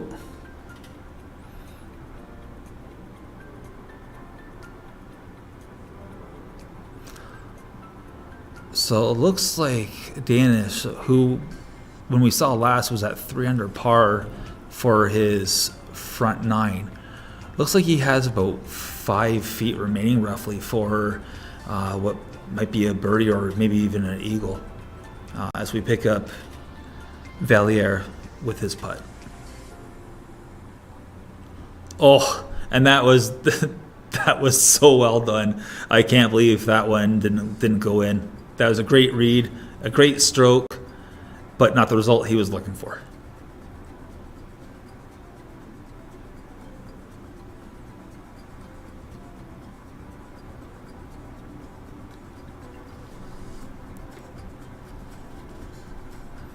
So Max Gilbert,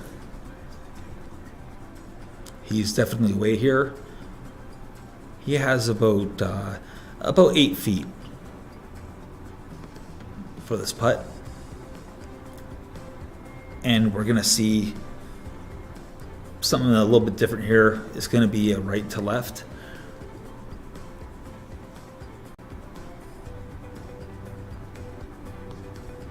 It looks like he might have just come up short with that putt, and he just taps it in to clean up, which leaves Ethan Danish for this effort.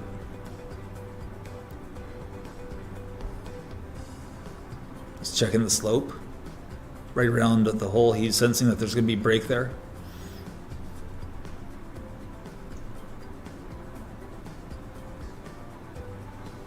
And he too uses aim point.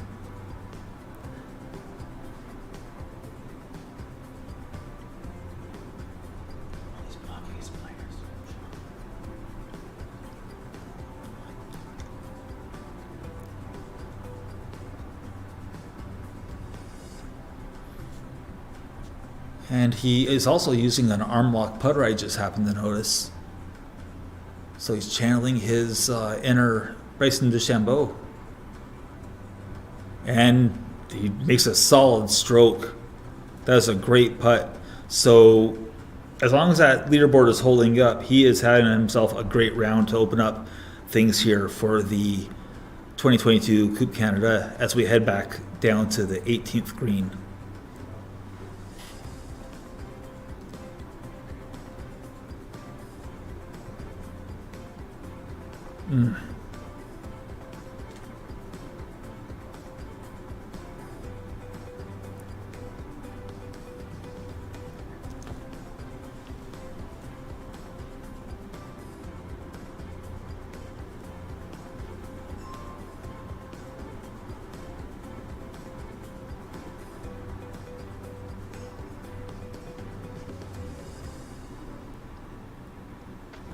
So as we're watching the action here on the 18th green,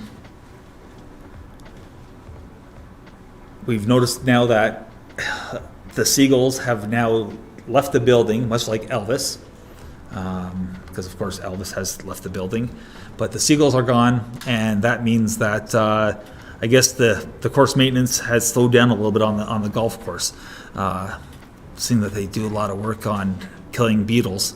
But anyways, back to the green here. We're looking at this group. And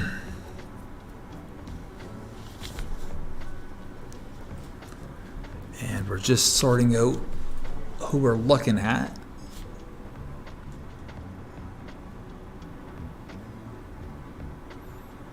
As another group is well within reach of them now, coming up in behind.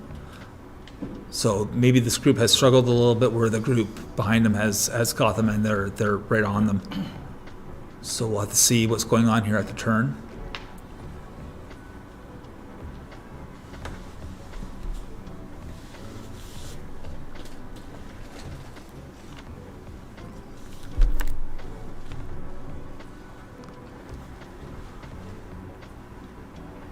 So just a little bit of a cleanup duty going on for these next couple putts, just to tidy things up and head over to play the front.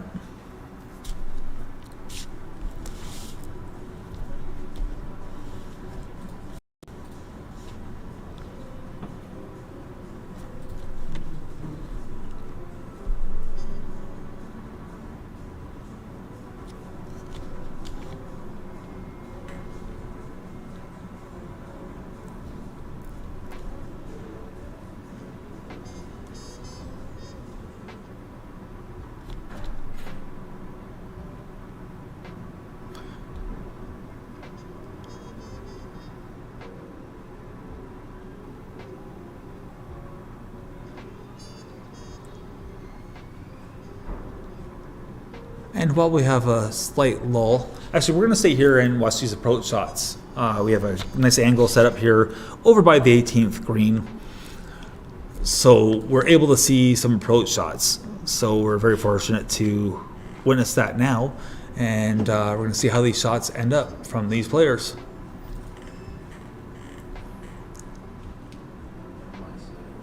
And now we're going to have a quick look at the leaderboard while we're waiting for things to resume here.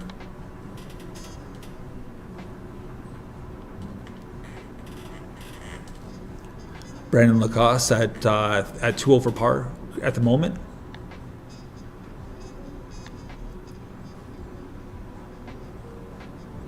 Marc-Etienne Boussier also at 2 over. Trevor Corner 3 over.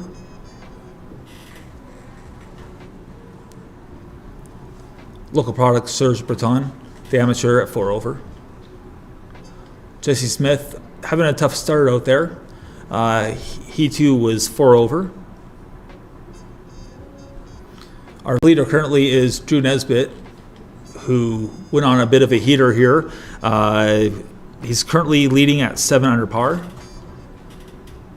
Fantastic round for Drew Nesbitt from Toronto, Ontario.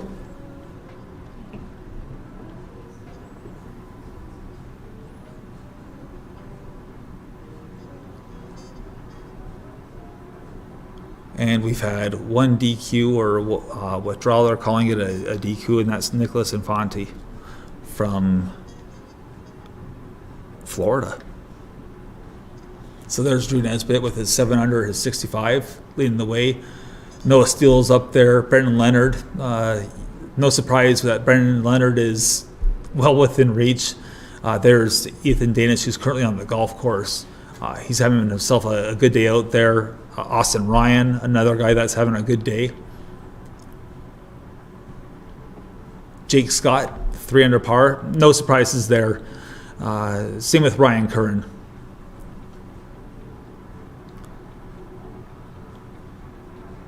Zayed Ali Nathu, he had himself a pretty good round today at 2 under.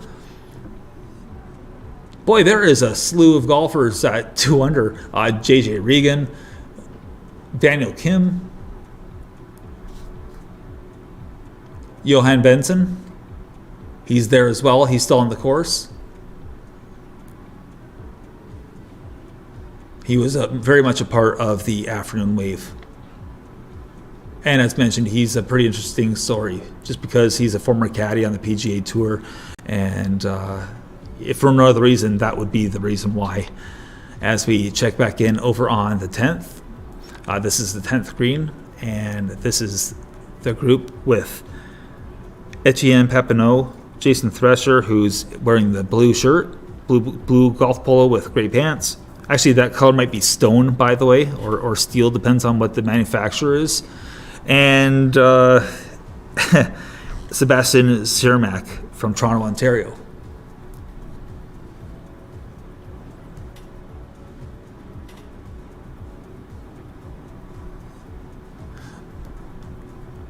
People get sort of funny about colors of their pants. Said the guy who's currently wearing loudmouth behind the microphone here. So I guess I know a little bit about color. But anyways, yeah. So we have, a good group of golfers right here. Again, Etienne Papineau and Sebastian Sani-Marc alone. Their records speak for themselves. And Sani-Marc, a lot of guys on tour now are long, but he's a pretty long hitter of the golf ball. He's just steady out there and knows how to win.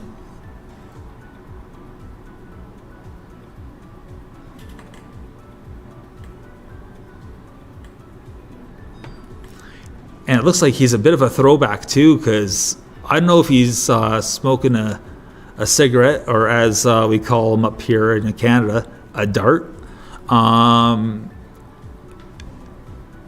don't know if he's smoking a cigarette or what's going on there, but I haven't seen anyone smoke in a pro event in a while. So that's sort of kind of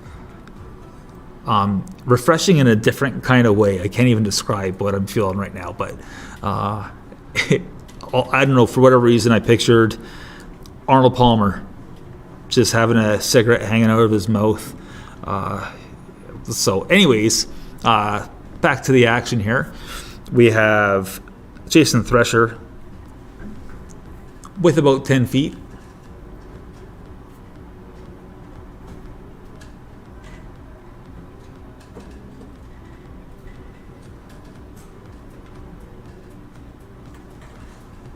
So this putt, he's going to just get it rolling. You can see the slope just looking at the green.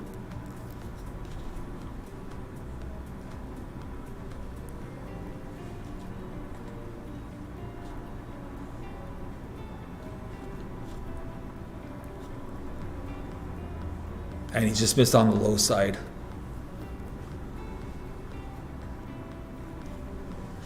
It was a solid stroke, good pace. Deserved a better fate, but the fate just wasn't good.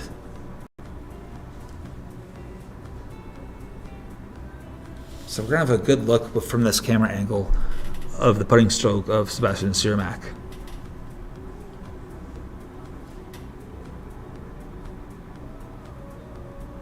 Oh, I love that stroke. That's a good stroke right there. Well done. Confident.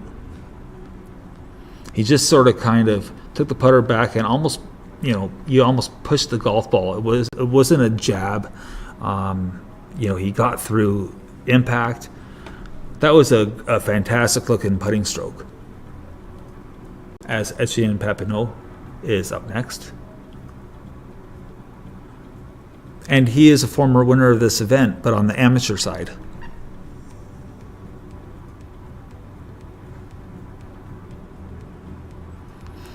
I wonder how he felt about the 16th hole at the Waste Management Open. Because that 16th hole is rowdy. It's my kind of hole.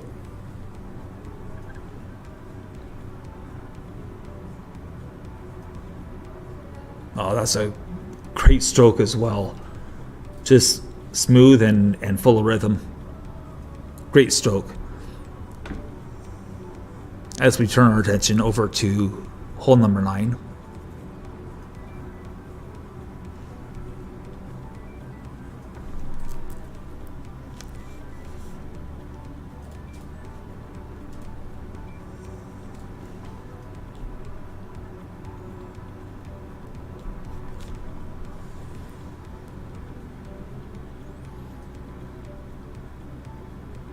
And I believe we're looking at Saptak Talwar from Bradenton, Florida.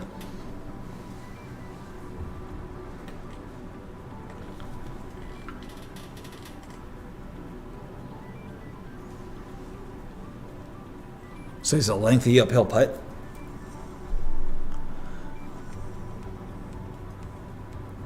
And the one issue that, again, players mentioned, about this hole is no matter how hard they strike it, they have not been able to ball to the hole, much like Talwar did there. The stroke was there, but the pace definitely wasn't, and that's, I shouldn't use the word complaint. I don't think that's the right way to word it, or maybe criticism. But either way, it's one of those things where you just don't want to hit it too hard. You want to just, and put it past the pin, because then you're in trouble going back downhill. So you just got to put on a solid stroke and make sure that you release the putter on those uphill putts.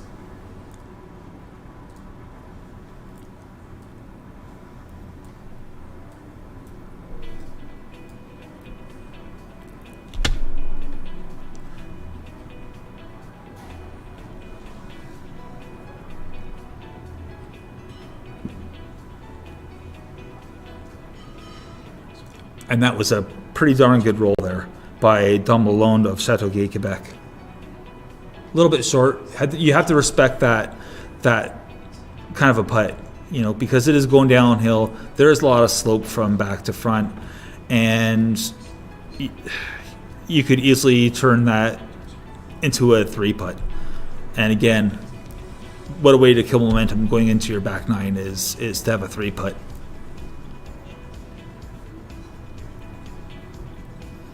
And we have Isaac Lee from Pitt Meadows, British Columbia.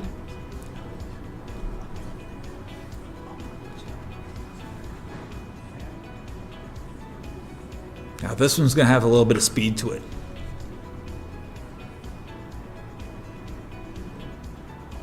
Wow, and that one just, and we've seen that same reaction from multiple players.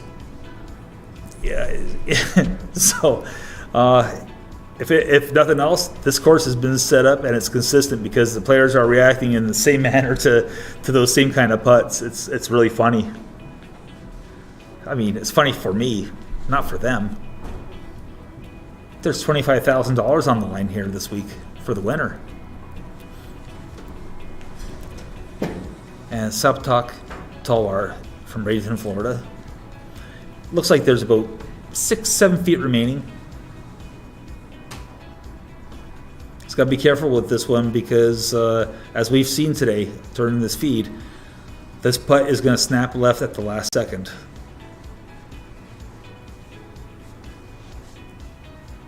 So you make the awkward choice. I put it on a stronger stroke to put it through the break, or do I just do what I normally would do?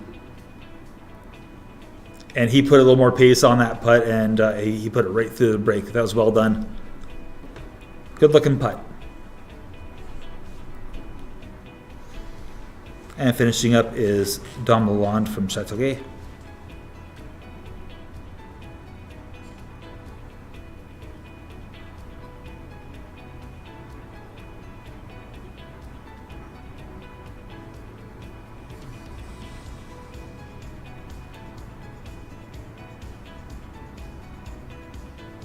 And that was an excellent putt to finish off the hole.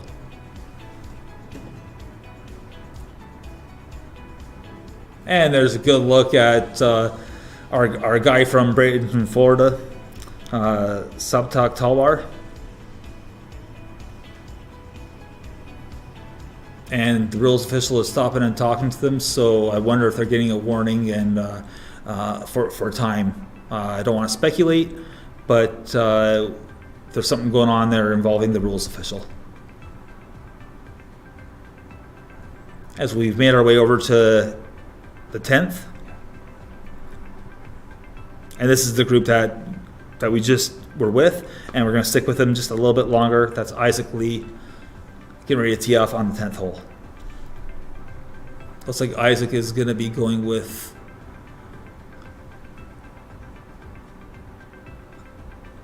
a metal here of some sort, or fairway wood. I never know what to say for the purists because I know it's supposed to be a fairway wood, but it's made out of metal, so it's a metal wood, it's metal. Either way, it's something less than driver.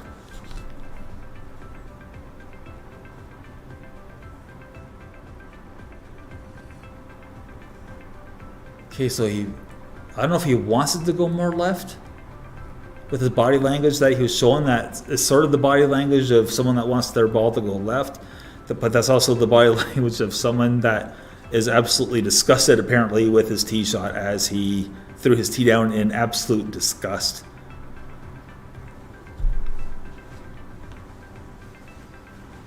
So we're just waiting for the rest of that group to catch up.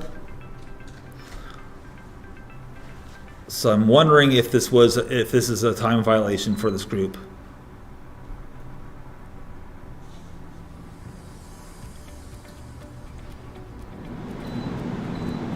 So Saptak Talwar is moving up here to the tee box to hit his opening tee shot for his back nine, as is Dom Lalonde. So this is our first look at the full swing of these players.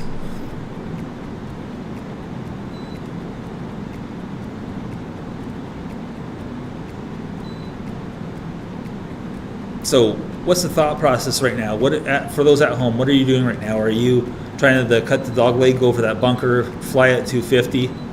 or are you just playing it as the architect intended, and that's straight down the fairway? This is a par 5. Oh, sorry, no, it's a par 4, 406 yards.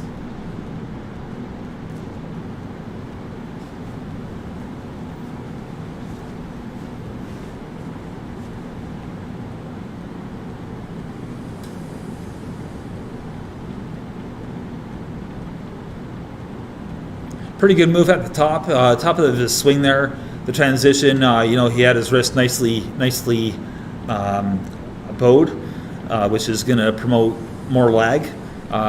We've seen that with golfers the first one that you think of is Dustin Johnson with that kind of a move at the top.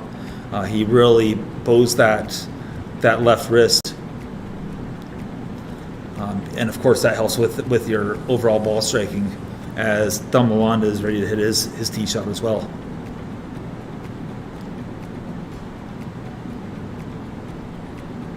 So his swing is a little more smooth. I would say that there's not as much speed there as Septak Talbar, but all things considered, pretty smooth swing. What a great day for a walk. Absolute great day.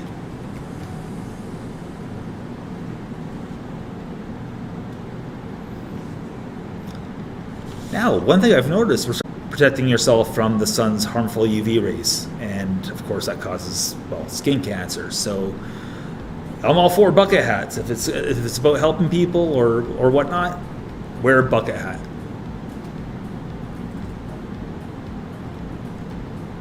So we're just waiting for looks like a pitching motion here. Not sure what he would have used there. I'm thinking probably around a gap wedge. It was something more than a lob wedge or a sand wedge, just by the amount of loft on the golf ball itself. He kept that one relatively low, but again, it's sort of misleading with how far down that front. He was down there pretty far. So this hole, I believe, is about 8 feet above your head when you're down in that little gully just in behind. I believe that's Jesse Smith that we're looking at right now. Oh, that's not Jesse Smith. I apologize.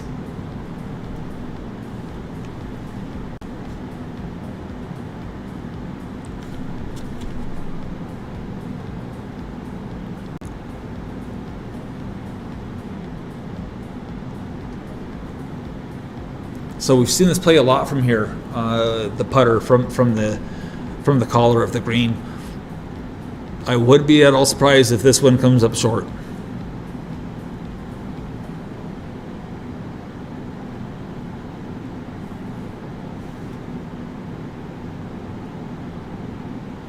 Oh, I put a pretty good stroke, but there's that missed short and that turn. If you were to pull 25 golfers in the field today, I guarantee all 25 of them would talk about how I can't believe how hard that golf ball snapped left on that putt on number 9. I was below the pin, I was in good shape, and it just snapped left, and it robbed me of a stroke. I think you would hear that from a high percentage of those golfers pulled.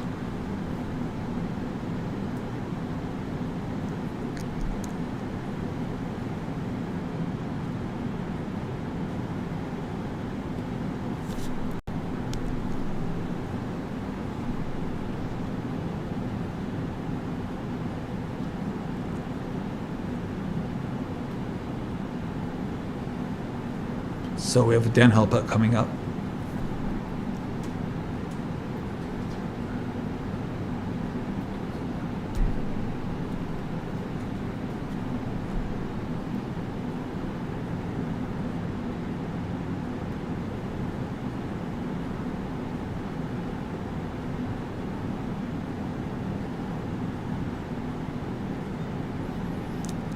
I believe that was Blair Hamilton that just made that putt.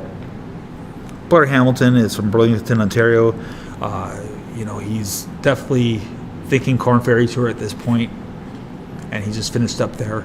And we have Lucas Kim about to make his putt.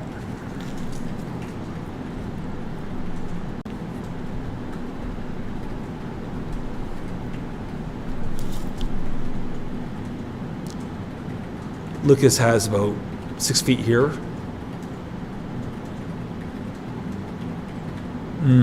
And just missed. He edged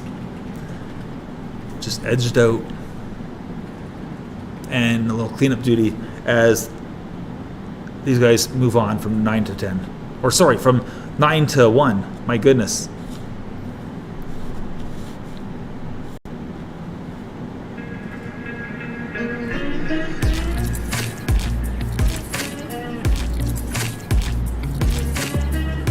And we're just looking at a quick little promo video, so we're going to take a short break, and we'll be right back.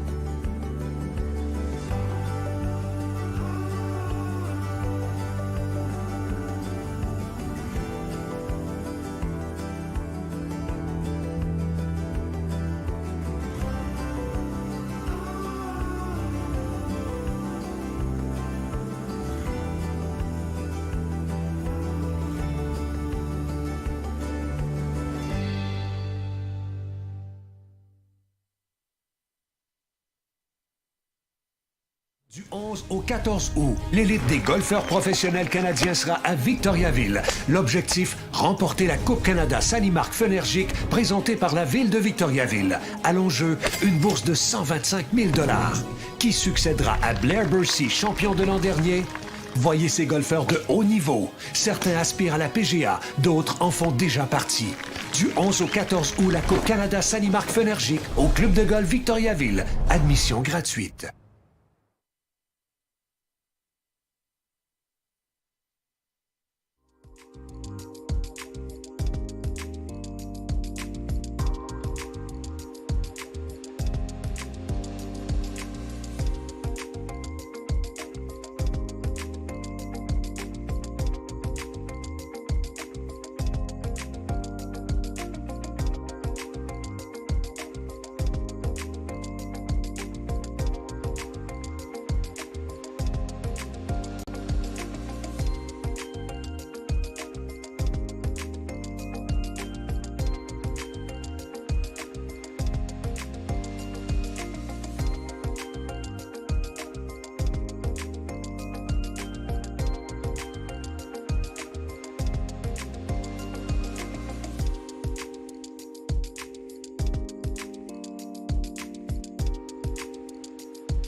And welcome back to coverage of the 2022 Coupe Canada. I just talked to the rules official, and yes, in fact, the group consisting of Sabtak Talwar, Dom Lalonde, and Isaac Lee were all put on a time violation, so they are in fact on the clock as we look down the fairway and the tee box of hole number 10.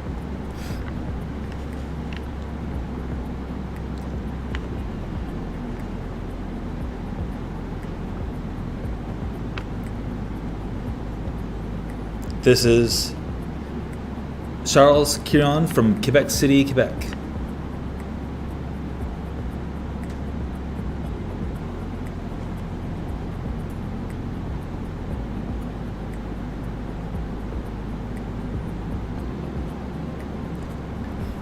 And this is our first look from Waterloo's Luke Moser, Waterloo, Ontario.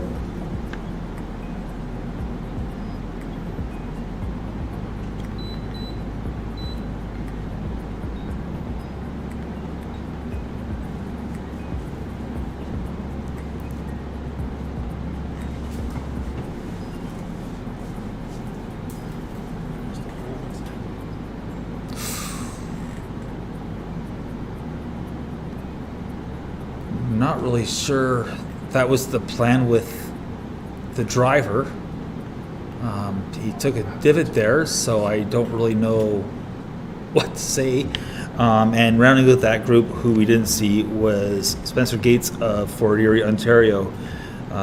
He's a product of the Niagara region, and it just so happens that I'm from that area as well, and I wonder if he's related to Chuck Gates, who's been a long time head pro in the Niagara region. Is it Willowdale or is it Rolling Meadows? Either way, he's been around for a long time, so I wonder if there's a relation there. Wouldn't mind talking to him about it and just ask him, hey, are you related to Chuck? So a little shout out for Chuck Gates from the Niagara region.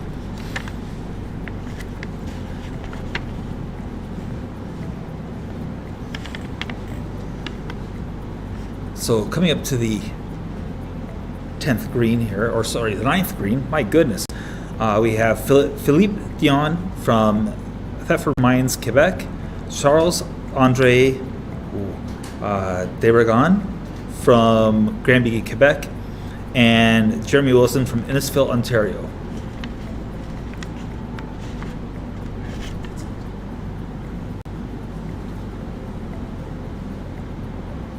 So we see one particular approach shot looks to be a little bit long, and if he is in fact way back there, that's going to be a pretty tricky putt coming up. It's going to have a combination of cross green and downhill. So this is going to be one of those big old sliders. There should be a fair amount of movement, a fair amount of break. I would say that taking a line right at that ball marker might be about right.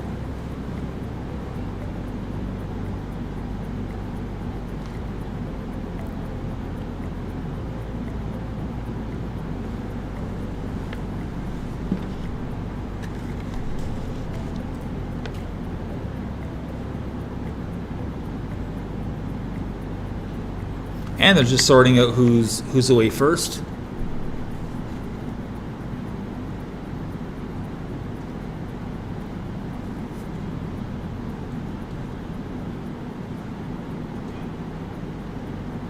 Now just watch this putt break. This is going to really fall off to the right. And when I say right, I'm talking about the player's right. Here it comes. All in all, a pretty good effort.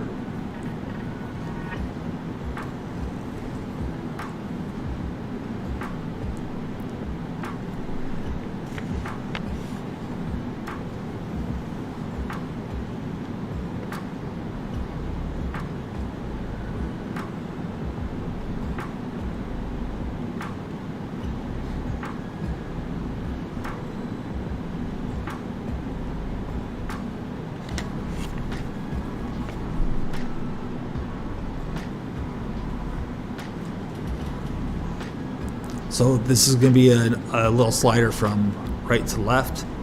And there actually really wasn't a whole lot of break there. That's the least amount of break that I think I've seen all day on a putt of more than 2 feet on the screen. So that was actually a little bit of a surprise as he acknowledges the crowd and attendance. And it's pretty cool because I was just outside and getting some information. And the one thing that I noticed, I heard some loud applause. Someone hit a good shot out there somewhere, and there was, that sound that reverberates through the golf course during a tournament. I'm not saying it was like the Masters by any means, but regardless, it's pretty cool to be here and take this in. And that was a tough miss.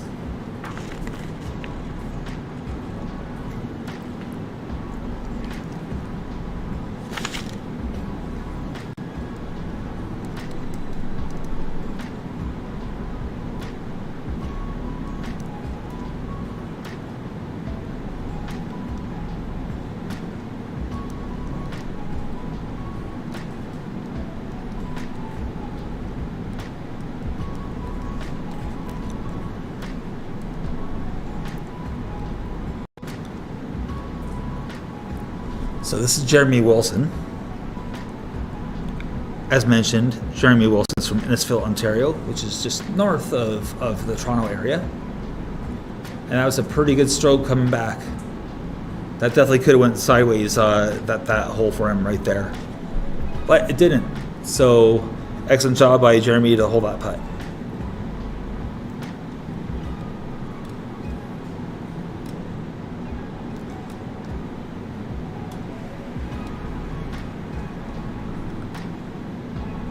And just a quick little side note about Jeremy Wilson. He's a former winner of the Ontario Public Amateur Championship. He won that title in 2019.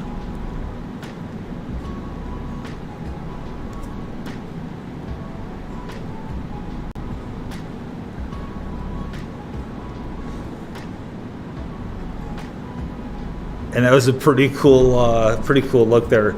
Someone loved being on camera right there. I have to identify that mystery guy. So I'm going to go do that right now as I stay on the air here, and we move over to the 18th.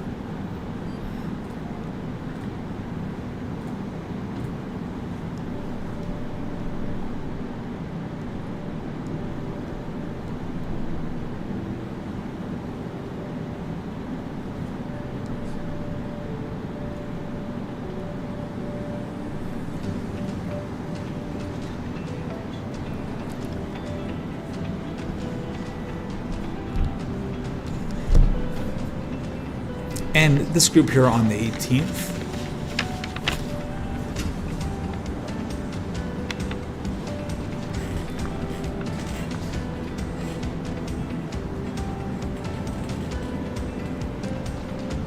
we're just having a quick look here.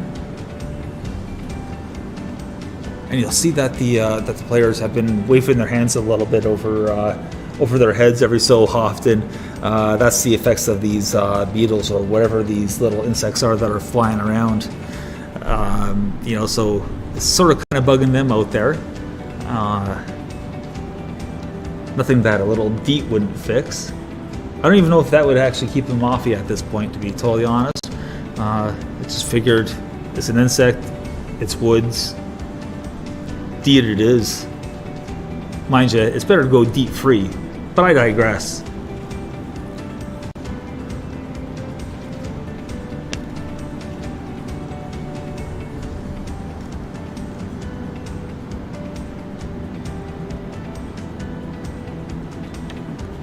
And it looks like somebody's having a tough day out there.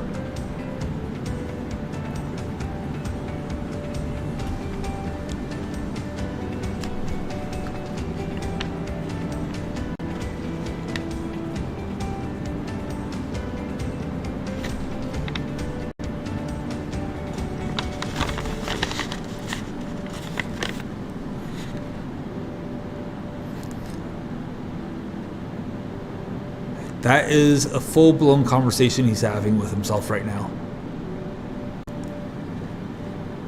He's definitely perturbed, and I'm gonna just catch up and figure out who that is, because he's not a happy guy right now.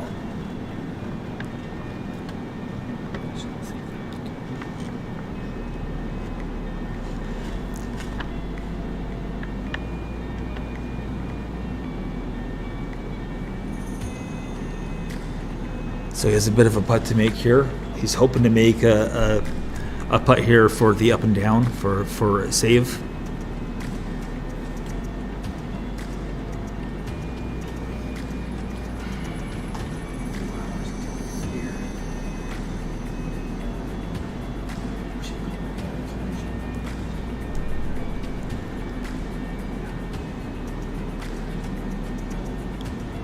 Putt's on the way, and that's a miss on the low side.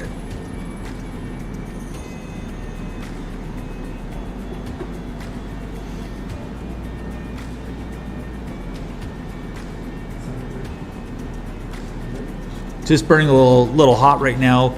You got to put that behind you.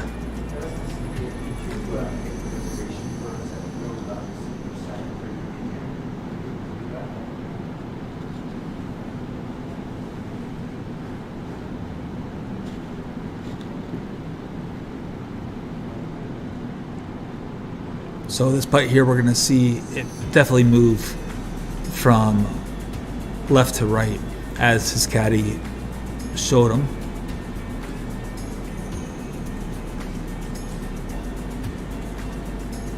Oh, he knew right away that he missed that. That was a pretty poor stroke.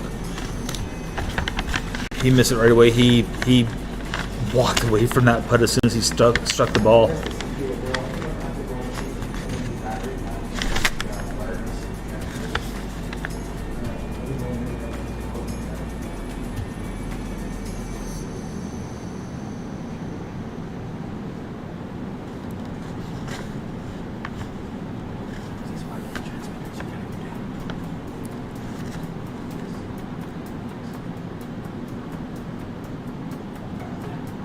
So we're back over at the 9th green.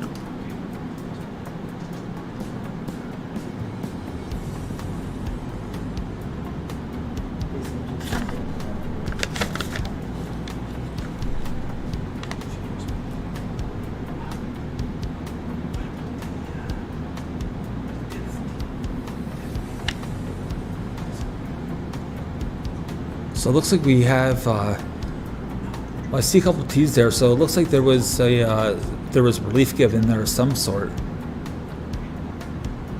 So I'm not really sure what what was going on over there. So maybe I can find that out.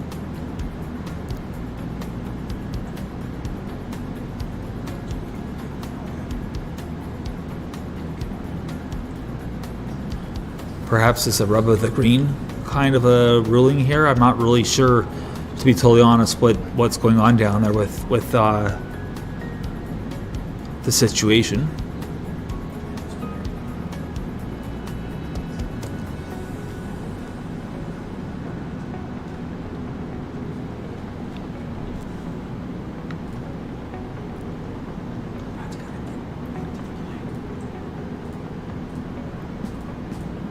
So we're going to see how much of a stroke he puts on this, because he has to get it out of the fringe, but then it's going to take off downhill, this putt.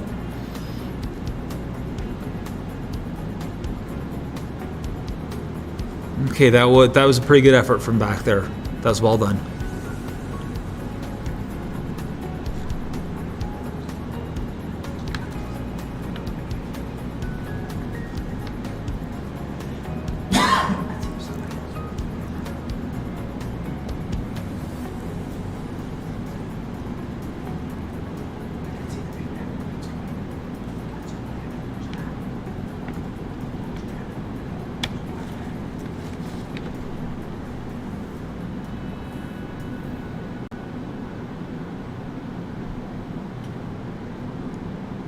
That is a pretty vivid color there too. I love that shirt.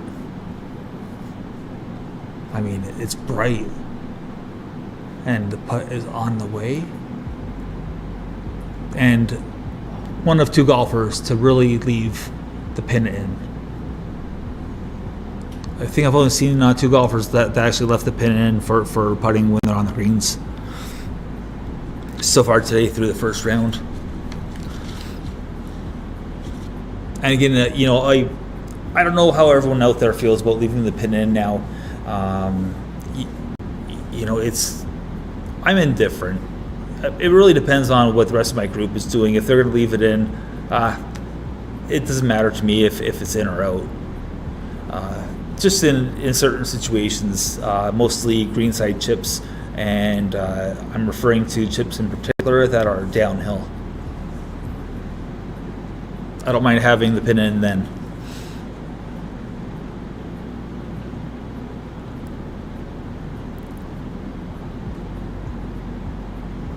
Oh.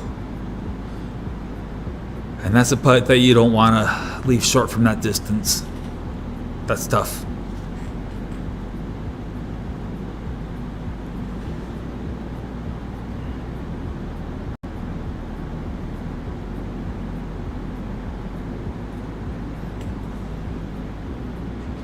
And we're looking at Chris Weater from Juno Beach, Florida.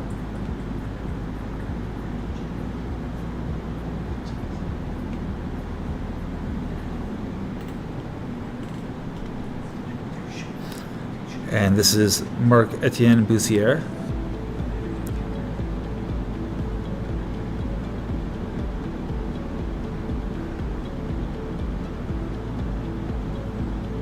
He's wearing that Tilly style hat, much like the bucket hat. It's a good choice now for golfers to keep the sun's harmful rays. Skin cancer is such a horrible thing, horrible disease, and it's affected so many golfers. If you suspect that you may have something going on with your skin, go see a dermatologist by all means. You don't need something small to end up being something very serious.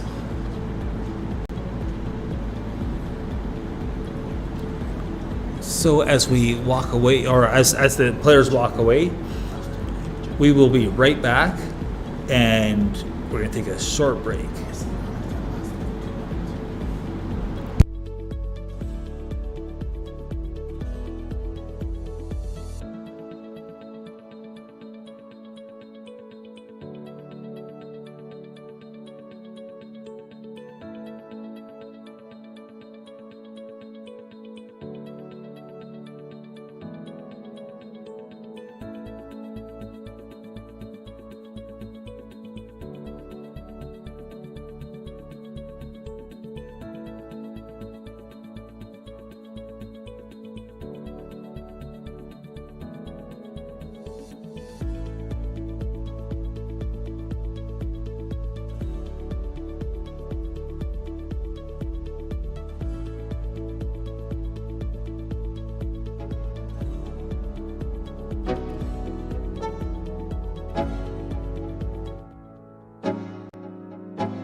And thank you for your patience, and we're back here. The most recent group to make their turn after their front 9, going from 18 to the first tee, is a group consisting of Thomas Giroux, Charles Wang, and Johan Benson. Johan Benson, as mentioned, he has plenty of experience in the golf industry. He's a former PGA Tour caddy. He does work for TSN or for RDS, and now he's of course out here trying his putting his game to the test, as a professional golfer. Also in the group who's about to jump on the tee from Georgetown, Ontario, is Thomas Giroux.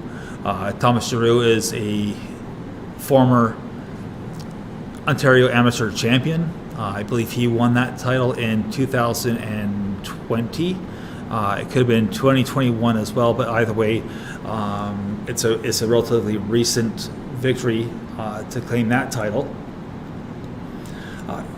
You'll find him golfing a fair amount on events in events like the Great Lakes Tour, Toronto Players Tour, and I believe he does also have some status on PGA Tour Canada.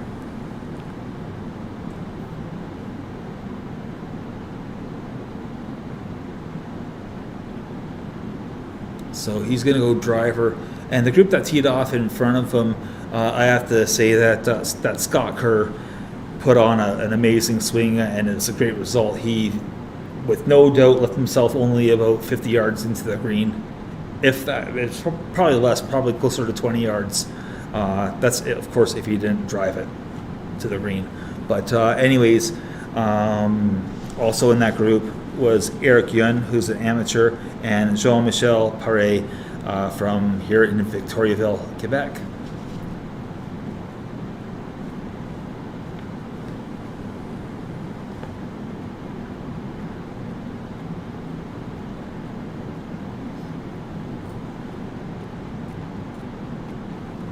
Oh, sorry, that group was actually Daniel Kim and Alexandre Belanger.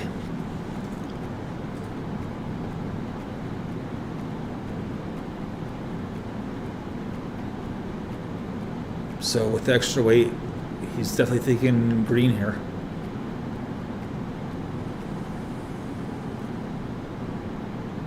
And Thomas Giroux, just a further note on him, he's also a past member of Golf Canada's development program. So, I mean, the way that his career is going to track here, I think is going to be very impressive as he develops more and more. And from Bradenton, Florida, this is Charles Wang, who definitely does not look happy with that effort.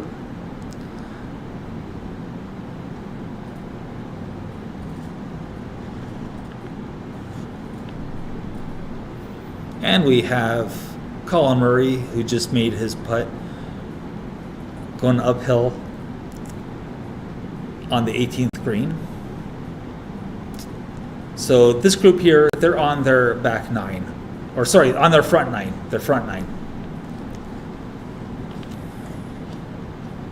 And also in that group is Marc-Andre Champagne and Nathaniel Gray-Lamont.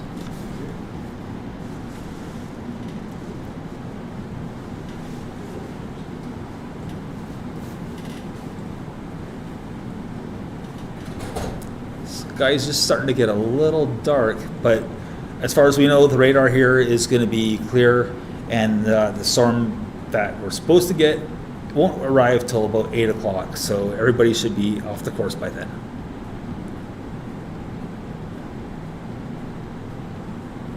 But there are hints of thunder in the area, so stay tuned. Maybe we'll be getting a pop-up here, because the wind is picking up at the moment.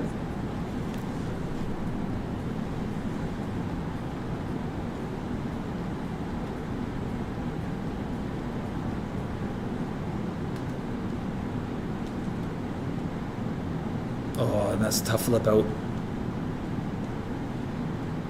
And that was Nathaniel Gray-Lamont.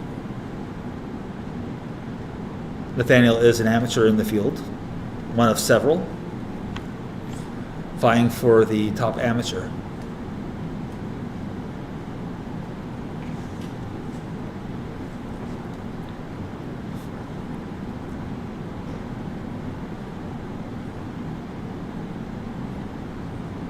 And Colin Murray here looking to clean up. Just a little finisher to complete the front line for him. And when the leaderboard comes up, we'll check on the score of these players and the rest of the field and see how things are stacking up.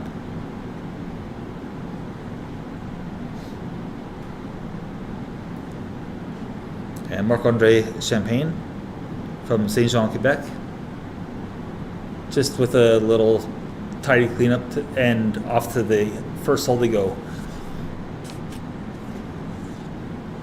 So we'll go have a quick look at the leaderboard.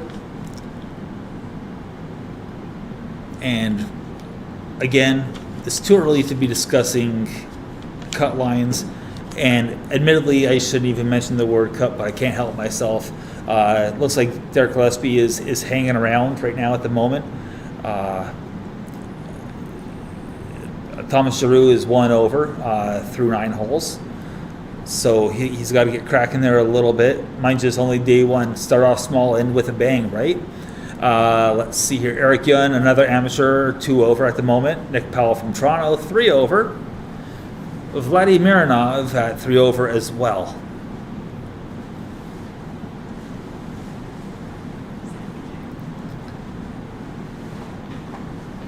We have Trevor Corner at 3 over. He's in a gridlock at the moment with a whole bunch of players in the field stuck at 3 over. And actually, there's plenty at the 4 over area as well. We see Jim Konetsky there, 4 over.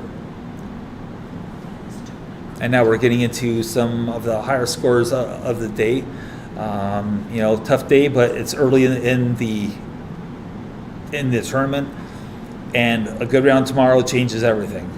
So not like these guys are out of it, because any one of them can go low at any time, especially Jake McNulty. In my brief time watching him, he has shown that he can go low at any moment. And as a matter of fact, I believe he's a past winner of the Ontario Assistants the PGA of Ontario Assistants Championship, or something to that effect. So I'm going to just verify that. And at the top of the leaderboard, we have 2 at 7 under. It's no surprise, Etienne Papineau is up there. As we go to the second page of the leaderboard, you have Thomas Code, Eric Banks. He really turned things around, so I would love to know what he shot on the back 9. Because at one point he was 4 or 5 over par. So that's a big swing. Big swing. Blair Hamilton at 3 under. He's not a stranger to tournament golf by any means. Lee Curry sitting there at 2 under as well. Jeremy Wilson, we talked about him briefly. He's sitting in at 2 under. And there's Sebastian Sani-Marc from Toronto, Ontario at 2 under as well.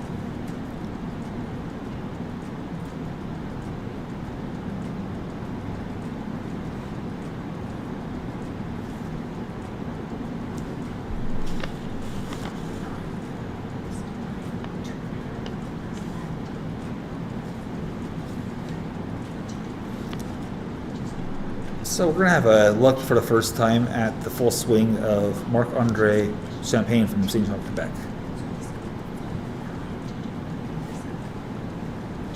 He's lefty. It looks like he was definitely favoring a cut shot there. There's a little bit of body lean, so hopefully that ball turns over for him the way he wants it.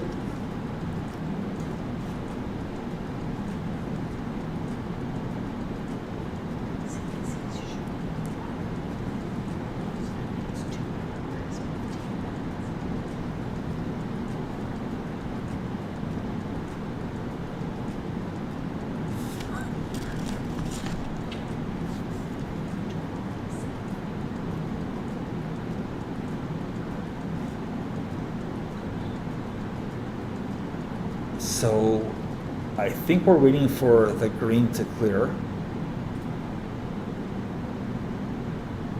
So while we're waiting for that to happen, maybe we could pop over to another hole and see what's going on.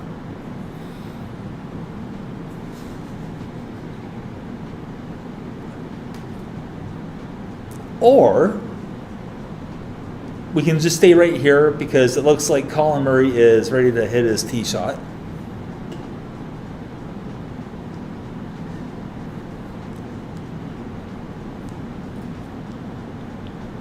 Okay, there's obviously something going on down there. I would love to have David Ferry here right now, who just left and went to live.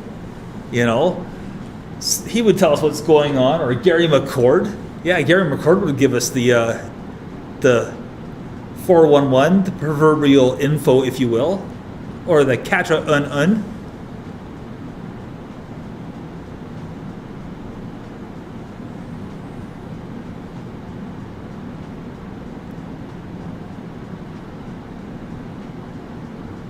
And it looks like Murray was definitely looking sort of center left over the trap, I think is where he started that golf ball. And we have Nathaniel Gray Lamont, who's doing things a little bit differently here. He's gone with a 3-wood instead.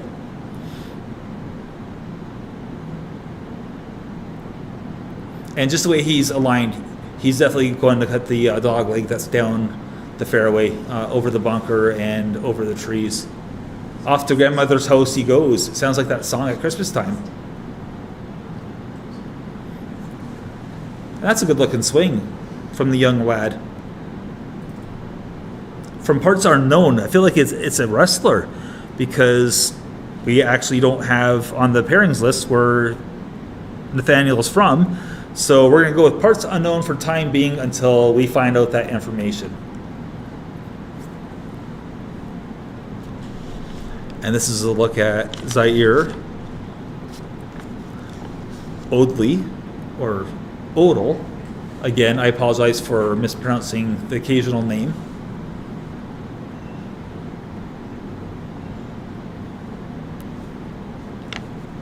And also in his group is Colin McGregor and Maxime Chabot.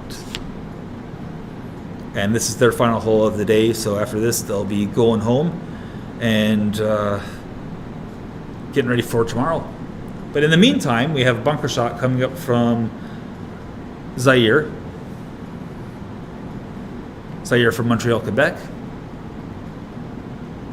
He has that face wide open. You can see it there. Ball's back in his stance a little bit. So we're going to see just a little splash and hopefully a good result. He's dug in.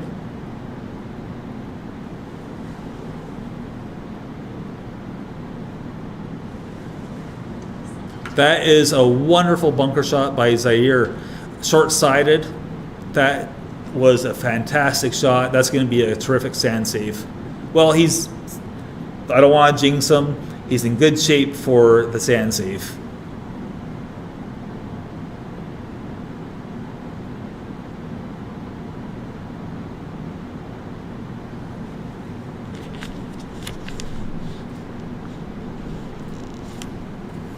And we have Maxime Chabot, local product from right here in Victoriaville.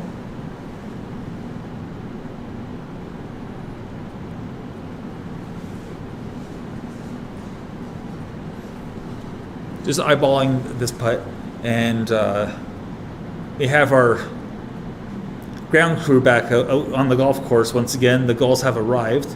In a way, it's almost reminiscent of Alfred Hitchcock's The Birds.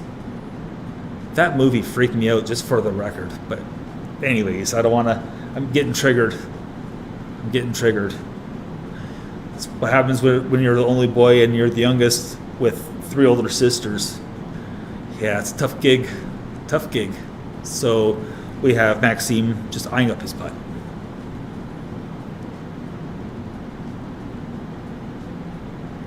Looks to be about a 20-footer, maybe a tad more.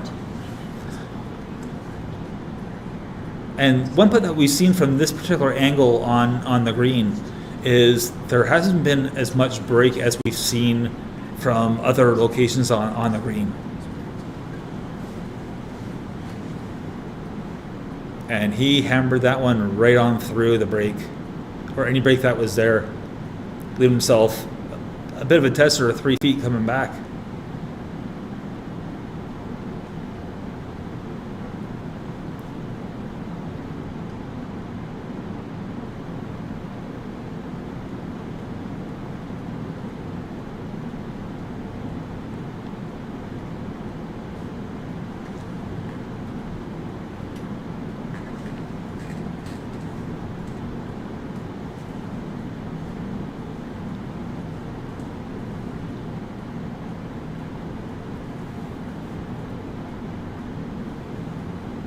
So there's no doubt that Maxime knows what this putt's going to do.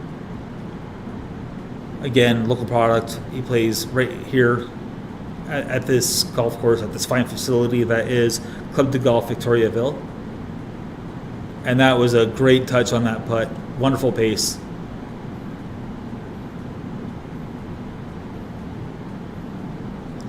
So hopefully Zaire converts to stand safe.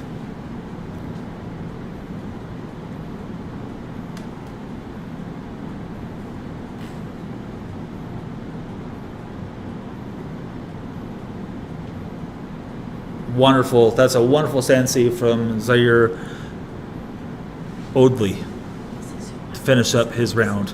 He's gonna have a lot of momentum going into tomorrow's round. You know, that had to feel really good, and definitely makes you feel good heading to the parking lot and doing whatever it is that you do after a round. You know, tournament golf is a little bit different from the perspective of play, but nothing's different about it between that and recreational play, because you know, I'm sure there's the occasional wobbly pop that's going out there, and you know, you got to relax somehow. But looking at the leaderboard to turn our attention elsewhere,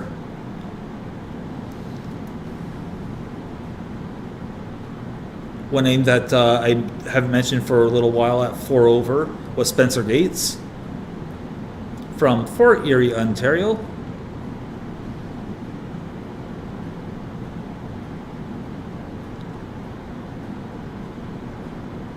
And some tough results here coming up. We did have one disqualification. That was Nicholas Infanti.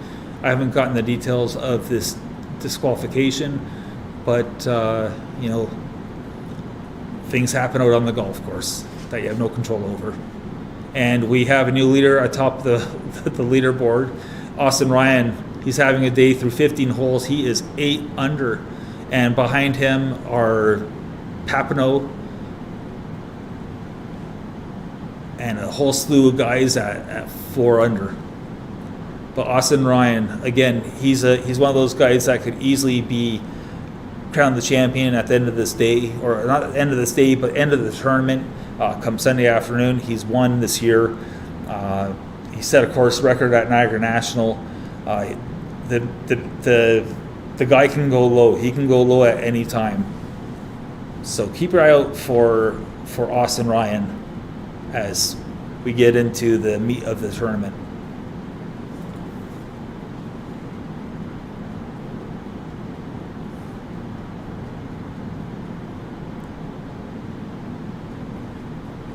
And I don't know about anyone else watching right now, but I can't tell who that is that just ran up that embankment, that hill, that incline with the cart.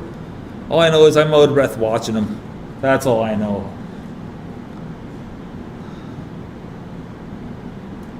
It might be a weight thing for me. I don't even know. You know what? I'm just old. I'll let it go.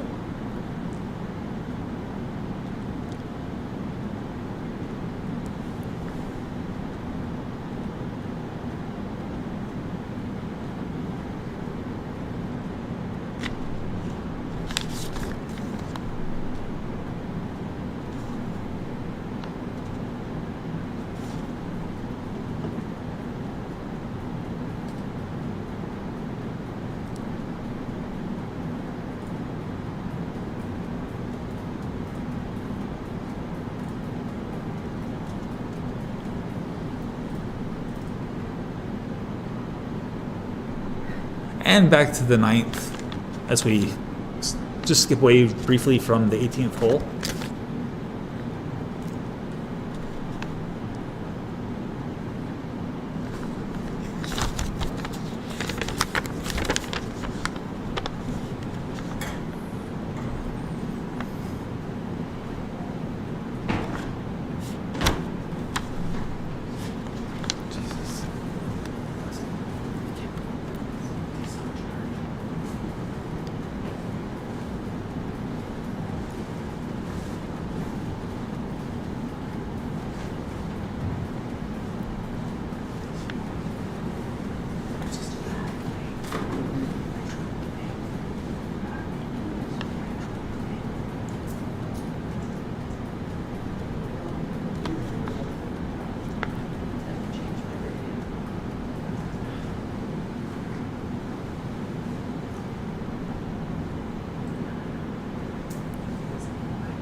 All right, and we're back. Sorry about that, everyone. So right now we have Brandon Rattray from Saint Bruno, Quebec. And it's a common theme that we've seen today. So many putts have been left short. Now, we've just had reports that there is some runder. That's a new word, by the way, folks. It's runder. That's a combination of rain and thunder. But no, we have some thunder in the forecast. We can start to hear it sort of kind of rumbling around a little bit. So we're going to hope that everything holds off.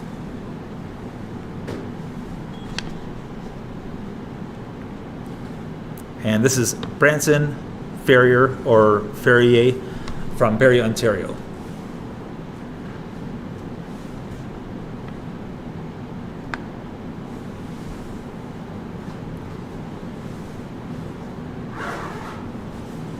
That was a great putt. Nice confident stroke.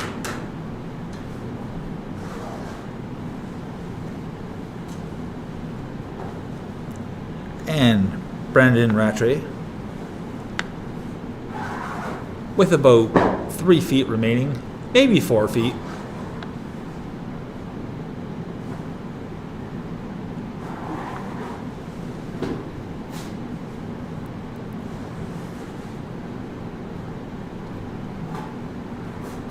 So this is going to be a testy little putt downhill. Great stroke. Well done. And finishing up is Mark Hardebeest.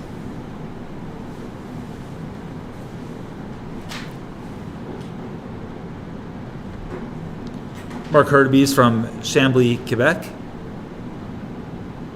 And just a tidy little putt to finish off his day.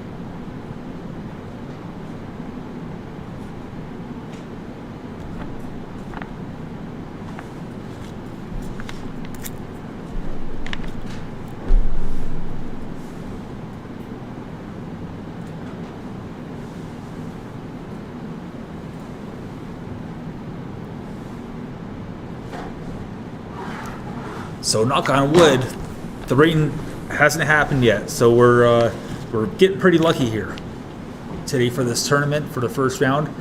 And I think after this, I believe the forecast looks better for Friday, for cut day. And we'll know soon enough what that cut line is going to look like as we have another look at the leaderboard. And Austin Ryan leading at 8 under par, a 64. So on pace for a 64 because he's still on the golf course.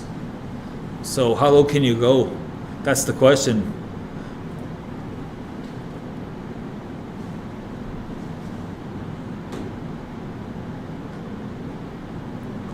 North York's Riley Goss at 1 over.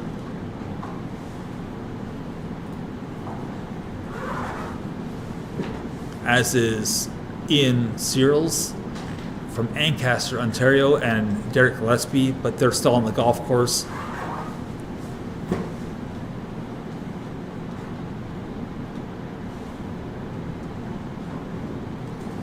Philippe Dion, also part of that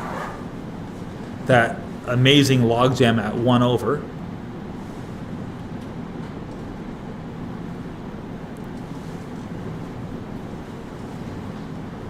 And a whole bunch of golfers stuck at 2 over and 3 over par as well.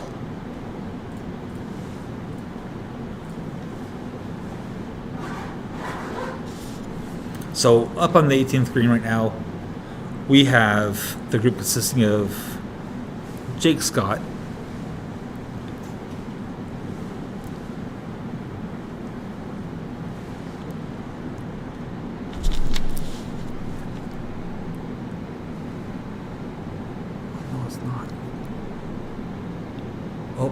correction.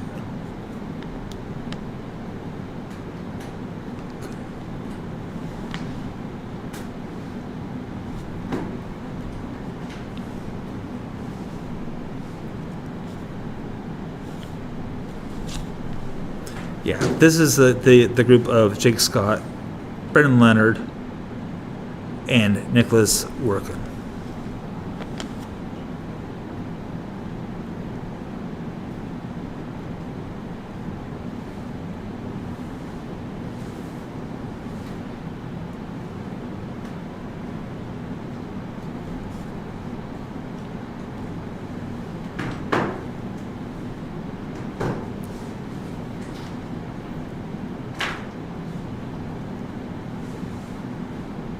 So everyone's getting their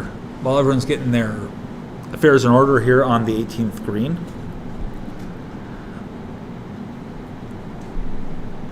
We're going to just talk about this putt here. And with so many golfers today in the field,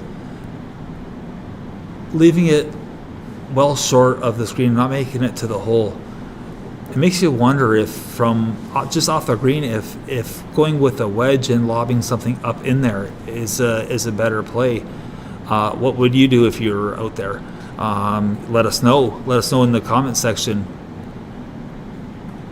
Would you take a wedge and hit a little lob up into there? Would you take a hybrid, a rescue club?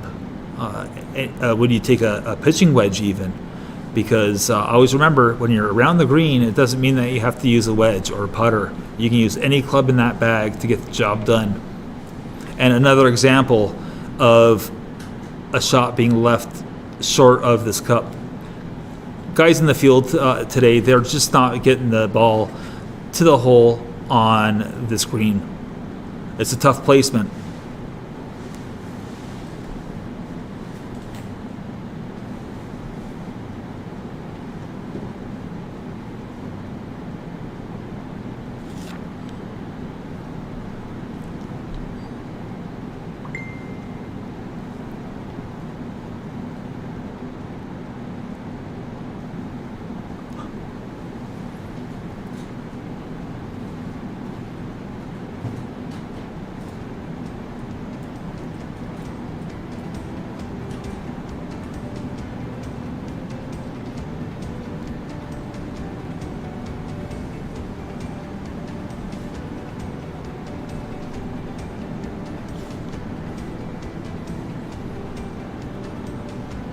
So Nicholas Workin from Ottawa, Ontario, the nation's capital,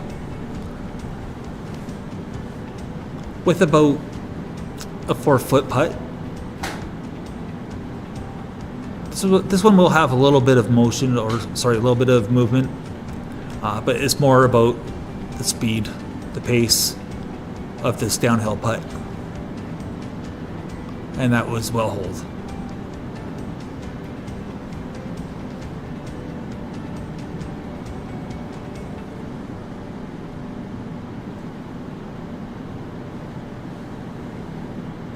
And Jake Scott, he's having himself a pretty good day. At one point, he was 3 under. So apparently, his putting, he's getting used to these greens, and he's someone that could go low, and we could see him climb up that leaderboard, just sort of kind of creep in and quietly sit in the bushes, and then all of a sudden, come Sunday, he's right there. So about 4 feet here remaining. And that was a good solid stroke. Just confident. Just a confident stroke. He's been here before. He knows the course.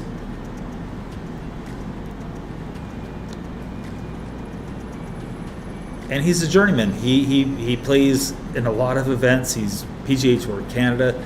He's everywhere. Toronto Players Tour, Great Lakes Tour, and I'm sure a few others along the way, not including anything in the winter, maybe down south. And Brendan Leonard nicely finishing up his round.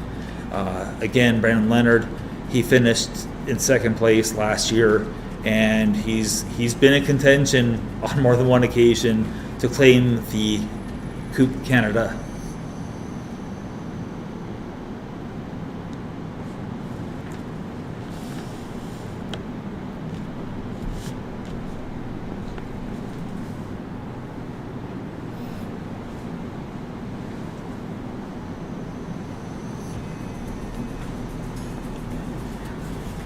So we're going to break away for a couple seconds as that last group comes off of the green. And we're going to take a quick look at the leaderboard.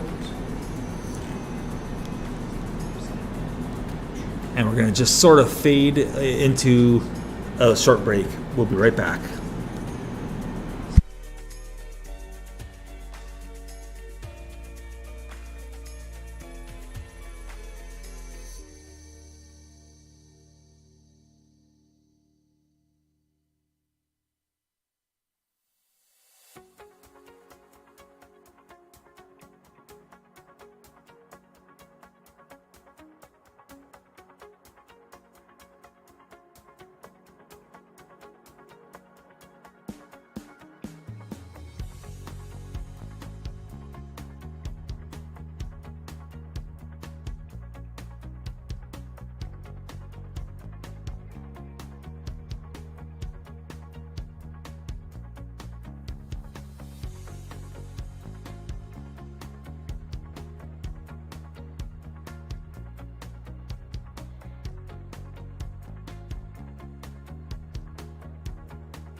And we're back as we join the action on number 9 green here at Club de Golf Victoriaville. And we're looking at Mitch Sutton from London, Ontario. Mitch Sutton is a well-experienced golfer from Ontario. Starts on the Toronto Players Tour, the Great Lakes Tour. And again, the Great Lakes Tour, they actually offer 36 spots into this tournament from their tour to lead all the tours from a perspective of spots offered to players from their associations. And unfortunately, Mitch left that putt a little bit short there, and he has a little bit to clean up here. And he's going to take care of it right now, wasting no time.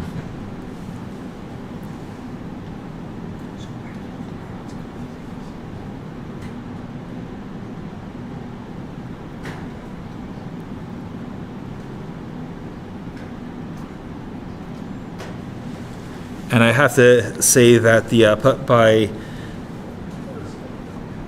Marc-Olivier Plas from Mercier, Quebec was a fantastic effort from way back on that green as they've finished their day.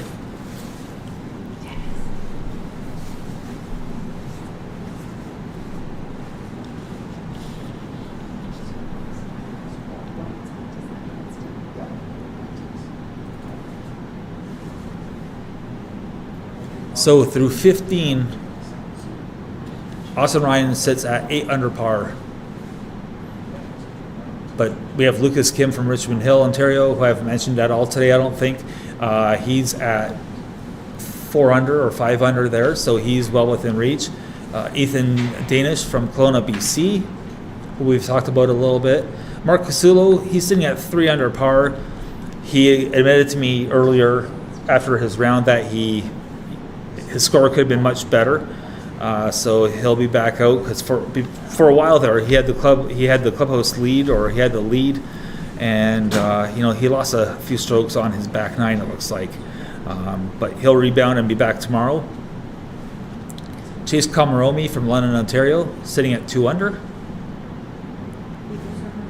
Francois Boudreau from Sept-Îles, Quebec, at 1 under, as is Charles-André Desbragon at 1 under as well.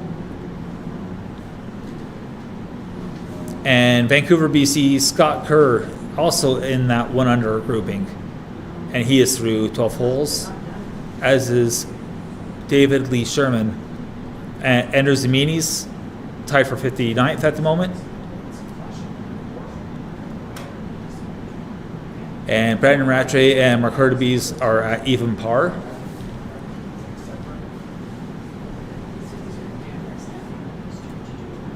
Dan McNeely.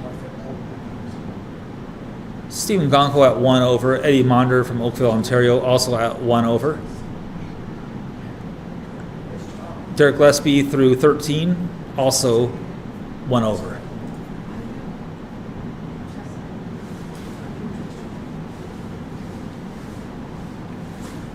Philippe Guéripi from Sultan, Quebec, is at 1 over.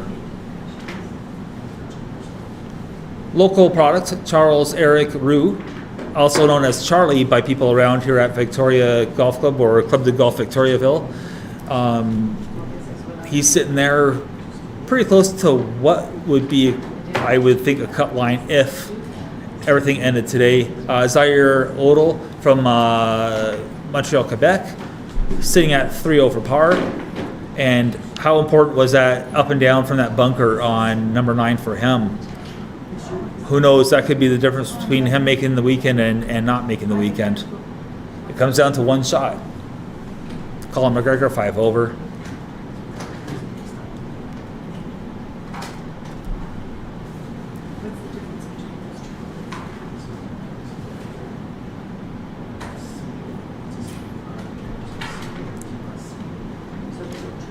And as the camera just panned like it did as we're going back, you can really see from this particular camera angle, you can see how severe the slope is on the front of this green. And again, that probably explains a lot of the reason why these players have left it short. Because the last thing you want to do too is hammer it so hard that it goes past the pin and you leave yourself a downhill putt. So really it's a catch-22.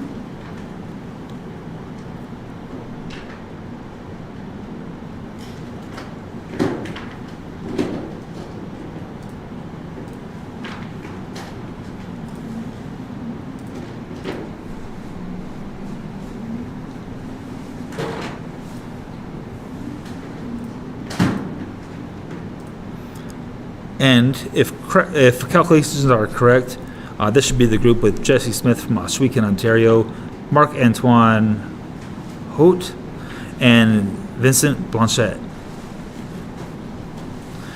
I'd be remiss if I left out that Vincent Blanchette, he won the Machine X Open, or Omnium Machine X, last week, I believe it was, or 2 weeks ago.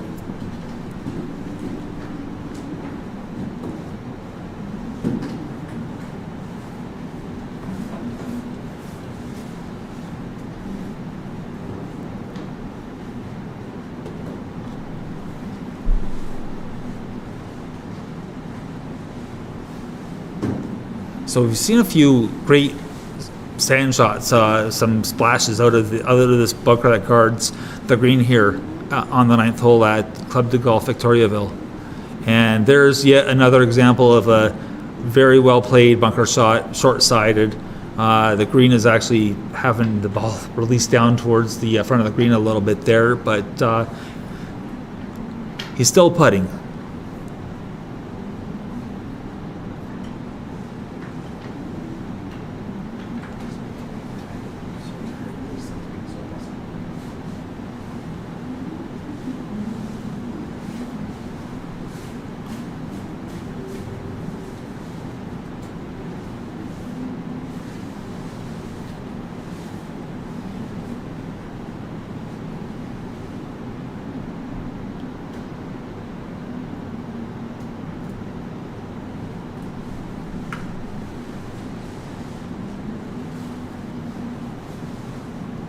So we have an upcoming putt.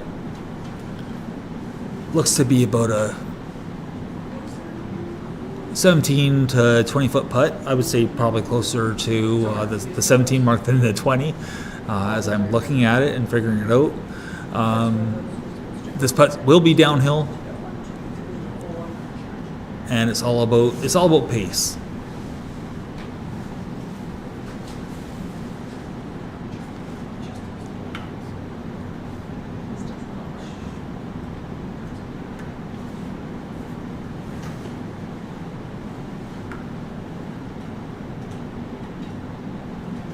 And the putt's on the way. And that was a very nice putt. He took a run at it, and that was a wonderful stroke.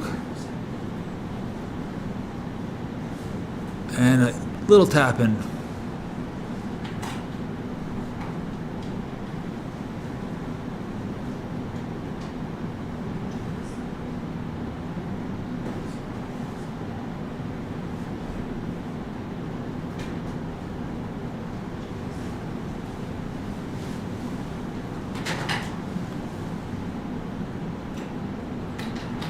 So from 8 feet, uphill the whole way, and that one just broke at the last second. That's unfortunate. And just to finish things off, we have Jesse Smith coming up. Jesse Smith, he qualified for the U.S. Open a few years back. I believe it was when it was held at Marion. It was pretty big news, and yeah, he hails from Oswego, Ontario, which is, I must note that it's Mohawk territory. So it's a reservation out there. And there's a fantastic course that's out there as well called Mahill. And my understanding is that it went private this year. It used to be a public golf course. So there's Jesse Smith, and we'll see them tomorrow morning, bright and early.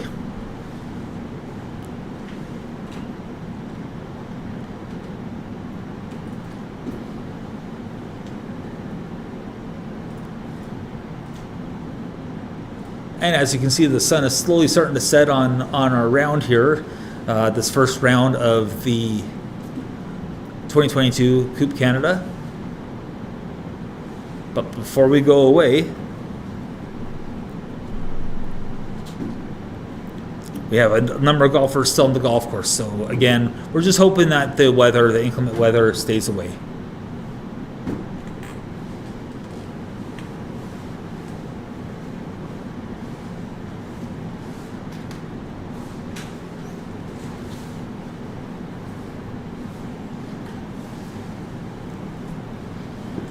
And we now have a random dog on the golf course, it looks like. Just down the fairway there. I think it's a dog. Don't even know what that is. I've heard stories of fox being out here, like a big group of them. But anyways, some excitement here, some wildlife. Although it might be tamed. But we definitely have some canine action. That is for sure.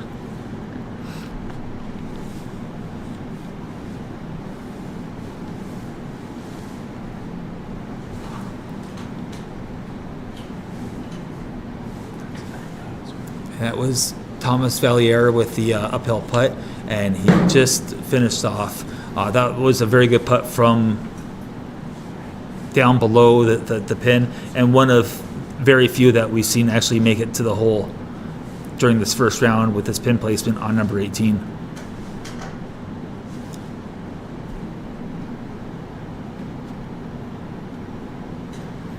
Kelowna's Ethan Danish looking to finish out his round today.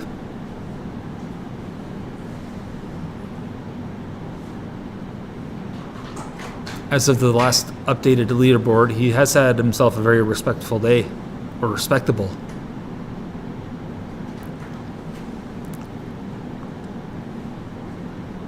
And I think he's going to be a little disappointed with that miss.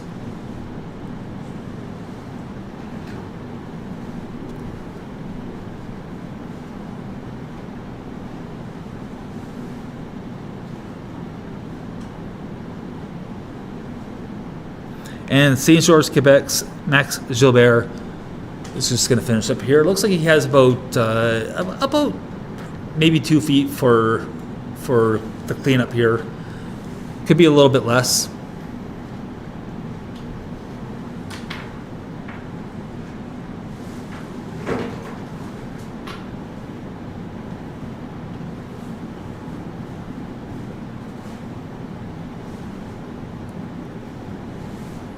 And we're done. And that was definitely not 2 feet. That was more like a foot.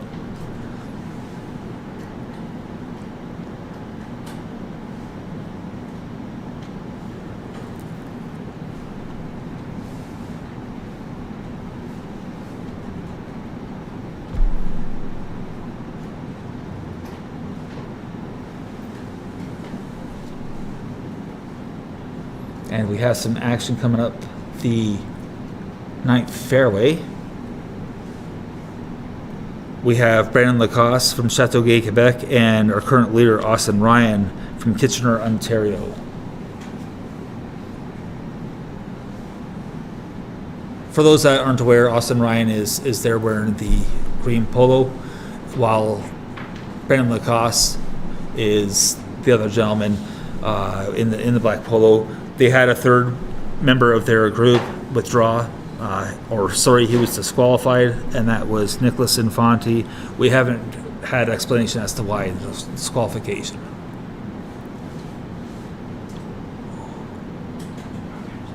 And that's a tough miss by Austin Ryan, so who knows?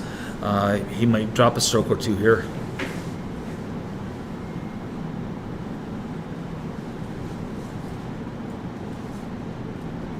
But still, to be 8 under through 15, that's some golf. So again, he's just going to be finishing up here, and we'll have his updated score very, very shortly.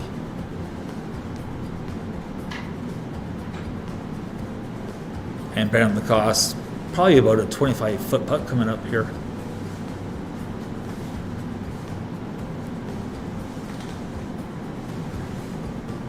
Of course, he's doing some golf course maintenance, fixing some ball marks.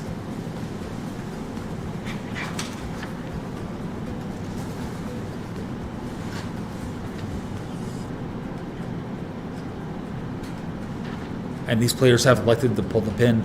Again, most of the players in this event so far during the first round, they have definitely elected to pull the pin, and some elitists out there would say that they're actually playing real golf because they are pulling out the pin. That would include not that I'm calling him an elitist, but my co-host. He's one guy that for sure says that the pins have to be pulled no matter what, otherwise it's not golf. So that's for you, Doug.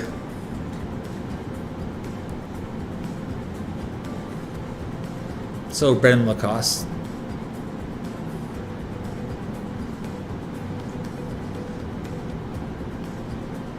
Coming up short, much like the, what's the old saying? A broken record. That's what I feel like right now, actually, is a broken record, because it's been the same thing over and over again on this hole, and I'm just amazed by it. I mean, they don't know what each other is doing on that hole, but I just find it really amazing that only one golfer that I can recall has gotten his first putt to the hole.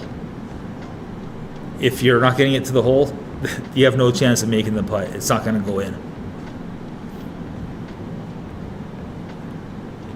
And I know what you're thinking. Thank you so much, Captain Obvious. But it's true. I mean, I'm not lying.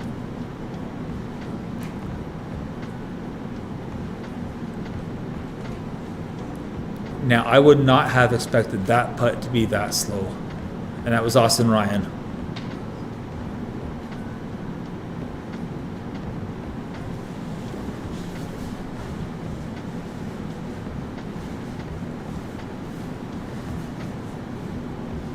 That was going, looks like, downhill for him as well. So that's a real surprise that that putt went the speed that it did.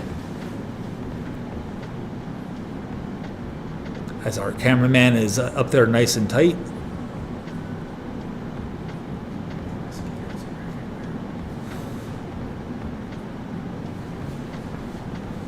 And that's a wonderful stroke to finish off that hole.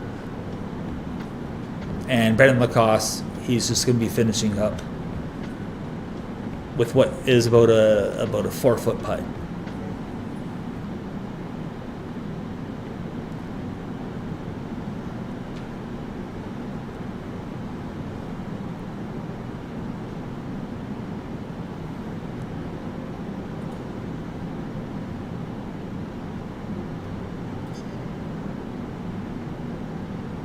Just settling in. Nice square face to impact, and I love how the toe of the putter after impact, how the toe went up into the air. That was a good putter release. And that's one thing that you got to take away from this if you're watching, if you're looking to improve your game when it comes to the putting green. Make sure that you release the head, release that putter head. That's when you know that you've made a proper stroke, and really it's not much different at all than a full swing with a club. It's all about the release.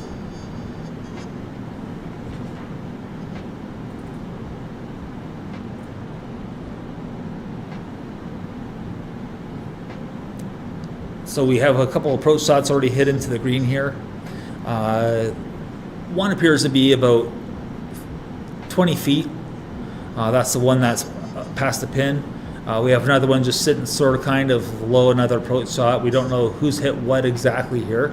So we'll talk about it a little bit more as they get up to the green.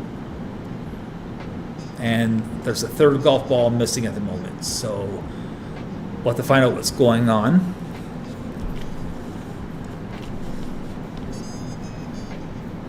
But this is the group of Etienne Papineau, Jason Thresher, and Sebastian Sani-Marc.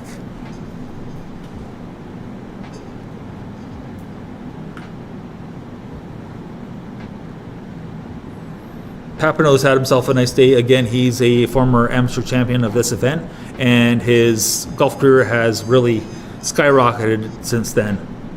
He's definitely projecting in the right direction. And Coupe Canada is brought to you by Sani-Marc and Fenergic, and of course this airing on YouTube is only possible because of GolfZoogle. So GolfZoogle, check them out, and be sure to follow them. Their username on social media is @GolfZoogle. And you can also look them up as well at www.golfzoogle.ca and www.golfzoogle.com.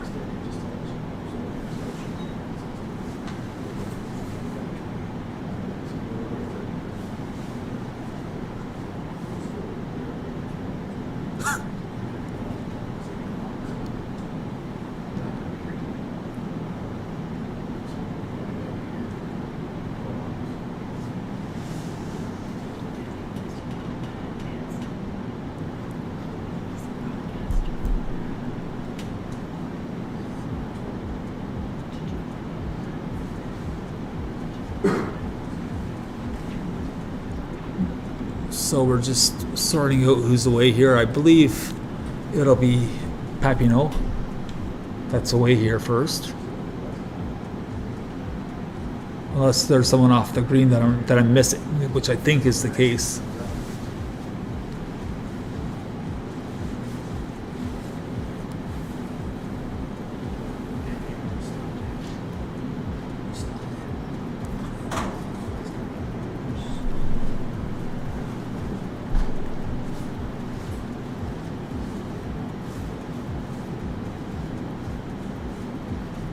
So, according to my calculations, that was Sebastian Sani-Marc that was off of the green, who missed and short-sighted himself just a little bit. Oh, sorry, I was wrong. That was Thresher from West Suffield, Connecticut.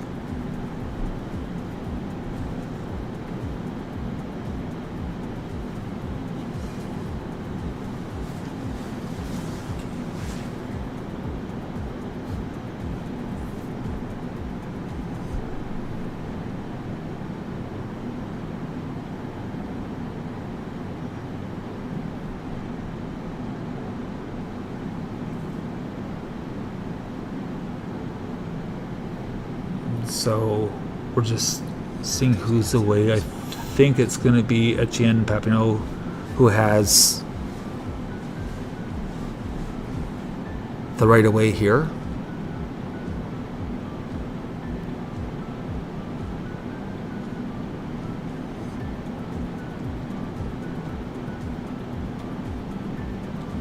You know, I'm just seeing that big waft of smoke or whatever it is coming out from Sebastian Sani-Marc, and I was wondering if that was some sort of what shall we say, a smoke screen for these bugs that are flying around the cameras.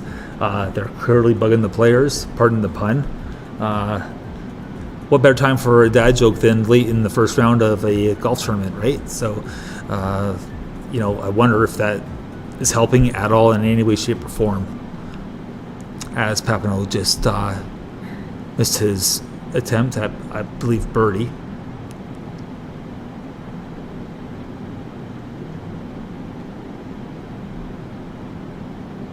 And pars never hurt you on a golf course. Pars don't hurt. Birdies help. Bogeys, well, we won't talk about those.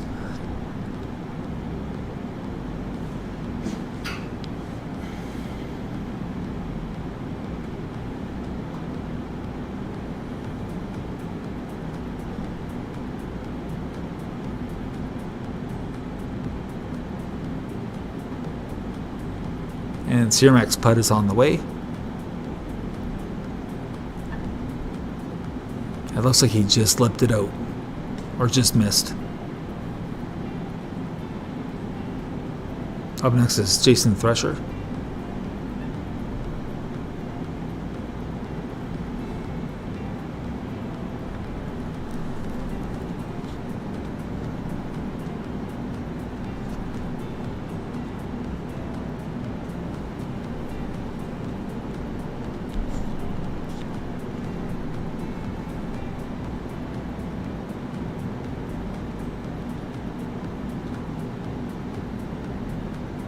It looks like Etienne Papineau is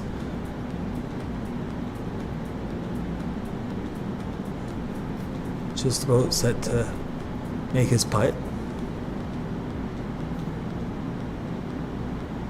And a nice little, 18-incher for the completion of his first round.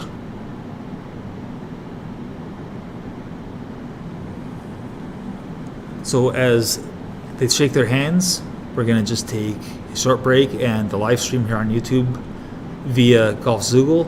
We'll be right back.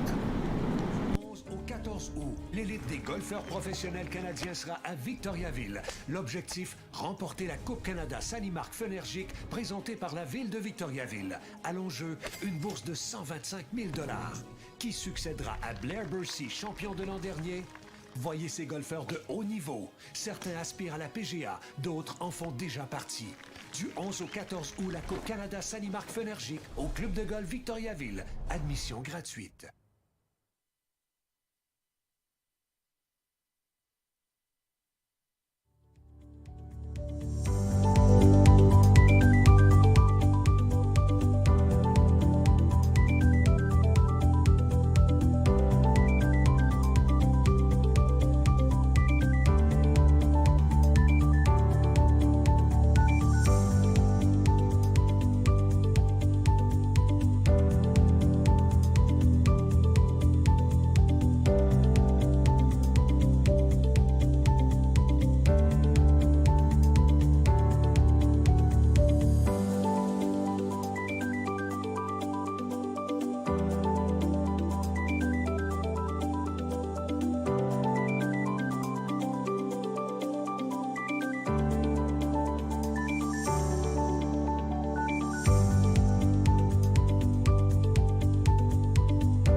And welcome back as we are nearing the end of our broadcast day here at Golf Zoogle on YouTube.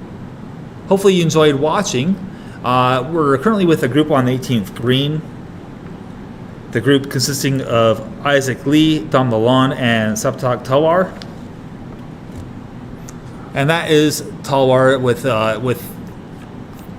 the putt right now. He's getting ready to go after it looks like about an 8-foot putt, I would say. And he missed it on the low side. That's rather unfortunate. You gotta, if you don't have the right line or right speed, I mean that's what putting is, right? And if you take away one thing from today's broadcast, other than the fact that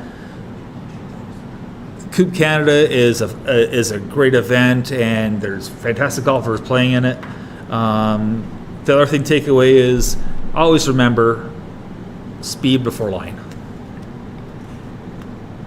As we have Chateauguay, Quebec's Dom Lalonde.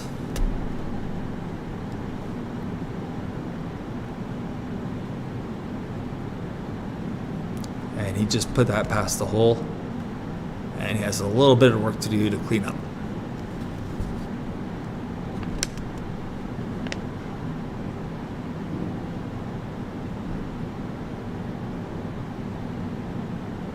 So it looks like about a 2-footer coming back. Straight uphill. Just put a solid stroke on it.